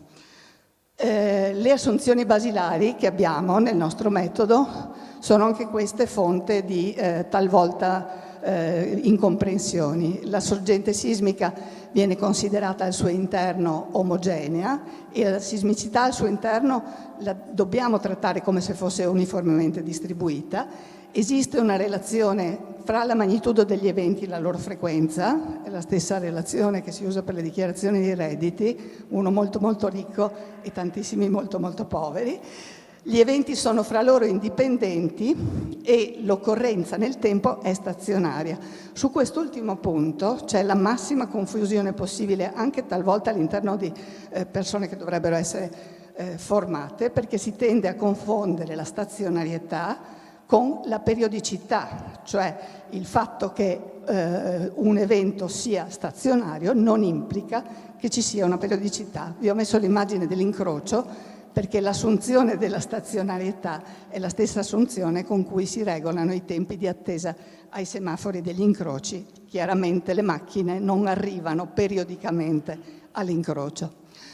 Cosa succedeva nel 76? Nel 76, l'avrete sentito stamattina nella presentazione di Dario Sleico, c'erano degli abbozzi sulla stima quantitativa della pericolosità, ovvero sia non c'era una reale valutazione della pericolosità.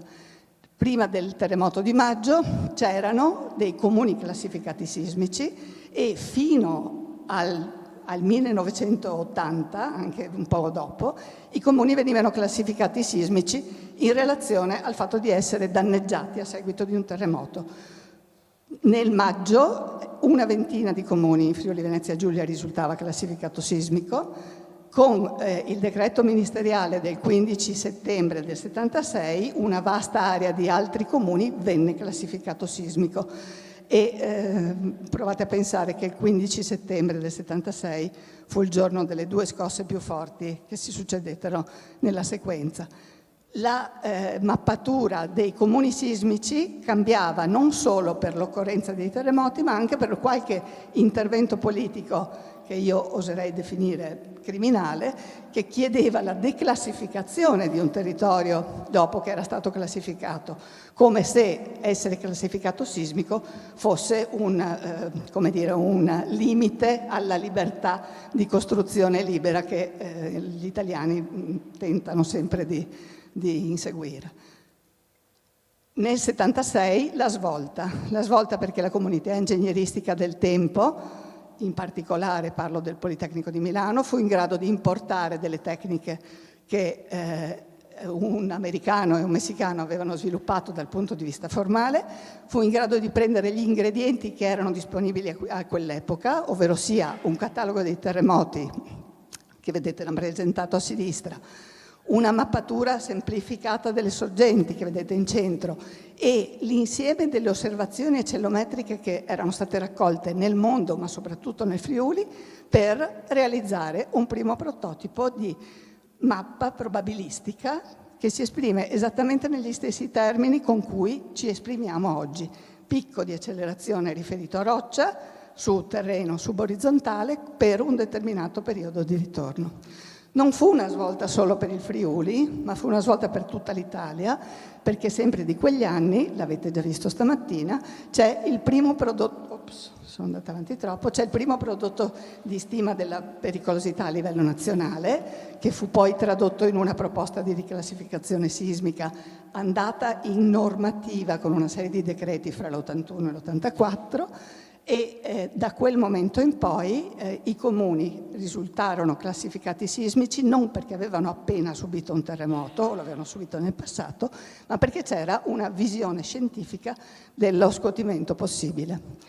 Dal 76 facciamo un salto di quasi 20 anni ed arriviamo a metà degli anni 90, quando un'altra generazione di mappe di probabilità vennero prodotte. Qui OGS ha avuto un ruolo molto importante nella produzione di questi prodotti. I cataloghi sono analoghi, ma il criterio che guida la zonazione è molto più basato sulla geologia di quanto non fosse avvenuto nel caso del Friuli. Questi insiemi di elaborati ebbero la loro ricaduta politica a seguito di un altro terremoto disastroso non in senso non similmente al Friuli, ma disastroso perché coinvolse, se vi ricordate, il terremoto di San Giuliano di Puglia coinvolse una scuola e ci furono quindi i lutti legati a una situazione particolare estremamente dolorosa, insomma. Gli elaborati vennero tradotti in una proposta di riclassificazione e insieme all'ordinanza del 2003 venne anche stabilito un processo di aggiornamento che realizzò la mappa di pericolosità attualmente in utilizzo nella progettazione. Ora, la mappa di pericolosità l'avrete sicuramente già incontrata nella vostra pratica professionale. Quello che voglio dirvi io è che questa mappa di pericolosità è da alcuni anni in corso di aggiornamento, ma sull'aggiornamento di questo tipo di elaborati i processi sono piuttosto complessi. Dal punto di vista della classificazione sismica del Friuli, vedete le mappe che si riferiscono ai vari anni, quindi nel 76, dopo la prima operazione di revisione della pericolosità e di classificazione nell'84, l'adozione della ordinanza nel 2003 e poi il riallineamento dei comuni del Friuli Venezia Giulia con i valori di pericolosità attualmente della normativa. Cosa è cambiato in termini di valori di accelerazione del moto del suolo atteso fra quel primo elaborato del 79 e le mappe che oggi utilizziamo nella progettazione? Al di là della conversione dei centimetri secondo in G, insomma, e di un periodo di ritorno che non è esattamente lo stesso, le due mappe si rassomigliano moltissimo nei valori massimi, cioè nell'area che è stata coinvolta dai terremoti del 76. I valori sono cambiati soprattutto nelle aree di margini, cioè verso il Veneto, verso l'area del Goriziano, dove nuove informazioni sono entrate a contribuire a modificare i valori di pericolosità. Questa è la punta dell'iceberg, la mappa di pericolosità che viene utilizzata per la progettazione, e noi possiamo dire che dal punto di vista di valori convenzionali negli ultimi decenni la pericolosità è rimasta sostanzialmente invariata, e questa è una ottima notizia se pensiamo in termini progettuali. Una casa ben progettata subito dopo il terremoto è, nelle zone più pericolose, è ancora nelle condizioni di essere adeguata alle conoscenze della pericolosità. C'è l'unico piccolo problema che una casa progettata subito dopo il terremoto incomincia ad avere 50 anni, e per chi 50 li ha passati sa che gli acciacchi incominciano ad arrivare, e arrivano anche sull'edificato. OGS nell'arco di questi anni si è comunque impegnato in tutta un'altra serie di prodotti che affiancano la pericolosità sismica tradizionale e sono di volta in volta finalizzati alla valutazione del rischio o ad altri aspetti importanti della pericolosità. Ve li passo in rassegna velocissimamente, partendo dalla mappa del rischio, che è datata ai primi anni del 2000, in cui le università di Udine, Trieste e OGS concorsero ad un elaborato di mappa di rischio per finalità di protezione civile.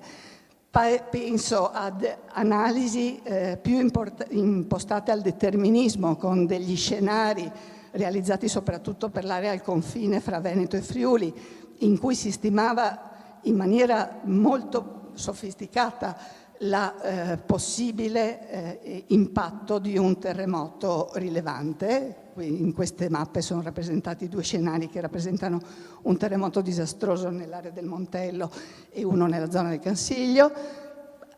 Prodotti finalizzati a superare quell'assunzione di stazionarietà che è embedded, che è collegata alla nostra stima di pericolosità di base, per arrivare, quanto ho ancora? Niente. Per arrivare a analisi che collegano gli scuotimenti alla pericolosità sismica locale, a sviluppi anche legati all'andamento nel tempo delle repliche in caso di terremoto. Ci sono le ultime simulazioni fatte su sistemi di fagliazioni complesse e stime sulla deformazione superficiale in caso di faglie. Bocca desidera, come direi. L'importante, come ricordava il professor Grimaz stamattina, è avere ben chiara la domanda alla quale vogliamo avere una risposta, e dal punto di vista del Friuli Venezia Giulia io credo che ci siano delle notevoli implementazioni che possono essere messe a disposizione della popolazione. Vi ringrazio, scuso che sono andata a lunghetta, ci sono dei riferimenti se qualcuno vuole scaricarsi il QR code. Grazie Laura, scusa ma il tempo purtroppo è veramente tiranno, e quindi passiamo a Stefania Gentile con la domanda: che cosa sono le repliche e che cosa è uno sciame? Beh, lo stiamo vivendo in questi giorni con le scosse della zona di Pozis, e adesso Stefania ci aiuta a capire cosa sono. Buongiorno a tutti. Allora, quindi la domanda è cos'è uno sciame e cosa sono le repliche essenzialmente. Allora, partiamo da un forte vento. Quando c'è un forte vento, i forti venti non avvengono quasi mai isolati, ma la terra continua a tremare per un certo tempo, che può essere anche mesi o anni. Si parla di aftershock o repliche quando abbiamo delle scosse più piccole, diciamo, della scossa principale. Però non è detto che le scosse che seguono siano più piccole, potrebbero essere di magnitudo comparabile o anche più grande. In quel caso si parla di ulteriori main shock, ulteriori scosse principali, insomma. E poi se prima del main shock ci sono altre scosse, quindi prima della scossa più forte, si parla di forest. Foreshock. Qui si vede l'esempio della sequenza del Friuli del 76. Vedete il primo main shock, che è quello in alto a sinistra. Allora sulle ascisse, insomma sull'asse orizzontale c'è il tempo, su quello verticale c'è la magnitudo, quindi diciamo il pallino più in alto corrisponde al terremoto del 6 maggio, poi dopo abbiamo avuto una serie di aftershock, quindi di scosse più piccole, e successivamente abbiamo avuto però degli altri main shock, poi seguiti a loro volta da delle altre scosse, che sono le scosse che si sono verificate fra l'11 e il 15 giugno, in cui vediamo una serie di eventi di magnitudo simili al primo. E può darsi anche che avvengano delle sequenze degli eventi prima, in Friuli sono piuttosto rari. Nel caso del terremoto del 76 ce n'è stato solo uno, e un foreshock, quindi, che è avvenuto un minuto prima del forte evento. Qui un piccolo dettaglio sulla sequenza del 76, questo l'avete già visto nella presentazione di Dario Slejko. Praticamente abbiamo avuto un evento principale. Ecco, un evento principale che è stata in questa zona, a est di Gemona, fra Tarcento e Taipana, e successivamente ci sono state delle altre scosse che si sono spostate verso nord-ovest nel periodo di settembre. Andiamo avanti. Allora, ma perché avvengono queste sequenze? Cioè, perché non succede che c'è una scossa principale e poi la cosa, diciamo, finisce lì? Perché ci sono le placche tettoniche che cercano, diciamo, di muoversi le une rispetto alle altre per effetto del movimento del mantello sotto, dei moti convettivi del mantello sotto, e accumulano energia elastica. Quando un limite viene superato, cioè l'energia elastica accumulata è molto grande, si ha la scossa, l'evento principale. Però l'evento stesso riorganizza lo stress intorno a se stesso e localmente ci possono essere degli incrementi di stress, quindi è necessario rilassare anche questo ulteriore stress, e infatti qui sono segnati come puntini bianchi gli eventi che seguono in questo esempio. Ci sono essenzialmente due esempi di sequenze sismiche, più propriamente vengono chiamati cluster, cioè insiemi di terremoti vicini nel tempo e nello spazio. Allora, le sequenze, quelle diciamo più semplici in un certo senso, vengono chiamate sequenze di Omori. Omori era uno studioso giapponese vissuto fra la fine dell'Ottocento e i primi del Novecento, che aveva studiato una sequenza avvenuta a Nobi nel 1891. Si trattava di una sequenza devastante, la magnitudo del main shock era fra 7,5 e 8 e gli effetti erano durati addirittura anni. Quello che aveva trovato Omori era che la frequenza delle scosse decresce nel tempo in modo regolare, nel caso della sequenza di Nobi. Quindi era anche facile prevedere cosa ci si poteva aspettare, quanto poteva durare, e comunque gli eventi erano più piccoli rispetto alla scossa principale. Viceversa ci sono gli sciami. In questo caso si possono avere più eventi di magnitudo simile. Ogni evento ha le sue repliche e quindi non possiamo prevedere con semplicità quanto durerà, ma soprattutto cosa ci possiamo aspettare in futuro. E gli sciami spesso sono legati a presenze di fluidi, gas, magma, ma anche effetti di come è fatta la faglia, di come funziona. Per esempio il terremoto, la sequenza del Friuli in realtà ha avuto un andamento di tipo sciame, perché ci sono stati eventi anche molto forti. Cosa abbiamo fatto? Allora, questi sono degli studi che abbiamo fatto al CRS e abbiamo cercato di capire come scalava la durata e l'estensione della zona di repliche nelle sequenze sismiche nella nostra area. Allora, una cosa che è abbastanza intuitiva è che più è grande la scossa principale, più è estesa la zona delle repliche e più dura la sequenza. In particolare per le scosse, in questo lavoro sono state fatte le scosse a partire dal 77 fino al 2004, insomma, si è visto che c'è uno scaling abbastanza chiaro che è tipico della nostra regione. In altre parti del mondo lo scaling è diverso. Allora, perché è importante studiare le sequenze? Perché non basta sapere solo quando sono gli eventi principali? È importante perché dopo un forte evento gli edifici sono danneggiati. Un edificio danneggiato crolla più facilmente di un edificio sano.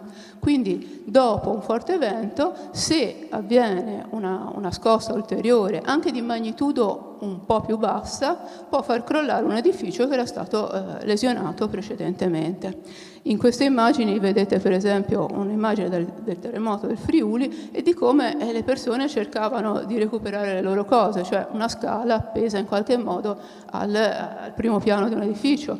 Quindi immaginatevi cosa poteva succedere se ci fosse stata un'ulteriore scossa in quel momento.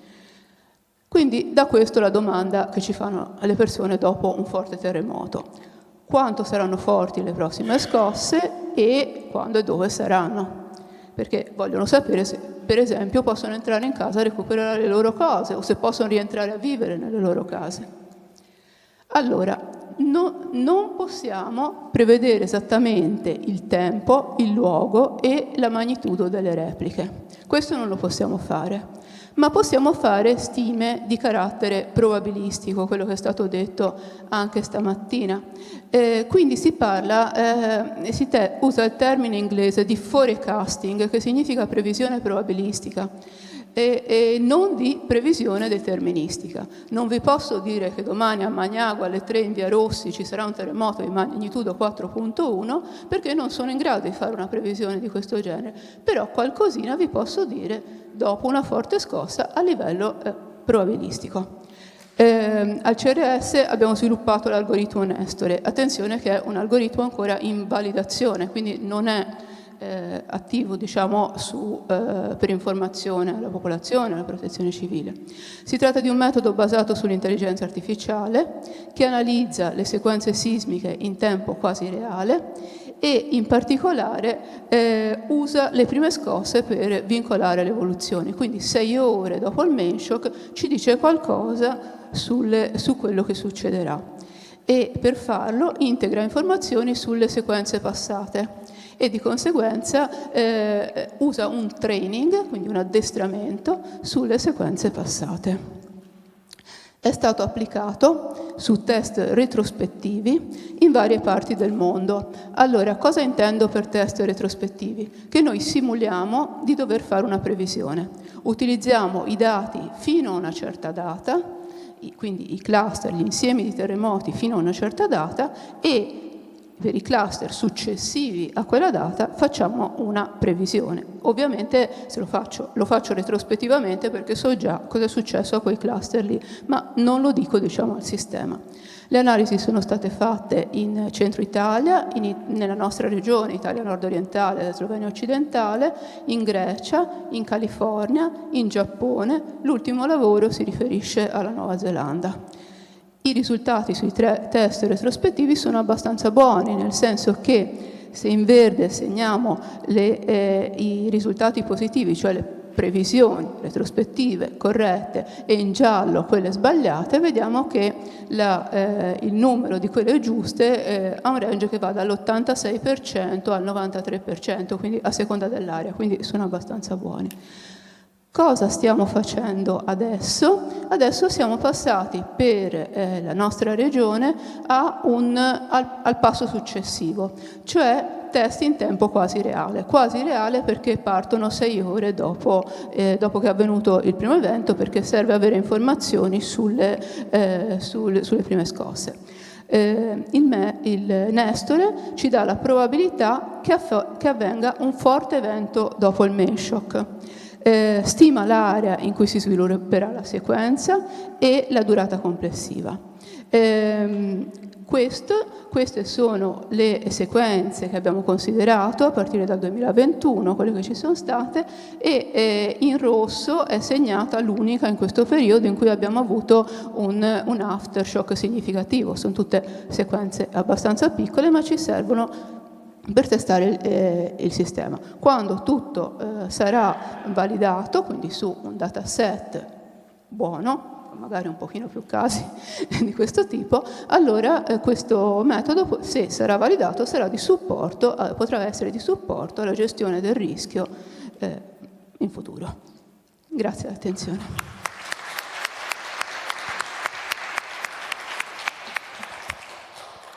Grazie Stefania e passiamo al prossimo lavoro. Sappiamo come è fatto il Friuli in profondità? Luigi Zampa.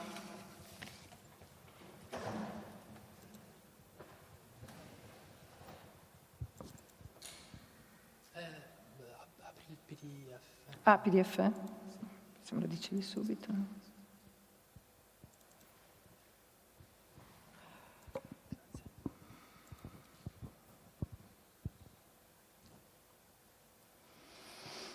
Era meglio l'altra? Per mostrarlo. Ok, grazie.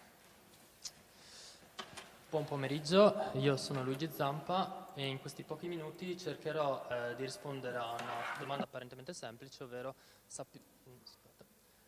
sappiamo come è fatto il Friuli in profondità, quindi vedremo brevemente alcune delle cose che sappiamo, come facciamo a saperle e quali sono gli sviluppi della ricerca che stiamo portando avanti in tal senso. Ora, profondità è un termine generico, dobbiamo un po' contestualizzarlo. In generale in sismologia e ancora più in generale in geofisica ci riferiamo a due sostanzialmente volumi specifici. Uno è quello a scala regionale della crosta terrestre, che spesso a decine di chilometri è la regione in cui si generano e si propagano le onde sismiche dei terremoti che noi registriamo qua in regione, e il secondo volume è quello dei bacini sedimentari, che sono la parte più superficiale e sottile della crosta terrestre, e sono molto importanti perché influenzano, come abbiamo visto prima, direttamente quella che è la risposta sismica locale, ma anche perché contengono importanti risorse naturali come quella idrica sotterranea, anch'essa oggetto di monitoraggio geofisico. Ora, la nostra regione si trova in una zona che non è solo un importante confine politico fra paesi diversi, ma anche un importante, delicato e complesso confine geologico fra frammenti crostali diversi. Noi ci troviamo su quella che è la microplacca adria, che è il promontorio settentrionale della placca africana. A nord c'è la placca eurasiatica e a est c'è il frammento pannonico. La convergenza di questi frammenti crostali ha portato nel corso delle aree geologiche prima alla formazione della catena delle dinaridi esterne, che ci separa dalle regioni balcaniche, e poi quella della catena alpina a nord. I movimenti che quindi hanno plasmato il sottosuolo della nostra regione non sono solamente di tipo orizzontale, cioè di convergenza e trascorrenza fra questi frammenti di placca, ma sono anche di tipo verticale, perché il peso delle catene montuose che sono andate a formarsi ha portato a una flessione della litosfera terrestre al di sotto di questa regione, e quindi a un approfondimento della crosta terrestre che non è localizzato solamente sotto le montagne, ma si estende al di là di queste per decine, se non centinaia di chilometri. E qua abbiamo tre orogeni che si intersecano a vario angolo e che portano a una flessione litosferica: le Alpi, le Dinaridi e gli Appennini più a sud. I motori che, come abbiamo visto, hanno portato a approfondire la conoscenza del sottosuolo della regione negli ultimi 70 anni sono due essenzialmente. Il primo è quello relativo alle esplorazioni minerarie portate avanti dall'Agip e dall'ENI, soprattutto dagli anni 60 agli anni 90. Il secondo è ovviamente quello di cui abbiamo parlato oggi, che è il terremoto del 76, e che ha permesso per la prima volta di mettere in relazione quelle che sono le osservazioni sulla geologia strutturale superficiale della regione con quella che è la sismicità osservata in profondità.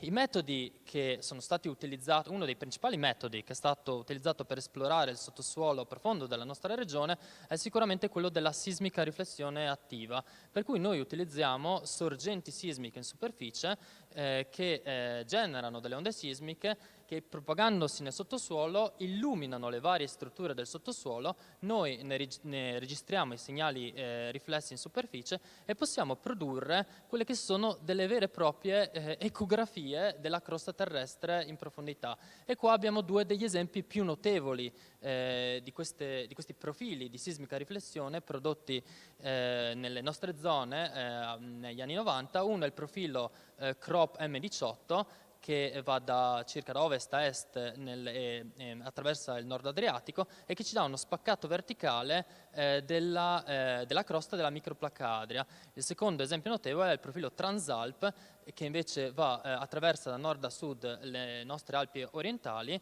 e quindi ci dà uno spaccato verticale della stessa microplacca adria, che si scontra in questo caso con la placca europea, compenetrandola, piegandosi e fratturandosi. Un altro metodo che è stato usato sia per le esplorazioni minerarie che per quelle scientifiche del sottosuolo in regione è quello gravimetrico.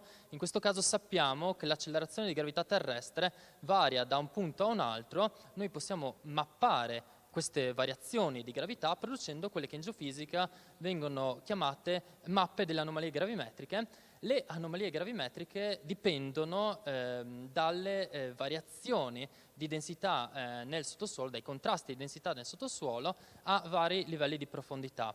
Un esempio, in questo esempio che vi porto, qua abbiamo la carta topografico-batimetrica del Friuli, che nei due rettangoli neri rappresenta delle aree dove non si vedono a questa scala morfologie rilevanti, però vediamo negli stessi rettangoli, nelle carte gravimetriche, delle anomalie positive pronunciate che possono essere direttamente ricondotte a sorgenti presenti, quindi contrasti di densità presenti da qualche chilometro a decine di chilometri di profondità, che possono essere modellate usando metodologie geofisiche.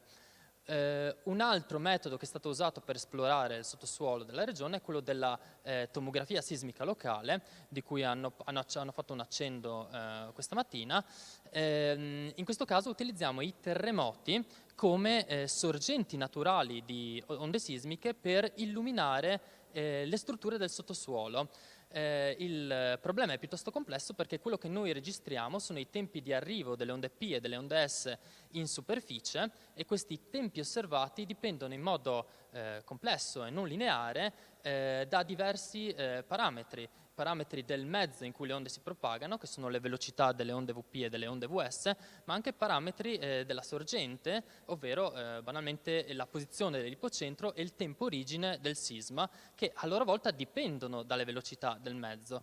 Per risolvere questo problema, quindi per ricostruire i modelli che generano i nostri tempi osservati, generalmente si utilizzano degli approcci che ci permettono in modo iterativo e un passo alla volta di ricostruire un modello di velocità finale che riesca ad approssimare al meglio le osservazioni, i tempi osservati che noi misuriamo. Quindi per step successivi si va a migliorare il nostro modello di velocità, si rilocalizzano i terremoti e si cerca di ottenere il modello che generi dei tempi osservati simili a quelli che noi registriamo.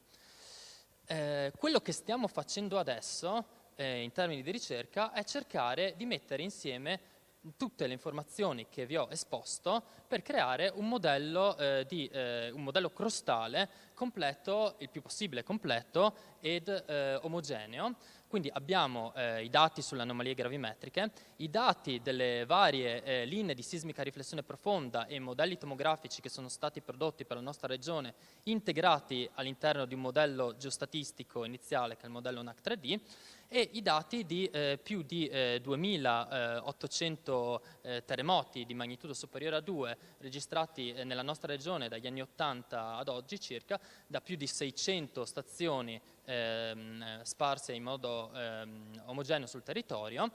E quello che facciamo è utilizzare tutti questi dati all'interno di una procedura che lavora in modo sequenziale e iterativo a vari livelli e che integra diverse metodologie per risolvere questo problema e per ricostruire il modello crostale. Una metodologia è quella della localizzazione probabilistica degli eventi, per cui localizziamo gli eventi utilizzando funzioni di densità di probabilità. Poi abbiamo la metodologia della tomografia sismica fatta su griglie sfalsate nello spazio, che è il metodo delle staggered grids, e abbiamo inversioni di velocità e inversioni sismogravimetriche sequenziali che ci permettono di passare dai modelli di velocità a quelli di densità e viceversa in modo iterativo. Tutta questa procedura è stata implementata sfruttando le potenze di calcolo dei supercomputer del Cineca. L'obiettivo finale di questi studi che stiamo portando avanti, che stiamo per concludere, è quello di nuovo di ottenere un modello crostale tridimensionale il più completo possibile, che stimi le velocità di propagazione delle onde sismiche, ma anche le densità come parametri del sottosuolo. Questo ci permette di identificare le strutture crostali in questa regione particolare in cui abbiamo diversi frammenti crostali che vanno a scontrarsi, e da questi parametri ci si può ricavare i parametri elastici della crosta terrestre che, come vedevamo in una delle presentazioni stamattina, sono importanti per identificare quelle che sono le zone a maggior deformabilità e a maggior accumulo di energia sismica nel nostro sottosuolo. Il secondo obiettivo è quello di utilizzare questo nuovo modello per aumentare quella che è la precisione delle localizzazioni, soprattutto in profondità, per quanto riguarda le attività del monitoraggio sismico, e di estrarre da queste nuove localizzazioni anche altre informazioni, ovvero la possibilità di identificare strutture profonde all'intorno delle quali si concentra la sismicità regionale attuale, informazioni che potrà andare a confluire in tutte quelle che sono le valutazioni e gli studi sulla pericolosità sismica e più in generale sul rischio sismico. Qua in basso vedete una sezione preliminare del nuovo modello ottenuto attraverso questa procedura che vi ho brevemente descritto. È un modello di velocità delle onde VP sul quale abbiamo rilocalizzato gli eventi sismici che si verificano a più o meno 5 km dalla sezione. Come vedete si raggruppano in un'area che si trova tra i 5 e i 10 km di profondità nella zona della pedemontana alpina. E io con questo ho concluso, spero di aver suscitato qualche curiosità e vi ringrazio. Grazie Luigi. Benissimo. E adesso ci spostiamo un po' di argomento, e quindi qual è l'impatto di un terremoto sulla stabilità dei versanti? Rachele Franceschini. Aspetta, abbi pazienza. PPT? Ti faccio la PPT.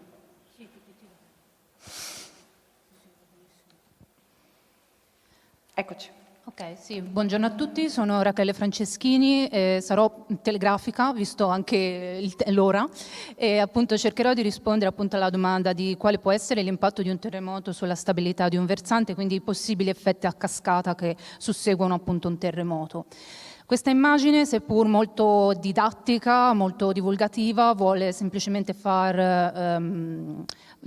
vedere quello che obiettivamente succede durante o comunque successivamente a un sisma, quindi gli effetti a livello di instabilità del terreno, nonché frane, sia in condizioni cosismiche che post-sismiche, che quindi la formazione di frane che possono andare o meno a interagire in maniera diretta o indiretta quelle che sono possibili infrastrutture. Ma cosa succede a livello pratico? Pensando appunto a un profilo appunto di un versante soggetto già ha fratture persistenti. Nell'atto in cui avviene una scossa, queste fratture vanno sostanzialmente a incrementarsi. Questo perché abbiamo la riduzione della resistenza dei materiali, possibile quindi aumento di fratturazione, perdita di coesione e successivamente appunto la possibilità di crolli o comunque di frane. Quello che qui potete vedere sono immagini un po' in giro per il mondo, sia in Giappone, in Cina, a seguito di eventi di magnitudo notevoli. Si passa da magnitudo 8 a magnitudo 6.5, sostanzialmente abbiamo frane a cinematica veloce e abbiamo appunto, come vi dicevo, abbiamo colamenti e crolli. Volevo far notare l'immagine del 2021 Giappone, magnitudo 7.3. Qui è un versante, abbiamo appunto una frana in roccia, un crollo, e qui sotto c'è una persona che sta fotografando il versante, che è obiettivamente non stabile, che sostanzialmente, ecco, questo dà la percezione anche di quello che è comunque ad oggi purtroppo la percezione della pericolosità, anche a fronte comunque di un evento franoso. In Italia esiste un inventario prodotto dall'Università degli Studi di Roma, il CEDIT, che raccoglie sostanzialmente terremoti dal 1117 d.C. fino al 2018. Sostanzialmente nella prima immagine a sinistra vedete i vari terremoti di magnitudo da 3.6 a 7,5 e invece nell'immagine a destra gli effetti. Si contano quasi 4.000 effetti per 173 terremoti per il tutto il contesto italiano. Ma per il Friuli abbiamo anche quelli che sono stati gli effetti, quindi come dicevo gli effetti a cascata a seguito del terremoto del 76. All'interno di questo database è possibile appunto vedere frane, liquefazioni e qualsiasi altra tipologia di effetto che è susseguito proprio appunto a seguito del terremoto.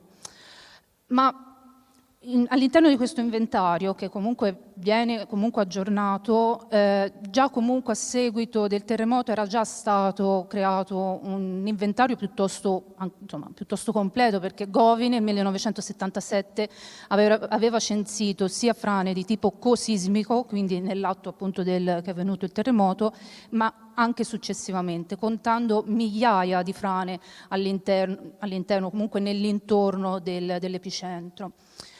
E anche recentemente uno studio appunto condotto dai colleghi appunto dell'OGS, del Centro di Ricerche Sismologiche, sono andati ad analizzare quelli che sono state appunto le frane sia di tipo cosismico che post-sismico e hanno obiettivamente evidenziato che sì, il sisma principale ha creato quelle che sono le frane, le principali frane, ma anche successivamente le repliche che si sono susseguite hanno prodotto questi effetti a cascata, in quanto appunto frane si sono innescate dopo, in quanto sono state danneggiate dal terremoto principale, o meglio, i versanti sono stati danneggiati dal terremoto appunto principale. Qui abbiamo un esempio, siamo a Brown Lins, spero che l'accento l'abbia detto bene, ok? Siamo presso Gemona, sempre da Govi, appunto una frana appunto che si è innescata successivamente al terremoto del 76, è una frana di crollo, abbiamo blocchi intorno anche a 230 metri cubi che sono andati anche a coinvolgere quello che è appunto l'abitato sottostante. Quindi che cosa si può fare? Sostanzialmente, o comunque quello che sta facendo anche il Centro di Ricerche Sismologiche, fare monitoraggio e ricerca. Monitoraggio nel senso utilizzare quindi sistemi di monitoraggio sia da terra che da satellite e recentemente sono stati applicati sistemi di monitoraggio presso il Passo della Morte, mentre per Cazzaso è un monitoraggio un pochino più longevo e attualmente attivo. Ora vi farò vedere entrambi i casi studio. Passo della Morte, siamo tra Forni di Sorte e Ampezzo, è un'area caratterizzata da 3 corpi franosi principali che vanno sostanzialmente a interagire in maniera diretta quello che è il tracciato stradale ad oggi chiuso. Infatti c'è la presenza del bypass, che è questa strada qua che passa comunque sotto la montagna, e comunque in maniera diretta tutti e tre i corpi franosi comunque interagiscono con il tracciato stradale. In ogni caso quest'area è soggetta, oltre ad avere a livello geomeccanico delle scarse caratteristiche geomeccaniche il fronte, è soggetto a crolli e quindi a creare quelli che sono delle possibili dighe di sbarramento nel tagliamento posto a valle.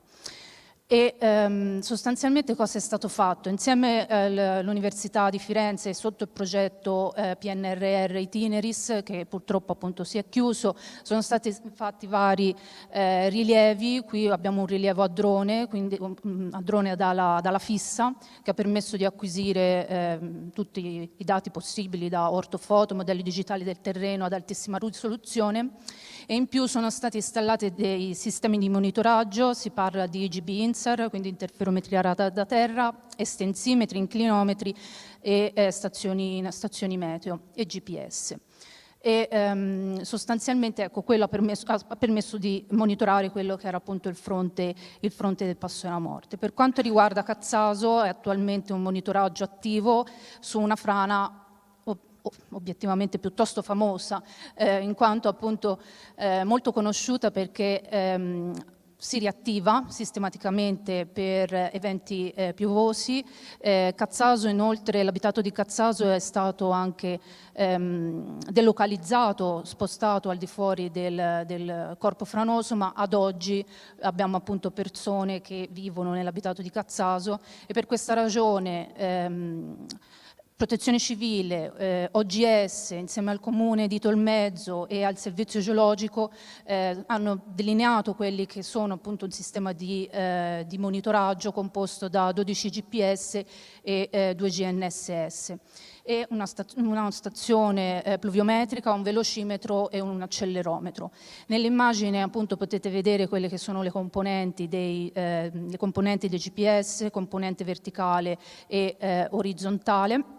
Le frecce non sono di tipo quantitativo ma qualitativo, quindi più la freccia è lunga più avremo spostamento. E sostanzialmente OGS insieme comunque al Comune di Tolmezzo hanno delineato dei protocolli sia di gestione che di comunicazione. Infatti ci sono appunto delle soglie ben stabilite in cui appunto abbiamo una comunicazione del superamento di soglia per ogni GPS, cioè queste comunicazioni appunto le ricevono anche Comune e Protezione Civile. Questa è l'ultima slide, poi ho concluso a titolo informativo. Queste sono le serie temporali dal 2016 al 2026 di tutti i GPS, giusto per farvi capire. Il GPS 3, che è localizzato nella parte alta, ha avuto una deriva sostanzialmente di quasi 8 metri in 10 anni. E su questo io ho concluso, vi ringrazio per l'attenzione.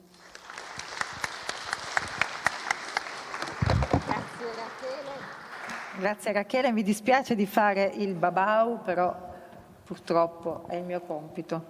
Allora passiamo adesso alla domanda: possono avvenire maremoti nella nostra regione? Ed è Antonella Peresan a parlarcene.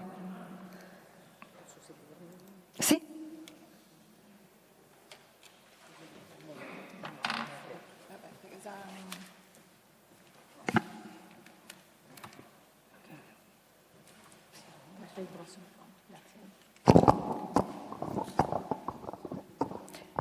Bene, cercherò di rispondere a questa domanda.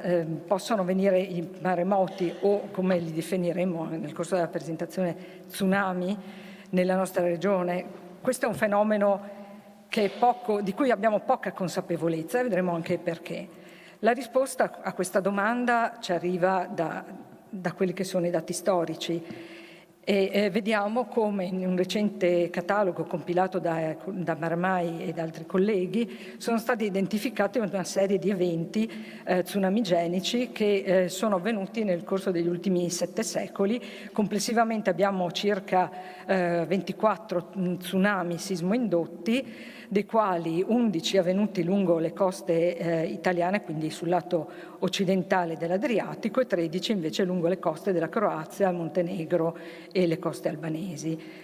Di questi eventi vediamo qui rappresentati appunto nel catalogo che è disponibile online, un catalogo che è stato compilato nell'ambito di un programma dell'UNESCO che riguarda tutto il Mediterraneo e anche gli altri mari che bagnano i paesi europei. Ecco, questo catalogo ho evidenziato 2 eventi più importanti che hanno riguardato le coste italiane, ossia il terremoto di Ancona del 1930 e il terremoto della Puglia, del Gargano, del 1627, più altri 2 eventi che sono forse più importanti in termini di intensità, il terremoto di Dubrovnik del 1667 che è stato risentito anche a Venezia, e il terremoto più recente del 1979 in Montenegro, che è stato registrato effettivamente dalle boe in Gargano, in Puglia.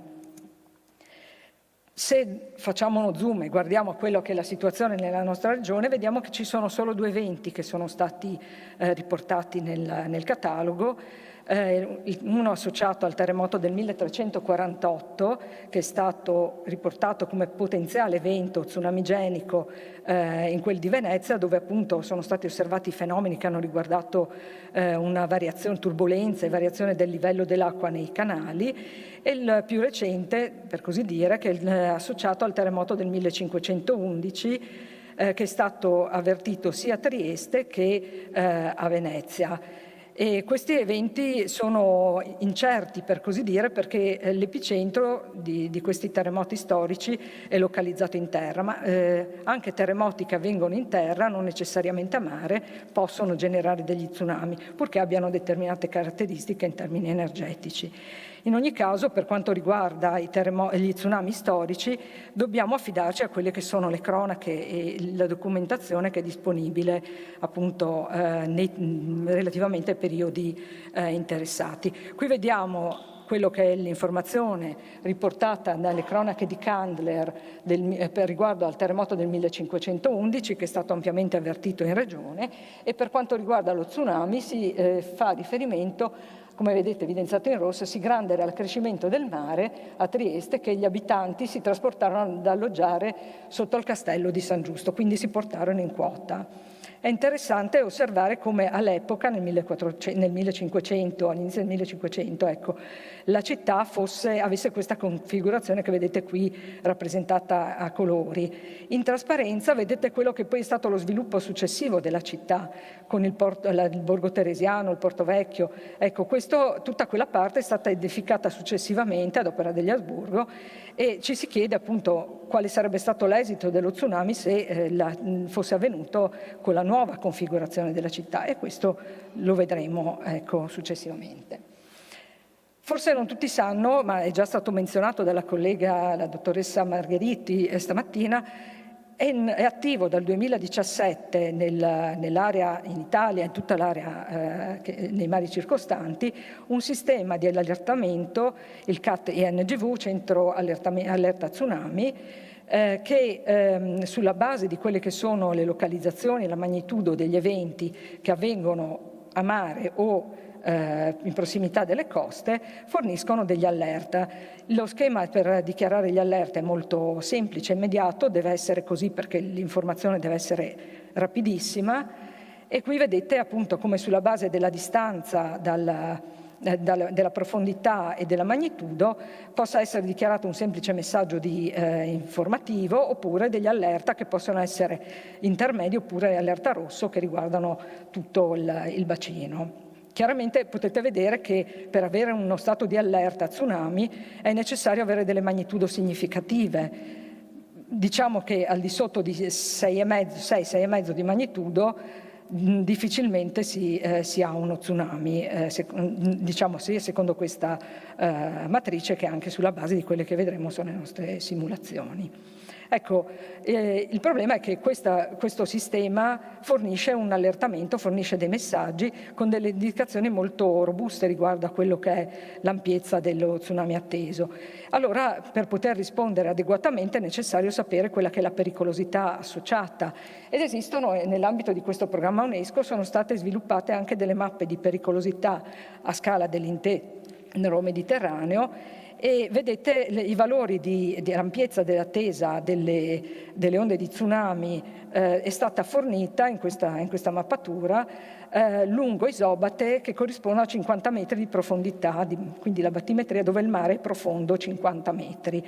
Il problema è che questi punti che vedete qui rappresentati seguono molto bene la costa in quasi tutta Italia, ma se guardiamo all'Alto Adriatico, dove il mare è veramente poco profondo e raggiunge profondità intorno ai 30 metri nella parte più settentrionale, questi valori vengono forniti a una distanza che supera anche i 100 km dalla linea di costa, appunto. E questo ci ha suggerito, anche su sollecitazione della Protezione Civile regionale, l'opportunità di definire in maniera, di stimare la pericolosità da tsunami e guardare a quello che può accadere utilizzando, come farò vedere, degli strumenti di modellazione. La modellazione di tsunami prevede diverse fasi: la modellazione della sorgente, la modellazione della propagazione dell'onda da tsunami e la modellazione dell'inondazione quando si ha appunto l'ingressione delle acque in terra. Vorrei sottolineare un aspetto che è molto importante per quanto ci riguarda la nostra regione. La velocità delle onde di tsunami dipende dalla profondità della colonna d'acqua attraversata dall'onda stessa. In mare profondo le onde di tsunami viaggiano molto veloci e hanno un'ampiezza molto piccola. Poi man mano ci si avvicina alla costa, la profondità diminuisce. Siccome la velocità è inversamente proporzionale alla profondità, la profondità diminuisce quando la profondità si riduce, allora l'energia cinetica si trasforma in energia potenziale, aumenta l'ampiezza dell'onda di tsunami e quindi questo appunto porta poi ad avere delle onde molto alte anche quando a largo lo tsunami è a piccola ampiezza. Giusto per fare un esempio, l'onda di tsunami associata al terremoto l'onda di tsunami per il terremoto di Tohoku del 2011 in oceano aperto aveva un'altezza di circa 60-70 centimetri, poi quando ha raggiunto la costa l'onda ha raggiunto anche le decine di metri. Ecco, qui vedete le informazioni che ci servono per effettuare questa modellazione, l'informazione appunto sulla battimetria e la topografia dell'area analizzata e le informazioni sulle sorgenti sismiche, e nel nostro caso abbiamo fatto riferimento appunto al database delle faglie attive, il DIS, nella sua versione più recente. Qui vediamo una rappresentazione esagerata di quella che è la topobattimetria nell'area dell'Adriatico, giusto per evidenziare come effettivamente la parte settentrionale dell'Adriatico sia molto superficiale. Questa per noi è una buona notizia perché per una profondità inferiore ai 50 metri la velocità dell'onda di tsunami è dell'ordine di 80 km l'ora, mentre immaginiamo se la profondità è di circa 4.000 metri per la colonna d'acqua l'onda viaggerebbe a 700 km l'ora, quindi ci va bene perché questo significa che le onde di tsunami raggiungono lentamente le nostre coste.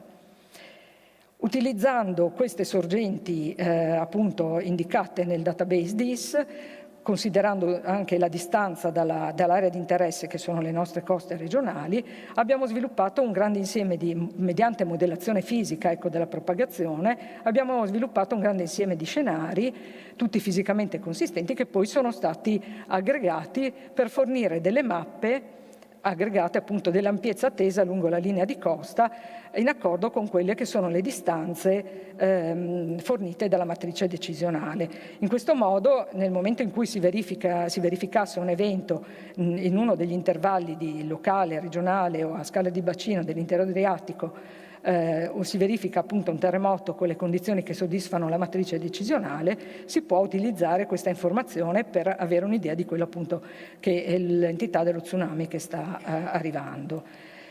Oltre a questo abbiamo anche sviluppato una banca dati di scenari precalcolati dove appunto ciascun evento viene simulato considerando un grande insieme, non un singolo evento ma molti eventi aggregati proprio per tener conto delle incertezze, e con questi sono stati definiti anche utilizzando topografia ad alta risoluzione, sono stati definiti degli scenari anche di inondazione. Vediamo qui lo scenario per la città di Trieste dove viene inondata tutta la parte appunto del borgo teresiano. Vediamo che l'ampiezza dello tsunami è dell'ordine di 30-40 centimetri, quindi effettivamente moderata, modesta. Però ecco, anche un'ampiezza di questo genere può diventare critica. Può diventare critica se si associa per esempio a un altro fenomeno tipo la mareggiata, ma può diventare critica soprattutto se teniamo conto del cambiamento climatico.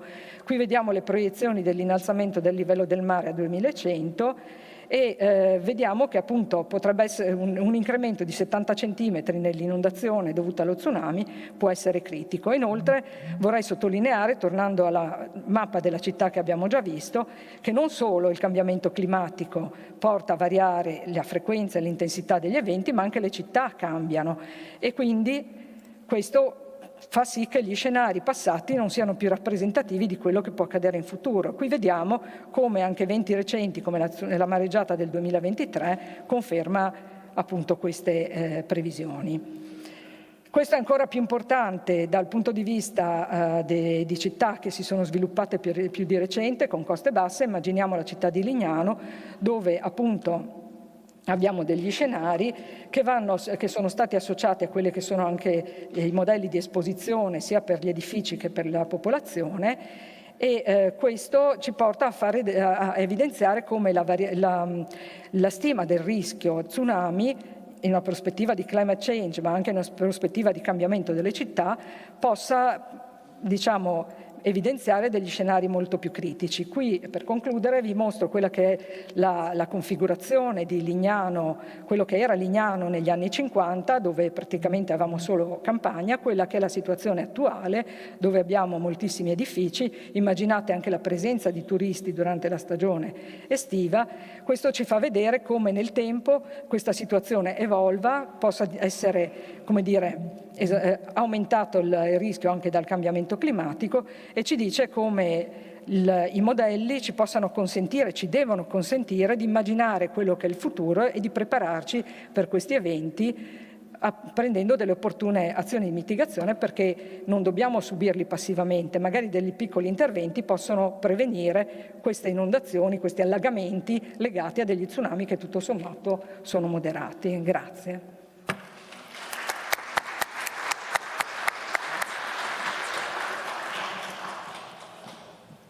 Grazie Antonella e concludiamo con una domanda bizzarra, ma il Friuli si muove? In realtà Lavina Tonini ci mostrerà che cosa intendiamo, qualche cosa l'avete visto stamattina con le immagini da Asmino.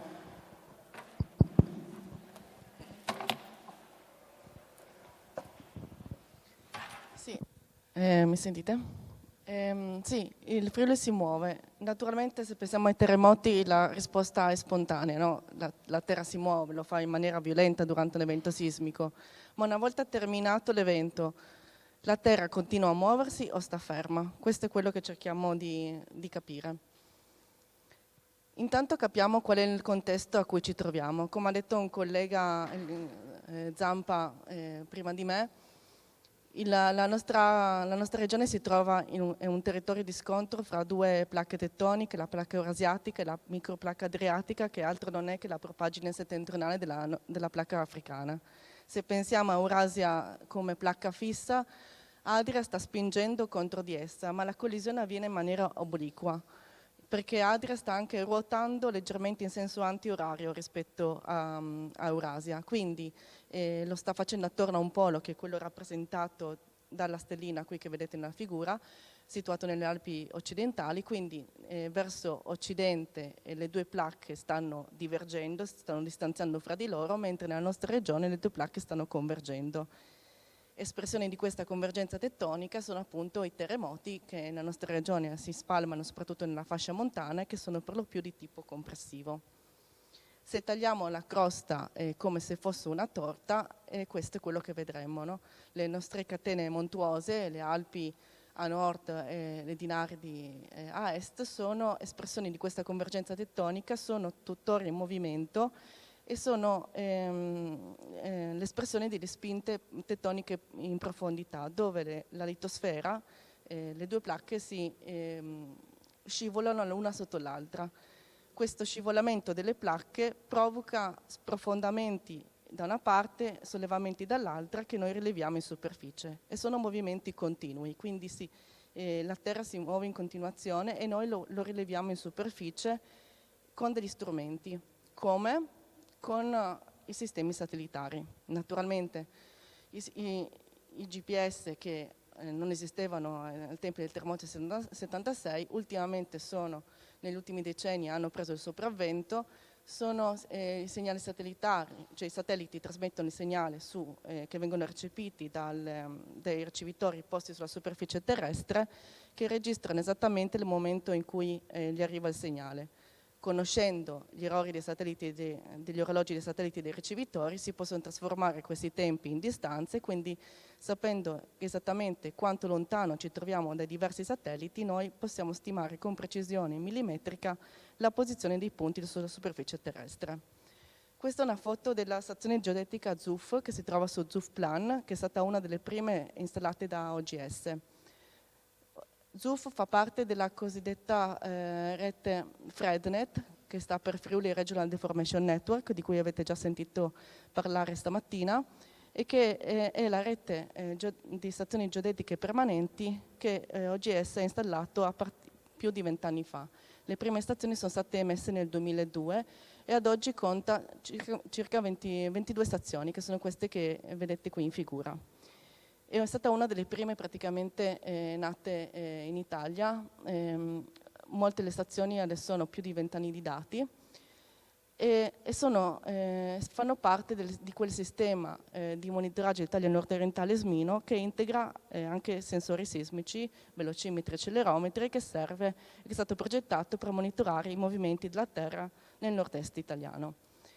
Qual è l'obiettivo di FredNet? Monitorare la deformazione, cioè come si muove il terreno nella microplacca adriatica, dove si accumula la deformazione, dove si accumula l'energia, e quindi ci aiuta, è come un sistema di allerta silenziosa che monitora la Terra anche in tempi di pace, anche quando sembra che tutto stia fermo. I dati vengono trasmessi in continuo ai nostri server, che vengono processati per dare giornalmente le stime accurate della posizione delle stazioni in ogni giorno. Mettendo in fila le posizioni giornaliere delle stazioni otteniamo le serie temporali, quindi vedete due, le stazioni di Accomizza e ZUF Plan, che sono nella parte settentrionale del Friuli Venezia Giulia, e il pannello superiore sono la componente nord-sud, est-ovest la parte centrale e la componente verticale nel pannello inferiore, e vedete che entrambe mostrano movimenti verso nord, nord-est e che si sollevano.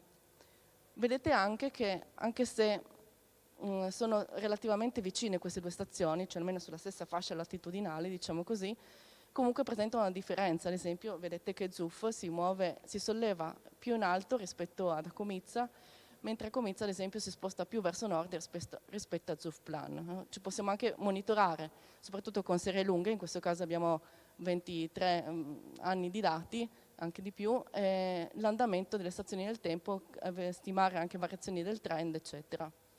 Facendo una regressione lineare delle serie temporali si ottengono le velocità, quindi che sono l'espressione del moto delle placche. Quindi se dobbiamo sapere quanto il Friuli si muove, lo vediamo dalla velocità. Queste sono le velocità non solo che deriviamo non solo utilizzando i dati della rete FredNet, ma anche di altre reti nazionali e internazionali che consideriamo nel nostro studio.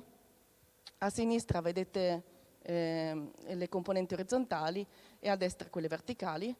La pianura friulana, come vedete, è soggetta a subsidenza di 2-3 mm all'anno, mentre la parte settentrionale della regione si solleva di circa 2 mm all'anno. Per quanto riguarda le componenti orizzontali, vedete che appunto le frecce indicano, questi vettori di velocità indicano il moto della placca microplacca adriatica che si sposta verso nord o nord-est, quindi conferma la rotazione in senso antiorario della placca adriatica rispetto a Eurasia. E se noi facciamo un profilo, no, da sud verso nord in questa regione, vediamo anche che le velocità rallentano. Cioè nella parte della pianura friulana partiamo da 2-2,5 mm all'anno, e arriviamo nella parte settentrionale della regione con 1 millimetro all'anno. C'è un rallentamento delle velocità andando da sud a nord. Dove c'è questo rallentamento, che è nella parte centrale delle Alpi orientali, c'è un accumulo di deformazione, e questa è proprio la zona in cui si verifica anche la maggior parte dei terremoti, la zona con più alta deformazione, e che quindi noi ci teniamo particolarmente ad attenzionare. Infatti in questa zona vengono anche condotte delle campagne di misura geodetiche periodiche che facciamo dal 2006, e che ci permettono di invertire i dati in questa zona per capire meglio la deformazione e il comportamento di questa regione. Qui vedete delle foto della strumentazione che usiamo in campagna, le antenne GPS ancorate al suolo tramite un'asta metallica fissata con delle catene ancorate degli occhielli, vengono fatte sessioni giornaliere dalle 8 alle 24 ore di misura per ogni punto, periodicamente. Negli ultimi 2 anni abbiamo affiancato alle misure geodetiche anche misure gravimetriche per appunto definire meglio, perché la gravimetria ci aiuta a capire a identificare le masse subcrostali della regione, quindi a definire meglio il tipo di deformazione. E niente, quindi se dobbiamo rispondere, il Friuli si muove anche senza terremoti? Sì, sicuramente, lo facciamo a una velocità lenta, 2-3 mm all'anno, una velocità lenta anche rispetto ad altre zone d'Italia, come vedete dalla mappa qua a destra, però comunque ci stiamo muovendo. Si parla di millimetri all'anno, molto poco, rispetto ad altre zone del mondo. Ad esempio l'India va contro l'Eurasia nella zona dell'Himalaya al Tibet dell'ordine di 4-5 centimetri all'anno, oppure l'Arabia va contro l'Iran, diciamo nella zona dello Zagros, di 2-3 centimetri all'anno. Qua stiamo parlando di pochi millimetri, cioè 2-3 millimetri meno di quanto ci crescono le unghie in un mese, ecco, per dirvi, però questo movimento è continuo e noi grazie alla tecnologia odierna possiamo misurarlo. E con questo concludo.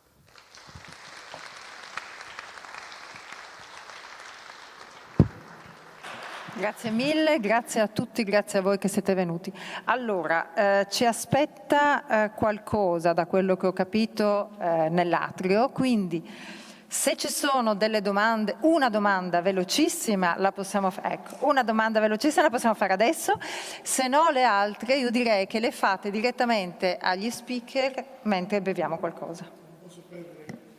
L'occasione.